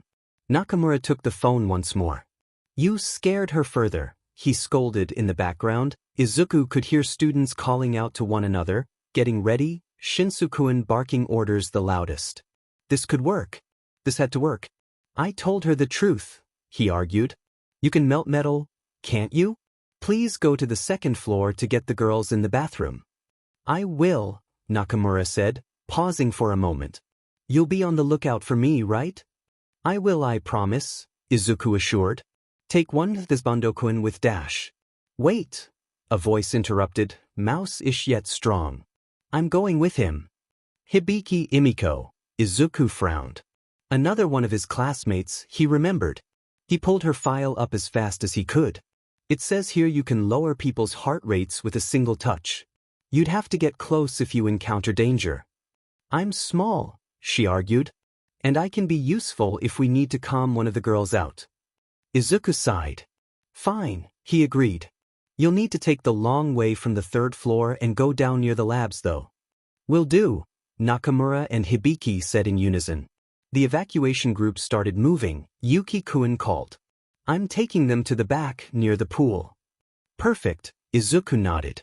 1 B's Bando-kun and Hananuki-kun, 2 C's Yamaguchi-senpai and 2 HS Kurari-senpai and Shinsu-kun, all of you can set traps for the villains, immobilize them to open the way for the evacuation teams. I'm going to the principal's office, Shinso interrupted, his voice hard.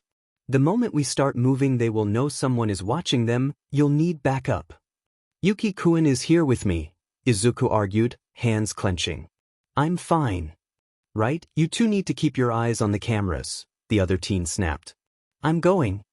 Izuku prepared to argue, but Yamaguchi cut him off.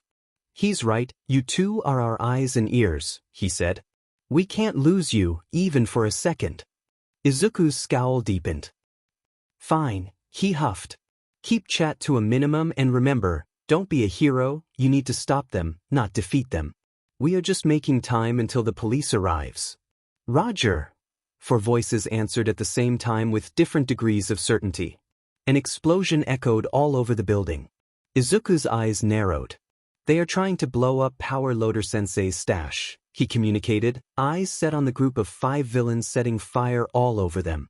Yamaguchi-senpai, Bando-kun, go. On it. Bathroom team, there is a pair about 10 meters from you, he warned. One has what seems to be corrosive claws, avoid contact. The other seems to have rock hands. Copy that, Nakamura called. I'm warping a wall around them. Good, Izuku nodded. Keep an eye on the one with the claws. Heat the metal as much as you can when you wrap it around. Evacuation teams 1 and 2 are out, going to the entrance as we speak. Yuki-kun called. Evacuation team 3 is nearing storage room B. Keep an eye on them, Izuku ordered. Cafeteria team is entering right now, Fudo said quietly. Have Kahaku-chan go. First, Izuku advised. If you find a foe, she can control the lactic acid in their muscles to stop their lungs from breathing. What? Fudo asked. What? Kahaku-chan gasped. I could kill someone with that. I mean, Izuku hurried to say. You'll be surrounded by dairy products. The cheese and milk from the kitchen can be good projectiles. Also aim for the eyes with both. Oh, Kahaku-chan said. Okay. Yeah. Fudo said, not as confidently. Sure. Well, it wasn't as good of a plan as literally contorting your enemies from the inside out. Whoever said Kahaku-chan didn't have the quirk to be a hero lacked creativity for sure. But not everyone was a literal genius as Izuku. And maybe that was for the best. From the cameras he could see Bando-kun trapping 3 other villains against a wall and Yamaguchi giving them a good zap of electricity for good measure. 5 down. On his way to their floor, Shinsu-kun encountered a villain with some sort of wood spike growing quirk, didn't seem lethal and Shinsu-kun had trained for worse. He didn't even bother to use his quirk, a kick to the chin and stomping on his chest for good measure and he was running again. Izuku was proud. Hananuki-kun, try to soften the hallway leading to the dorms, he called out. There is a large group trying to go through there, try to make it as soft and as extensive as you can. Yes, sir. Honakuni-kun joked. But Izuku could see the extent of his quirk in action, and it was beautiful. Especially in the way the villains who had been cackling and leering sank halfway into the floor with a yelp. One managed to grasp onto the others and pulled himself out just enough to reach their radios. So they were an organized group. Most likely they were with whatever caused the crisis that made the UA staff leave in the first place. Kari-senpai quickly stunned them all with her sparkle quirk, almost blinding Izuku in the process. Help! Shiozaki called suddenly. Evac Team 4 is surrounded. Izuku instantly searched them out with the cameras. Indeed, the group was cornered, Shiozaki doing her best to protect them all from what seemed to be a mild flamethrower quirk. He would have normally advised them to stay put until the guy ran out of fuel, because that's how those quirks worked, but 20-something frightened children couldn't wait. Demon it, he snapped, thinking. Shinsukuin was at his limit keeping other students calm. He wouldn't make it in time. Shiozaki's shield was large, opening it just a little could be dangerous, and Tokage already had no vision, with both her eyes up ahead. Think.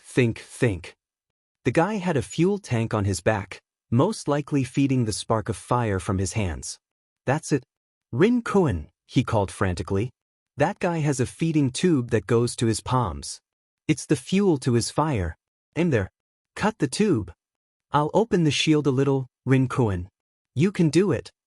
Shiozaki-kun encouraged as well while the teen raised a scorched arm. He had tried to protect the students at the back as well, the poor kid, doing his best to aim. Shiozaki's vines made a little opening, almost incandescent with the fire they let out.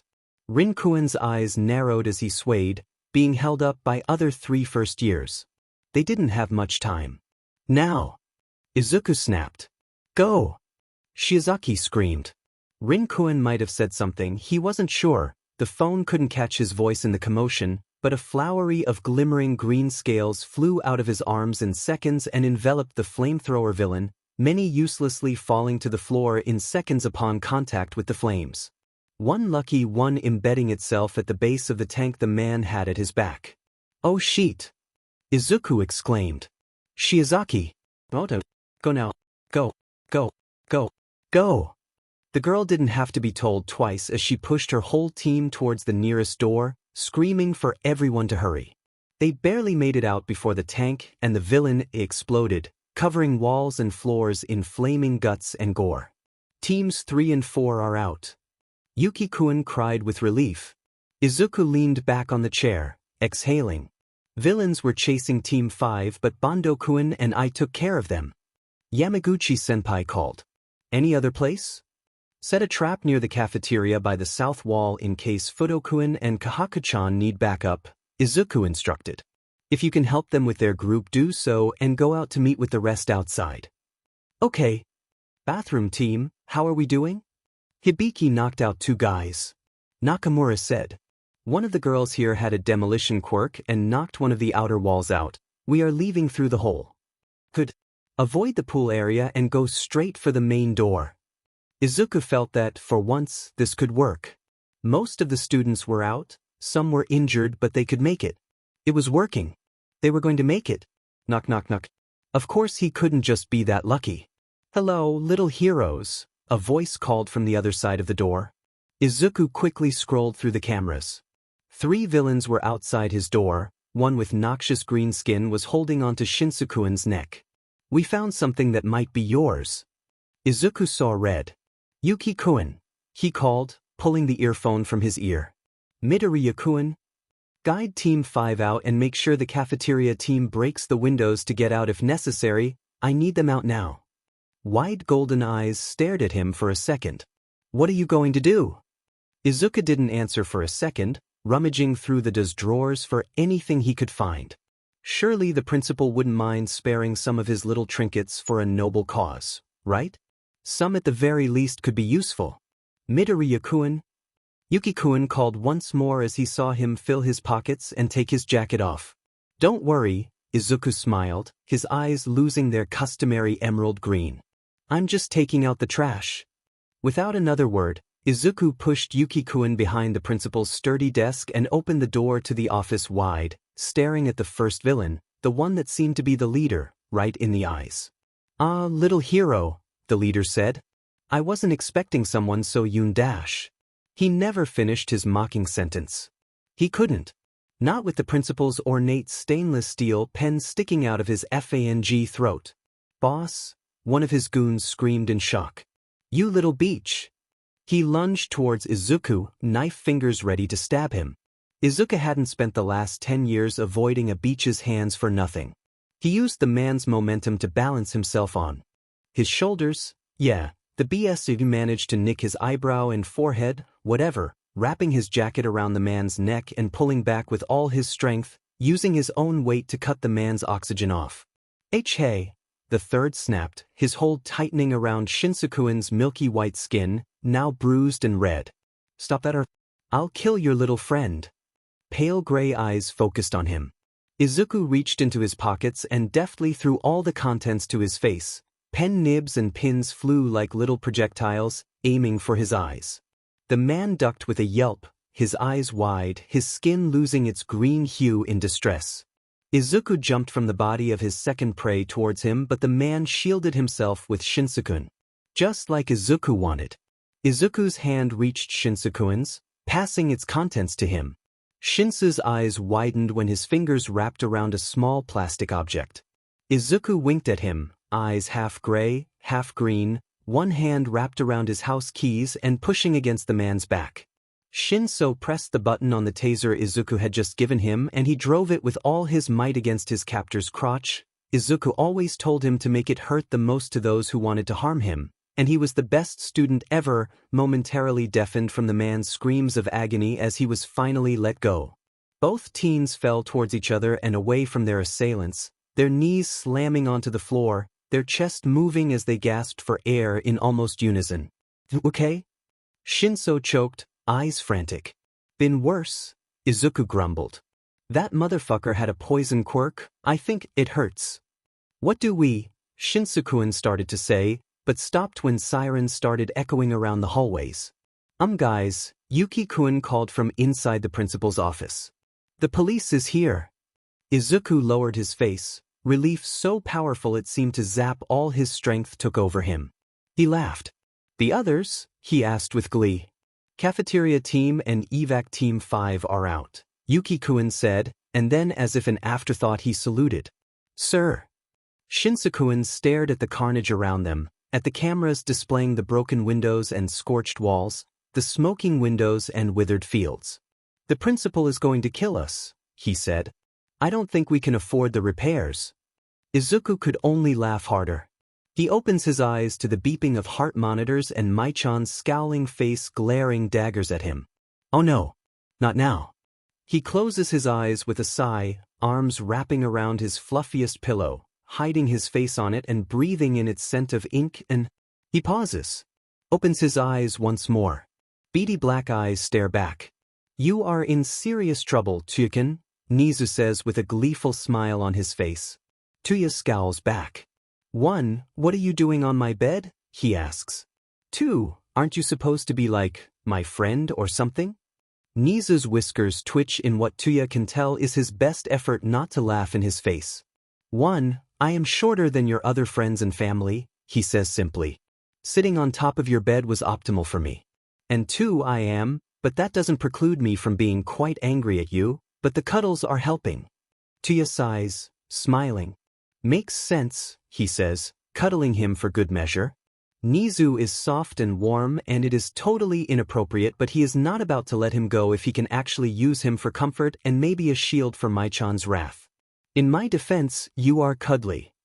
I'm sorry if I'm too bony to cuddle now, Mai-chan deadpants.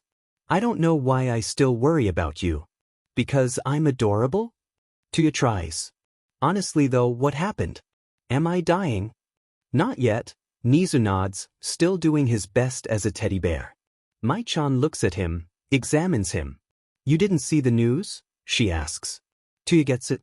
Oh, not really, he says, shrugging. I was working and then I landed here. Good, Mai says. You thought I did and I was suicidal or something? He asks. Mai turns to the side. No? I know you wouldn't just. Mochizuki-san. Tuya-sensei. Two voices cry at once. Do something stupid? Mai-chan finishes, her cheeks coloring. But I might have called your babies before I found you here? Seriously, Tuya sighed, rubbing his forehead with a hand. He didn't really want to ask what was in the news that sent his best friend into a frenzy. It had to be bad for Nizu to show up as well. Chichin, what about the office and AI? Shouldn't you be in school? Both look at each other for a second, then at him. Both are gasping for breath.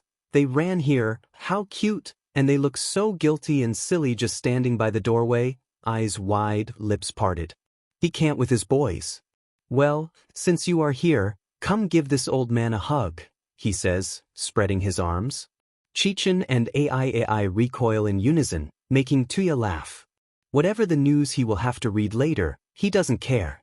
He is surrounded by people who love him. He's happy. Izuku wandered the halls of the hospital that night, enjoying the silence and the darkness and the solitude. After the police secured the school and paramedics started taking over all injured students, it was just a matter of minutes for Izuku and Shinsuke to end up in the hospital where nurses and doctors had done their best to detoxify them. Turns out the poison that motherfucker infected them with caused organ failure. Izuku should have killed him too, and now they were staying the night under observation, just in case. Izuku couldn't complain, not really. The nurses had shielded them from police trying to ask questions he wasn't sure he was ready to answer, and he had to give it to them. Apparently the emergency that had taken all staff away from UA was a big one, and most of Class 1A was also affected, and he could tell from the way the nurses handled them, carefully, hesitantly, it was bad. As soon as he was allowed to move, he visited Rinkuin, who had a bandage around his arm but smiled wide and bright towards his classmates. He gave him and Shizuki-san a thumbs up but didn't stay long. Nakamura-senpai had to be taken in as well. Apparently he burnt his own foot with his quirk while carrying Hibiki-chan. And Kahaku-chan was a sedated goop of a person because the drawback of her quirk was a complete lockdown of her own lactic acid, and yeah, that must hurt like a beach. Night fell pretty soon and Izuku wasn't sure he could sleep, to be honest, much less when he saw another kid his age, a girl with long greenish black hair wandering the hallways as well, a bandage wrapped around her face, doing very little to hide the hole in her flesh. He thought, and a part of him wanted to go to her, to offer comfort, but he knew he couldn't. Who the hell would listen to a complete stranger while doctors debated over your head whether they could save half of your face or not? You are not sleeping, Shinsuke said the moment he came back into their room, his voice husky with sleep.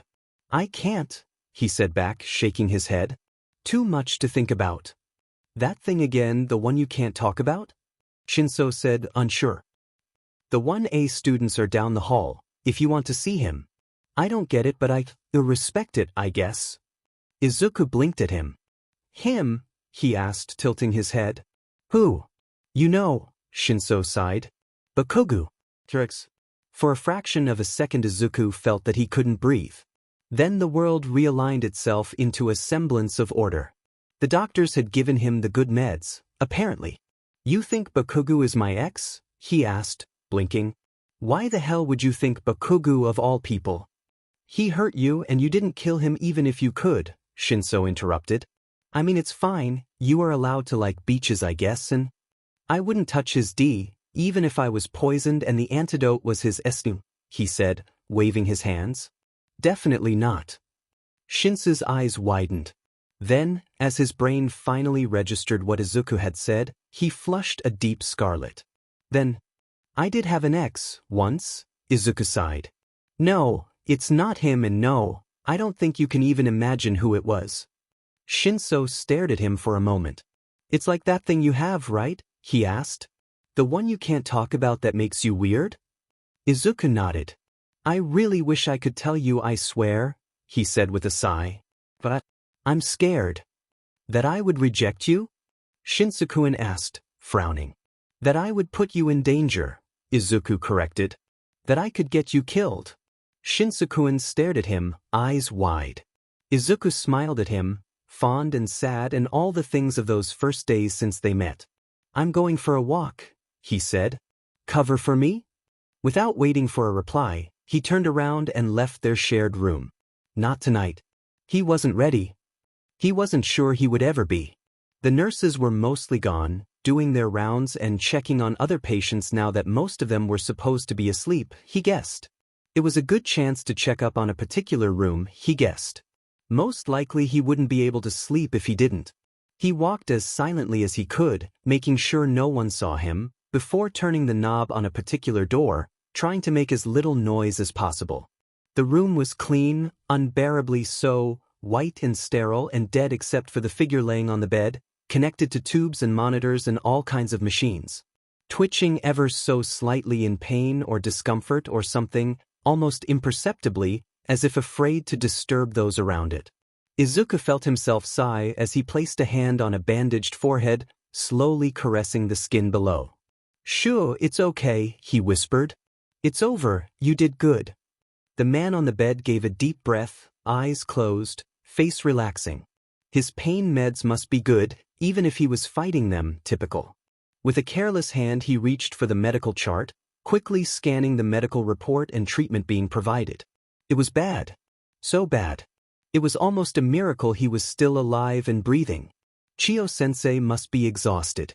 "You silly, silly boy," he whispered grim. No, he had to be optimistic. The best doctors and healers were on the case. The best quirks would be used. "You scared me." It was fine. He was fine. "Sensei?"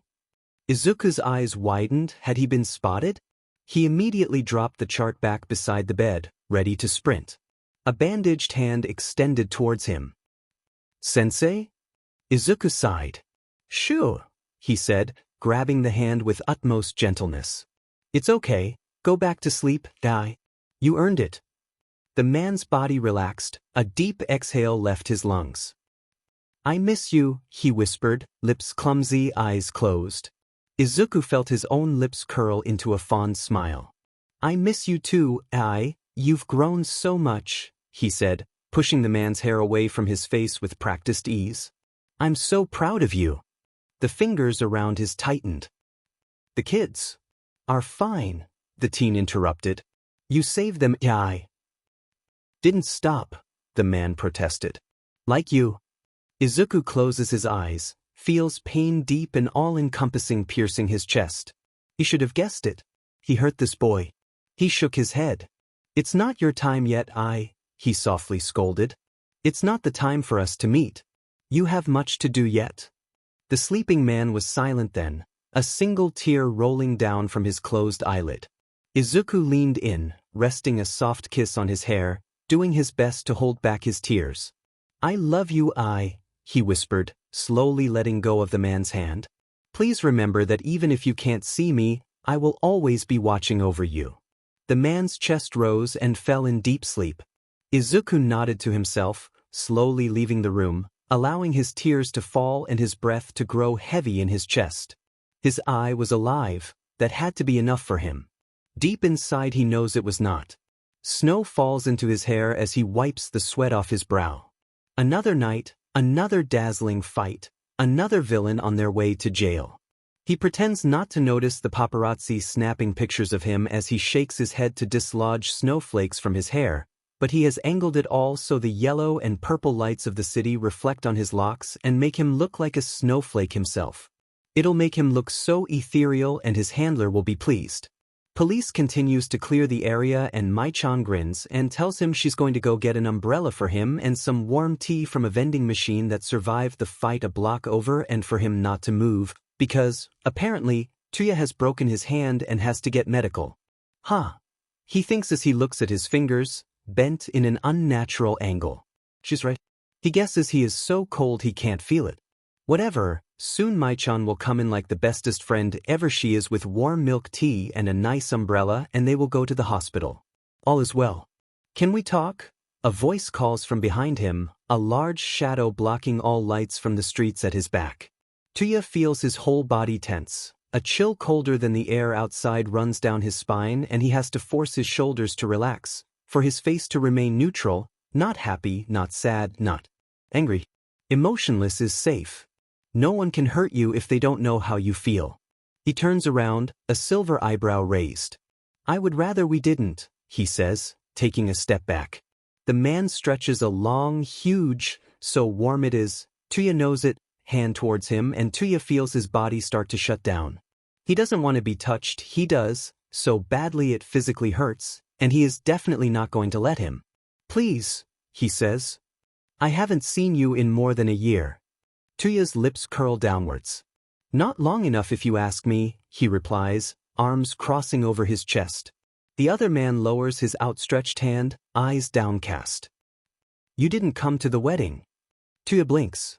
You honestly expected me to go? He says, visibly surprised. The utter audacity. The other man doesn't respond, not that Tuya expected him, he has always been more of a man of action than of words. That used to be his job, once upon a time. That's what I thought, he snaps, turning around and walking away. His mood is soured and yeah, Mai-chan is coming back but she will understand he just had to go. His boots crush the snow as he steps on it, his shoulders squared, his back straight. She's peeing, his ex, that's who he is, just an ex, says finally, his voice soft, broken, defeated. So unlike him. Tuya stops, frozen in place, something heavy and hard settling in his stomach. Ray is PRNT and I'm scared, he clarifies, and Tuya thinks he had done a good job not learning of her name so far and of course this motherfucker had to ruin it. But I thought, well, you are smarter than me, you've always been smarter and maybe if you godfathered my child. Tuya turned once more, facing him, unable to believe his ears. His lips part, his warm breath wisping in a white cloud of fog once, twice. How long are you going to hurt me? He finally asks, shaking his head in disbelief. You have the nerve, really?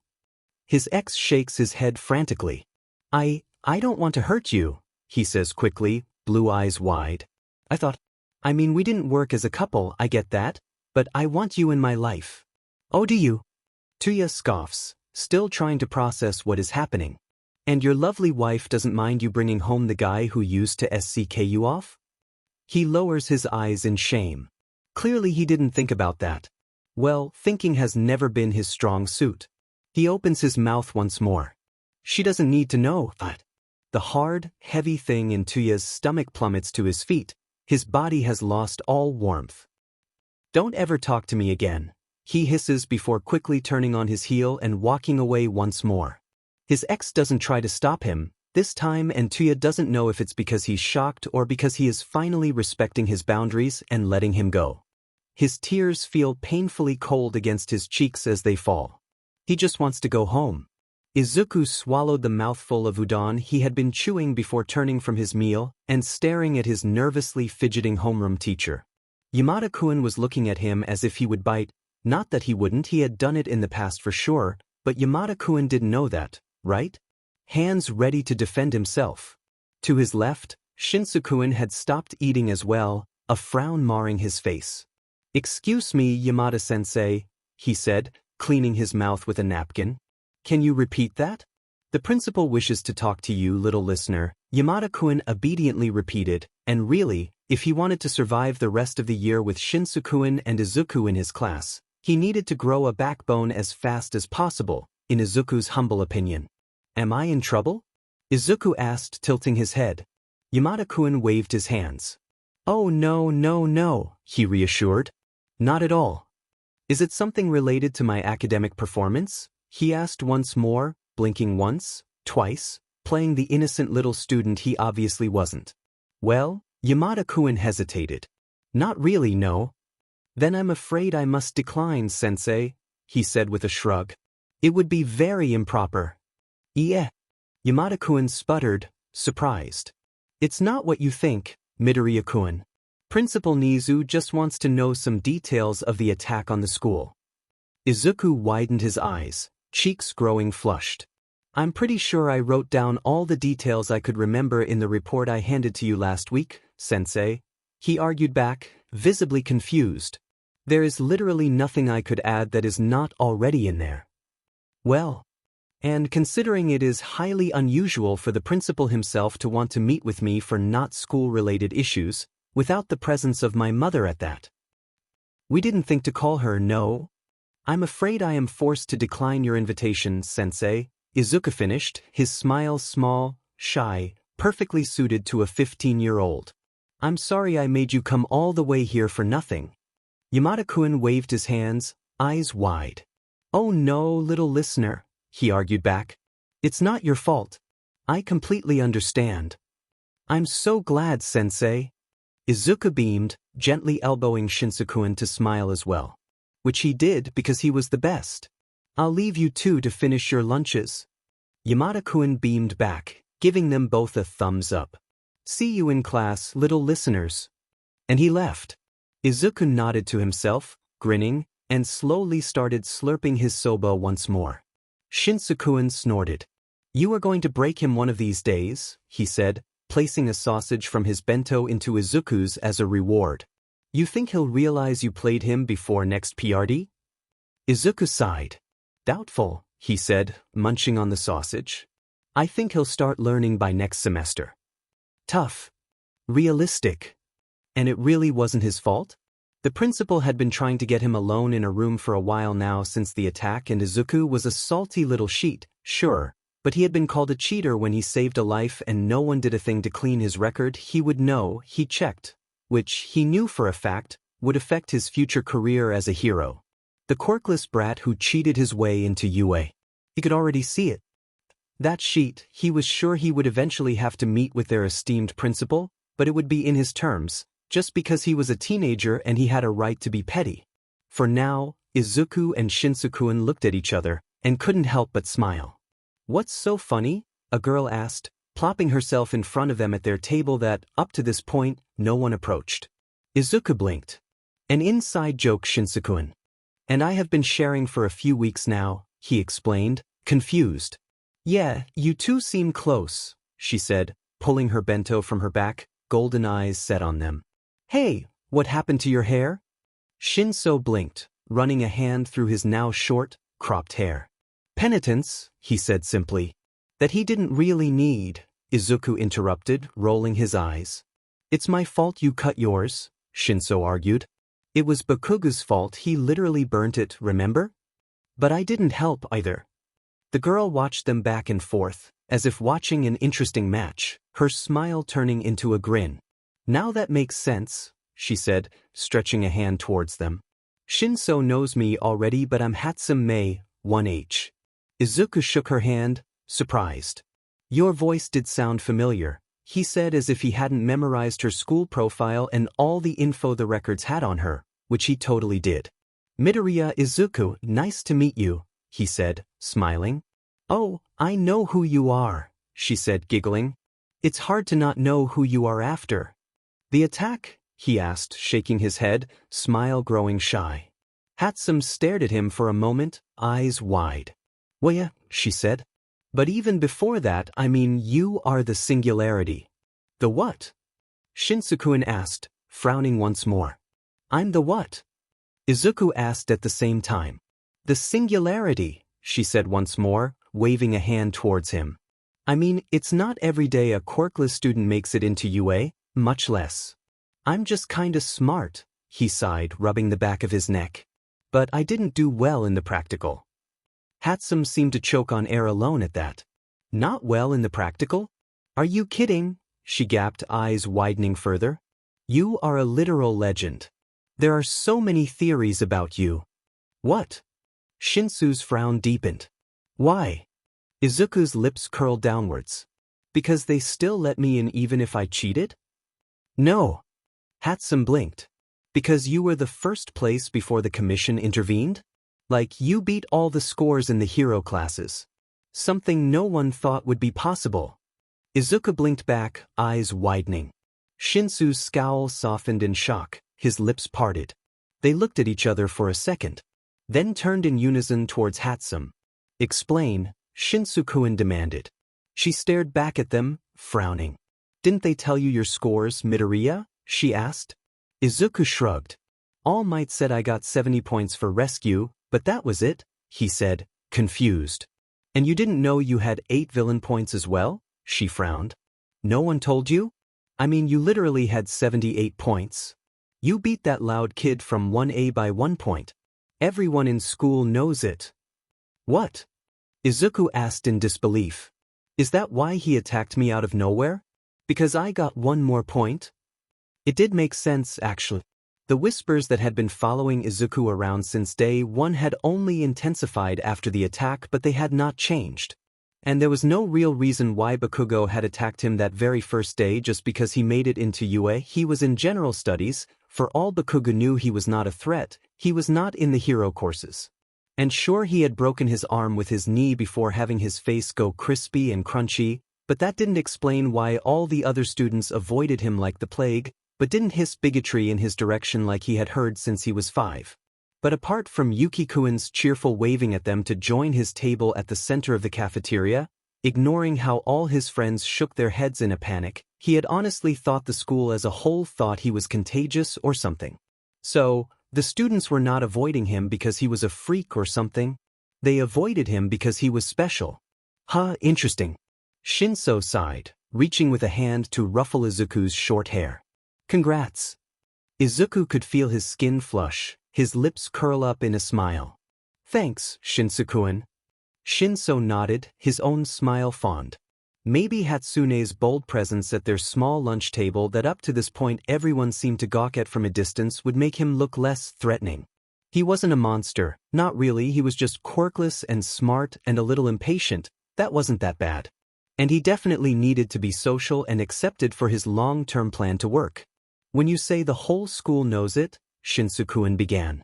Is that why they look at Izuku and point and whisper behind his back? I thought it was because I'm quirkless? Izuku wondered out loud. Well, it's both if you ask me. You are the literal first place and quirkless, so everyone wants to know how you did it. Hatsum beamed at them, her own cheeks coloring while she pointed at them with her chopsticks. But everyone is afraid you are going to kill them or something, especially after the attack. You are like a cryptid now, a legend. And now you are avoiding the principal like the plague, Shinso added, his smile turning smug. You are? Hatsum asked in excitement. For your own protection, no doubt. You are not helping, Shinso-kun, Izuku scolded. And no, he's not going to dissect me or anything. I just don't see a reason to go meet him when it has nothing to do with my education. And making Yamada-sensei run around in circles is funny, Shinso said, shrugging. Izuku elbowed him less gently this time. Hatsum giggled, shaking her head. Some teachers just don't understand true genius, she said, shaking her head. Can you believe Majima-sensei thinks I'm too impulsive? He's failed me twice for the same assignment. You are impulsive, Shinso said, taking a bite of his lunch. You heard Izuku on the phone, in a highly stressful situation surrounded by better-trained seniors, and you said bet. Hatsum sputtered. You did too. Shinso-kun shrugged. I know him, he replied, an eyebrow raised when Hatsum's cheeks flushed and she almost stabbed him with a finger. So do I. I told you.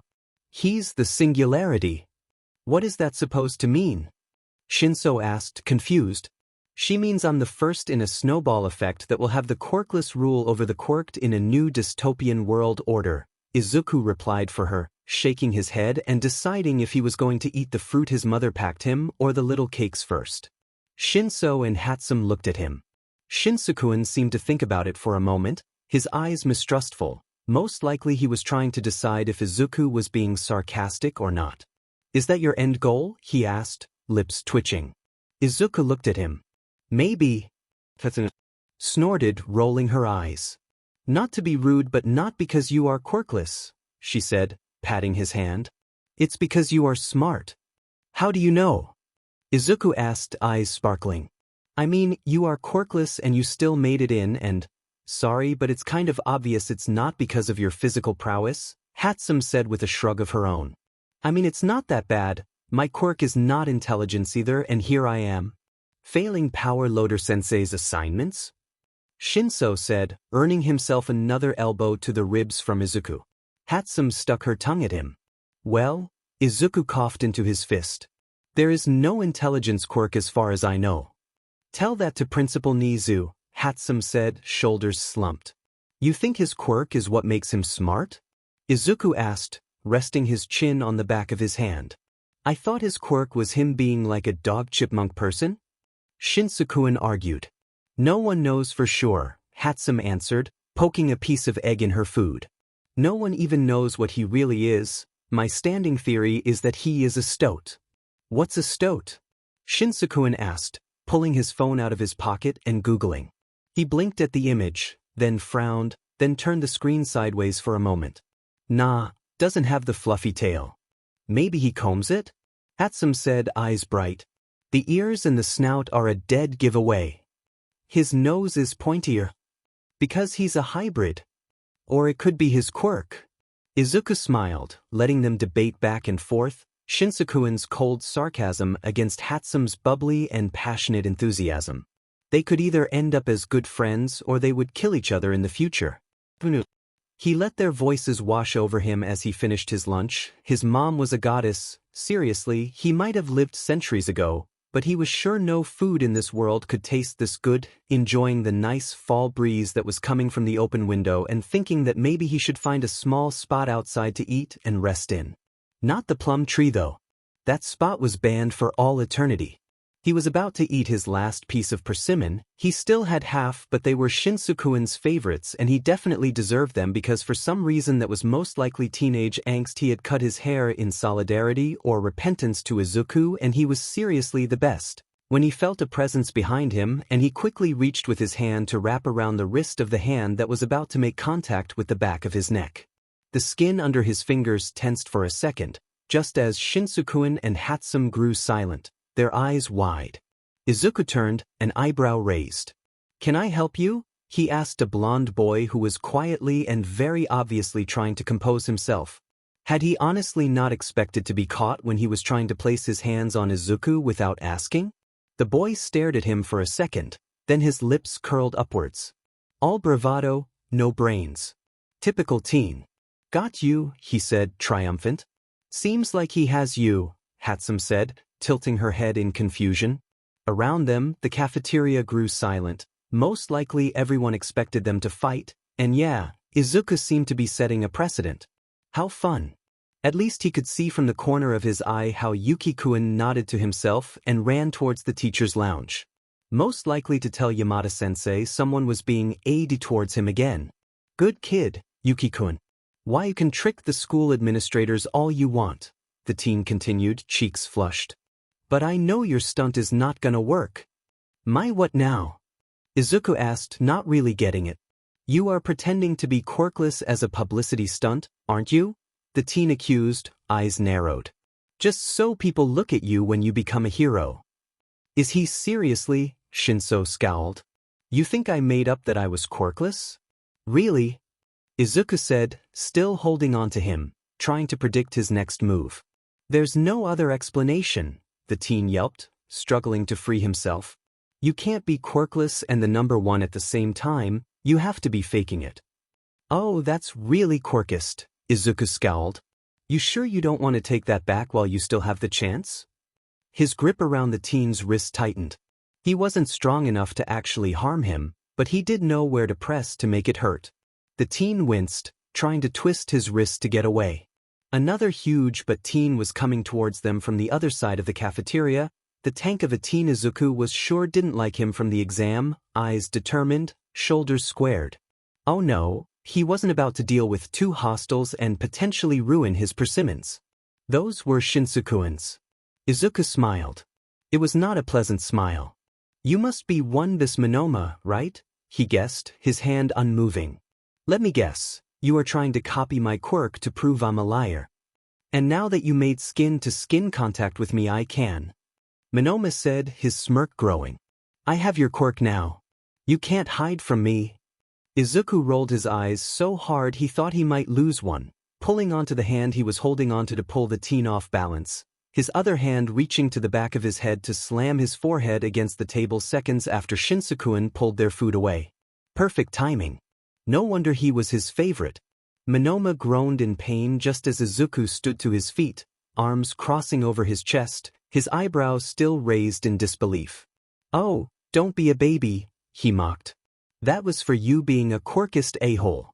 He took 2 steps back, giving Monoma ample room to move. "Now," he said, his own lips curled into a sneer. "Go ahead, use my so-called quirk."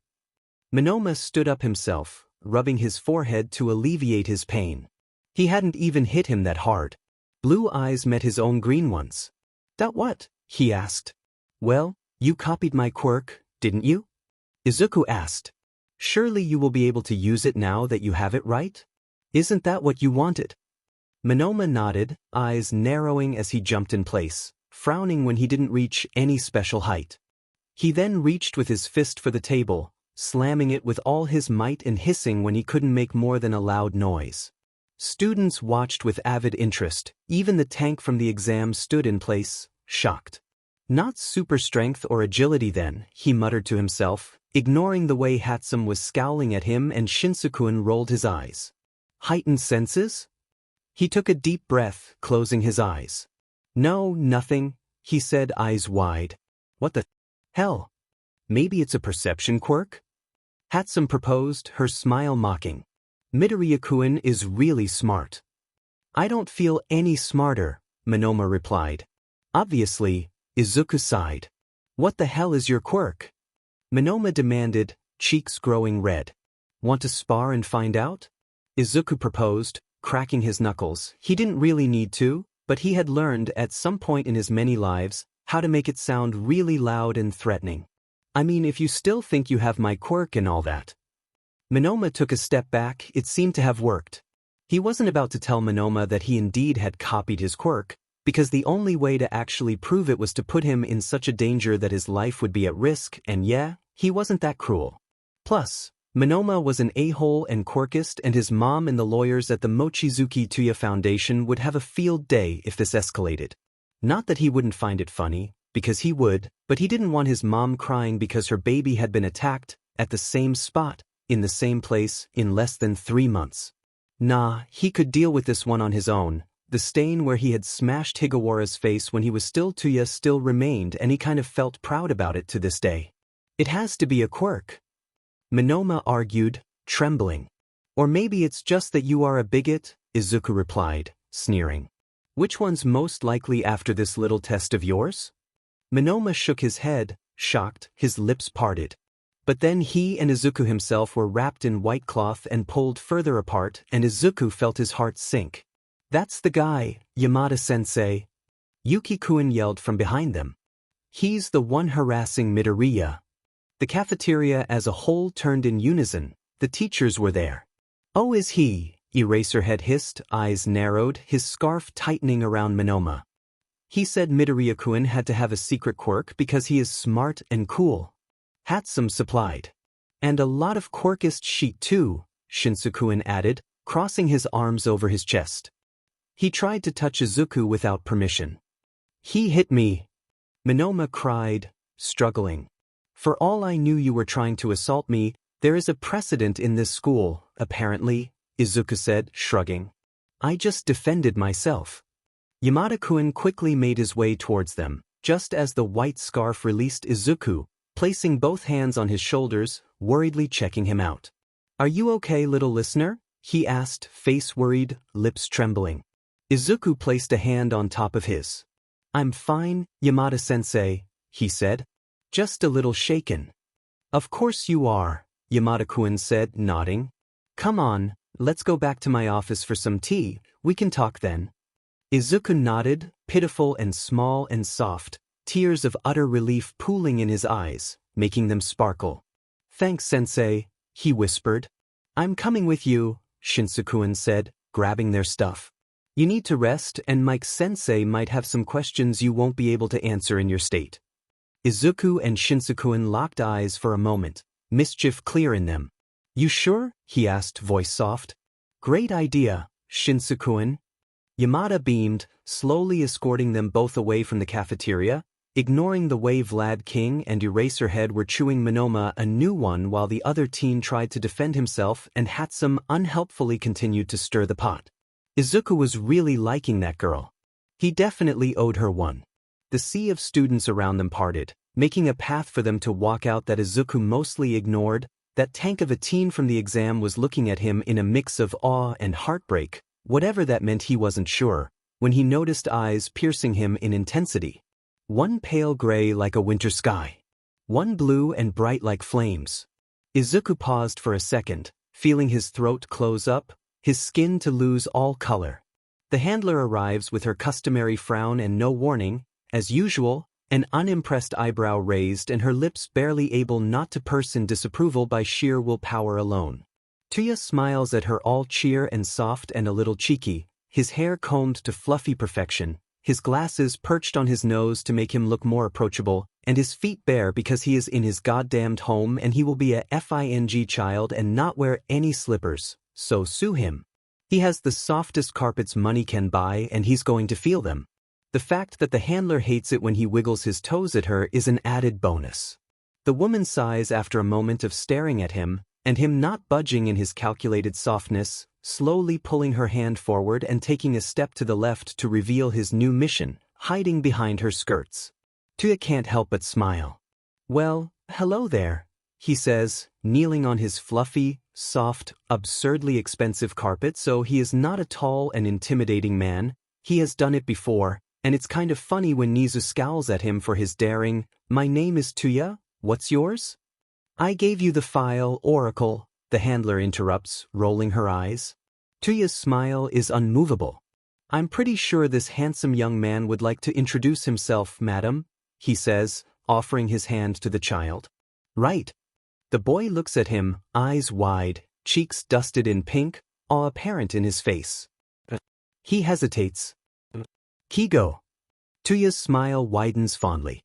"Hello, Kigo, that's a very lovely name," he says, waiting patiently until the boy finally places a small, too skinny for a child his age, hand on his, fingers calloused, trembling. "It's a pleasure to meet you." The handler rolled her eyes, as usual. "I'll leave it to you then, Oracle," she said, turning around and walking away. Such a hard but... Seriously. Tuya grins, long eyelashes fanning the air as he blinks. "Don't mind her, the handler is just a grouch," he says to the child, conspiratory. Kigo looks at him and giggles for a second, covering his little mouth with a tiny hand. "Mochizuki-san, I brought the files you needed," Chichin says as he enters his apartment, a folder under one arm and a bag hanging from the other. Tuya loves his efficient Chichin so much.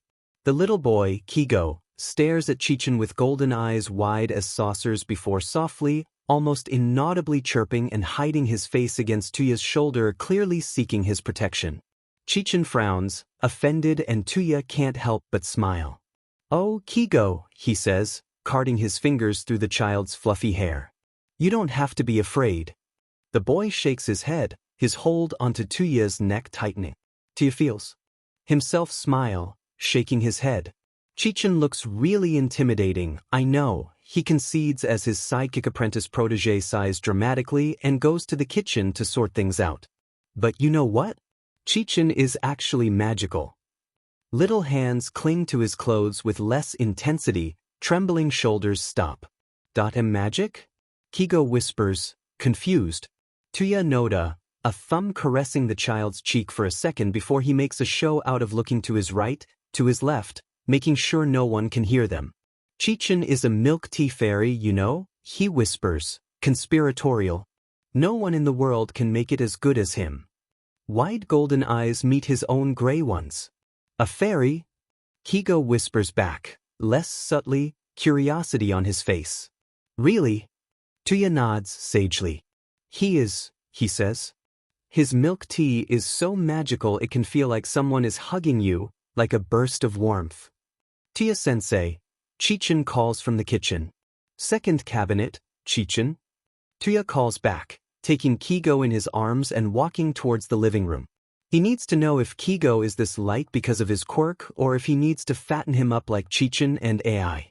He places the child on the couch just in time for Chichin to come back with a tray and 3 of his most colorful, childish mugs. All Might's cartoonishly Americanized face grins from one of them, and it's so stupid, Chichin hates it, but Tuya thinks it's the funniest thing in the world. While another one looks like a kappa, like a tortoise, Tuya isn't really sure, but the creature is faded, some of the colors have peeled with age, but its grin as it screams, "See Wabu," is something that fills Tuya with warmth, most likely a cherished memory from a life he can no longer remember, and yeah, Chichin only uses those mugs when he's set at him and wants to remind him he is a literal child. He wonders what he did this time. Kigo stares at the mugs for a moment, eyes wide, before looking at Chichin in askance. Chichin says nothing, he just pushes a third, smaller mug into his hands. That one is his UA alumni mug that he and Mai-chan vandalized with all colors of pain to the point of absurdity. His former principal, Kagami-sensei, had been so disappointed and yet resigned when he caught them. Kigo takes the mug, eyeing its contents for a second before taking a testing sip, his eyes growing wide, his cheeks flushing a soft pink. He turns to Tia, his little red wings trembling in excitement. Tia winks at him and sips his own milk tea. Chichin clearly wants him to go to sleep tonight, and hums in pleasure as the drink warms his hands. With a sigh, Tia got up, one hand ruffling Chichin's hair and another Kigo's. "I'm going to set Kigo's room," Tia says simply. "The eye is coming to dinner, so please open the door for him." He goes to his sparest room. His handler was furious when he told her he was getting a huge apartment this time, because Chichin and I needed their rooms and he needed a spare room office for Mai-chan and a sparest room for guests, and thinks if he should move the bed to the window because Kigo has fluffy child wings, but then thinks he shouldn't, because Kigo has fluffy child wings. What a dilemma. He grabs a few pillows and covers. He likes his apartments cool and white and chrome, designer magazine and muted opulence, sure, all pastels and embroidered and soft as feathers because his things, the ones he treasures, are all colorful and loud and meant for comfort. Second-hand store finds that make his insides ache with longing, passive-aggressive gifts from Mai-chan and Tomomi-kun and Maijima, and he makes a little nest of soft wool and fluffy pillows, and thinks if he's being quirkist. But he remembers his first nights in the hospital after the accident, alone in an unfamiliar place, fully aware he is alone in the world, and shakes his head. As he is thinking if one of his merch plush dolls could be appropriate for his first time meeting a child, he hears Kigo whisper. "Chizun," he says, and Tuya can almost see his hesitant eyes lower to his mug. "Is I-san a fairy like you?" Tuya does his best not to snort at the scowl Chichin must be showing, and he is sure he is going to pay for that back at the office tomorrow, but, come on, it was the first thing he could think of and it worked. He leans against the door to hear them better, because he is actually curious about Chichin's answer. His AI and his Chichin are not close per se. They are friendly and there is a small sliver of warmth that they share in their eyes when they are together. But they don't talk all that much to each other, and there is also a tension to their shoulders, a competitiveness in them, that Tuya knows comes from growing up with very little. Chichin hums as Tuya hears him place his mug on the coffee table. "That man is a crow demon," he says finally, making Tuya raise an eyebrow. Kigo gasps. "A demon?" The pause. "Yes," Chichin says, confidence clear in his voice. He pretends to have a quirk, but it's to hide the fact that he's not a human but a crow demon that hunts at night and eats criminals for breakfast. Tuya has to cover his mouth because really, Chichin, why? Another pause. Kigo must be really thinking about it. "Really?" he asks at last. Chichin doesn't miss a beat. "I'm the milk tea fairy, would I lie to you?" he says, completely deadpan. He quickly finishes making Kigo's new temporary bed and decides to lay his stupid but Scarlet Pimpernel doll on the pillow. He is a fan of the classics and yes, he did have it commissioned, because he is a dork, thank you very much. For all he knows he might have inspired the hero centuries ago, because he should be scolding Chichin, he should tell him his so-called rivalry with IAI is meaningless. But he wants to see this so bad. He makes it just in time as the doorbell rings and Chichin opens, a small smirk curling his lips. Kigo is holding onto his pant leg, eyes wide, lips parted in surprise. I looks around for a second, sees the mugs, sees the child, his shoulders slump lazily as he waves, his long black coat once more too big for his skinny frame. Tuya is going to have words with Yamada-kun for letting this happen, and his long dark gray scarf covers most of his face. "Yo," he says. Kigo gasps loudly, small red wings fluttering in excitement as he holds Chichin's hand, tugging at his fingers gently. "It's Tuesday," he says, shocked. "He is." Tai raises an eyebrow, red eyes glaring at Chichin. "I'm telling. Sensei." Chichin just snorts, pulling a mug from behind him, his ugliest one, his Mamataro one, milk tea. Tuya feels himself smile as Ai takes the mug and just accepts that Chichin is mocking him and that somehow there is a new child and just slumps on the couch, on his favorite spot, sighs in relief and gives Tuya, still standing in the hallway, a small smile. "Hey sensei," he says. "I'm home." Tuya looks at him, at Chichin still holding Kigo's hand, at Kigo's fluttering little wings. "Welcome home," he says. And he means it.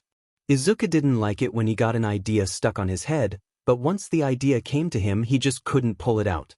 And in this case, it meant he had been scouring the internet for the last 2 days with only caffeinated drinks his mother didn't know he was hoarding under his bed and spite to fuel him.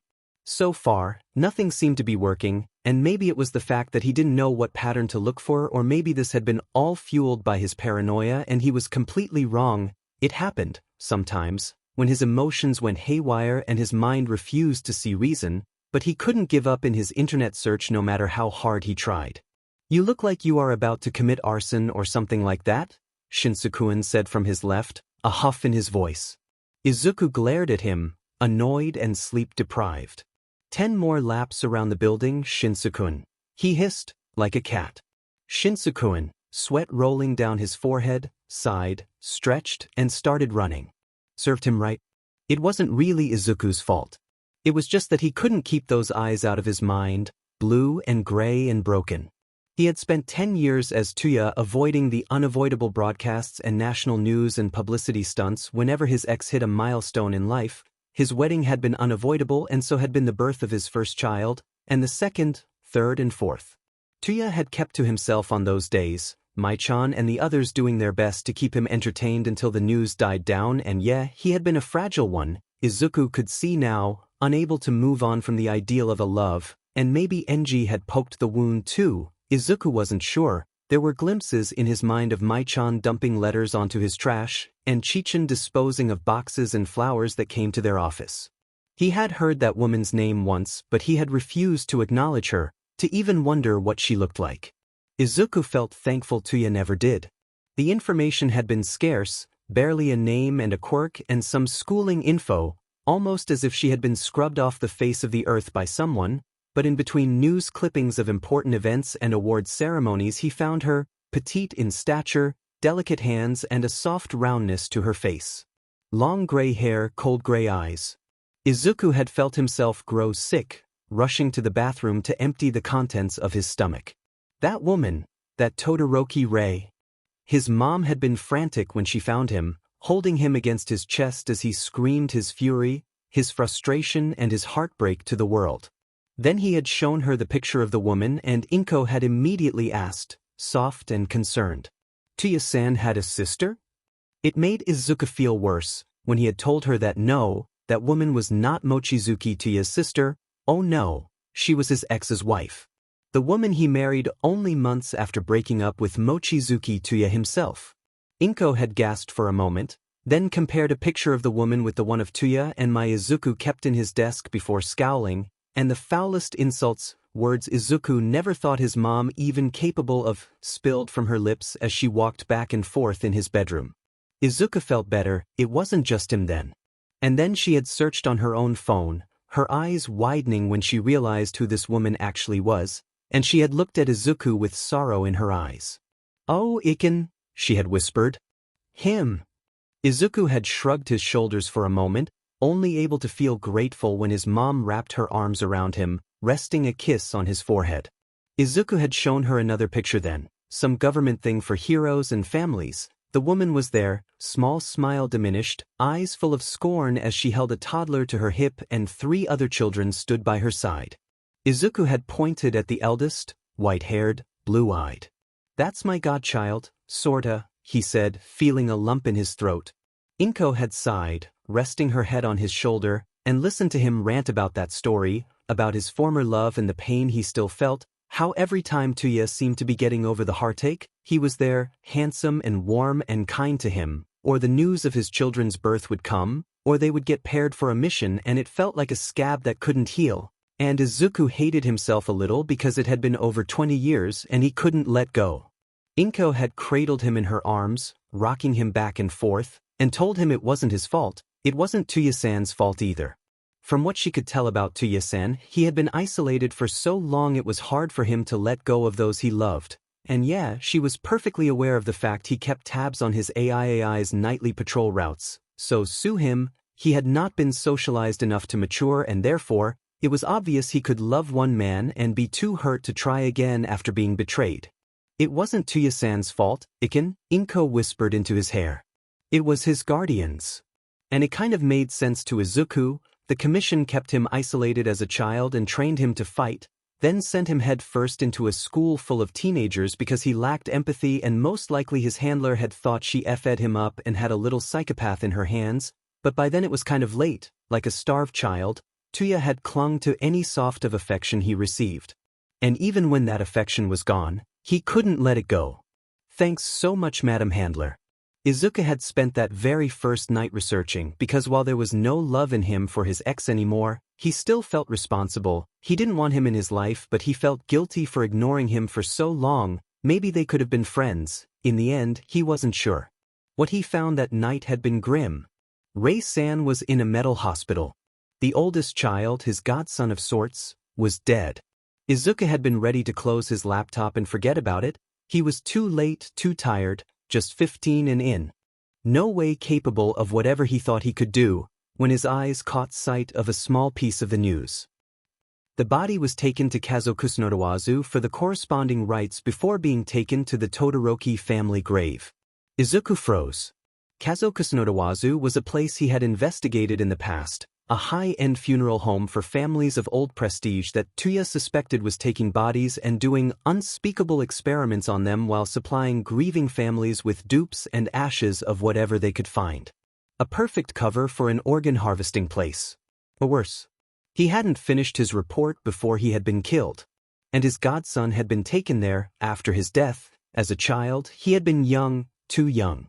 And yeah, maybe he was being paranoid, but if he was a shady business that experimented and harvested corpses, a Todoroki child of two powerfully quirked lineages would seem like a dream come true, more so if the family was so devastated they wouldn't suspect a thing. And from then on he had spiraled and hadn't slept, and his determination grew to the point he was now trying to hack into CCTV archives, but the school's network was shit, and avoiding their dearest principal's wandering eyes was not as easy when the technology available to him was just what his mom could afford, bless her. To his left, Shinsuke came back, panting, soaked in sweat, skin flushed with exhaustion. Izuku looked at him, looked at the sky, already dark on top of them. How long had he? Shinsuke blinked at him.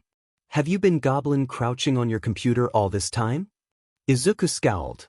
I do not goblin crouch, he said. Shinso shook his head with a smile. Sure you don't. I don't.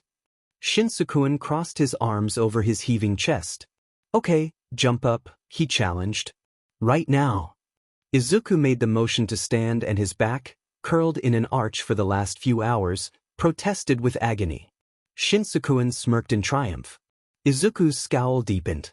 Go shower and we'll go home for dinner, he snapped, slowly putting his things in his bag, carefully straightening his back in the process. Shinsuke nodded.